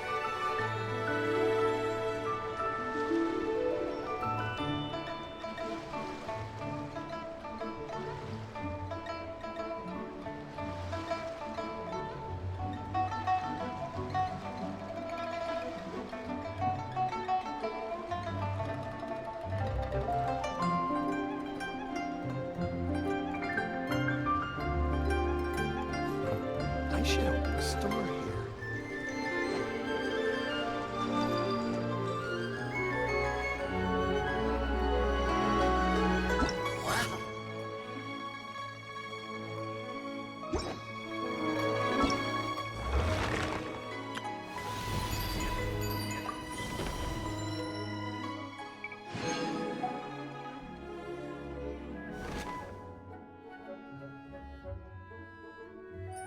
Wow.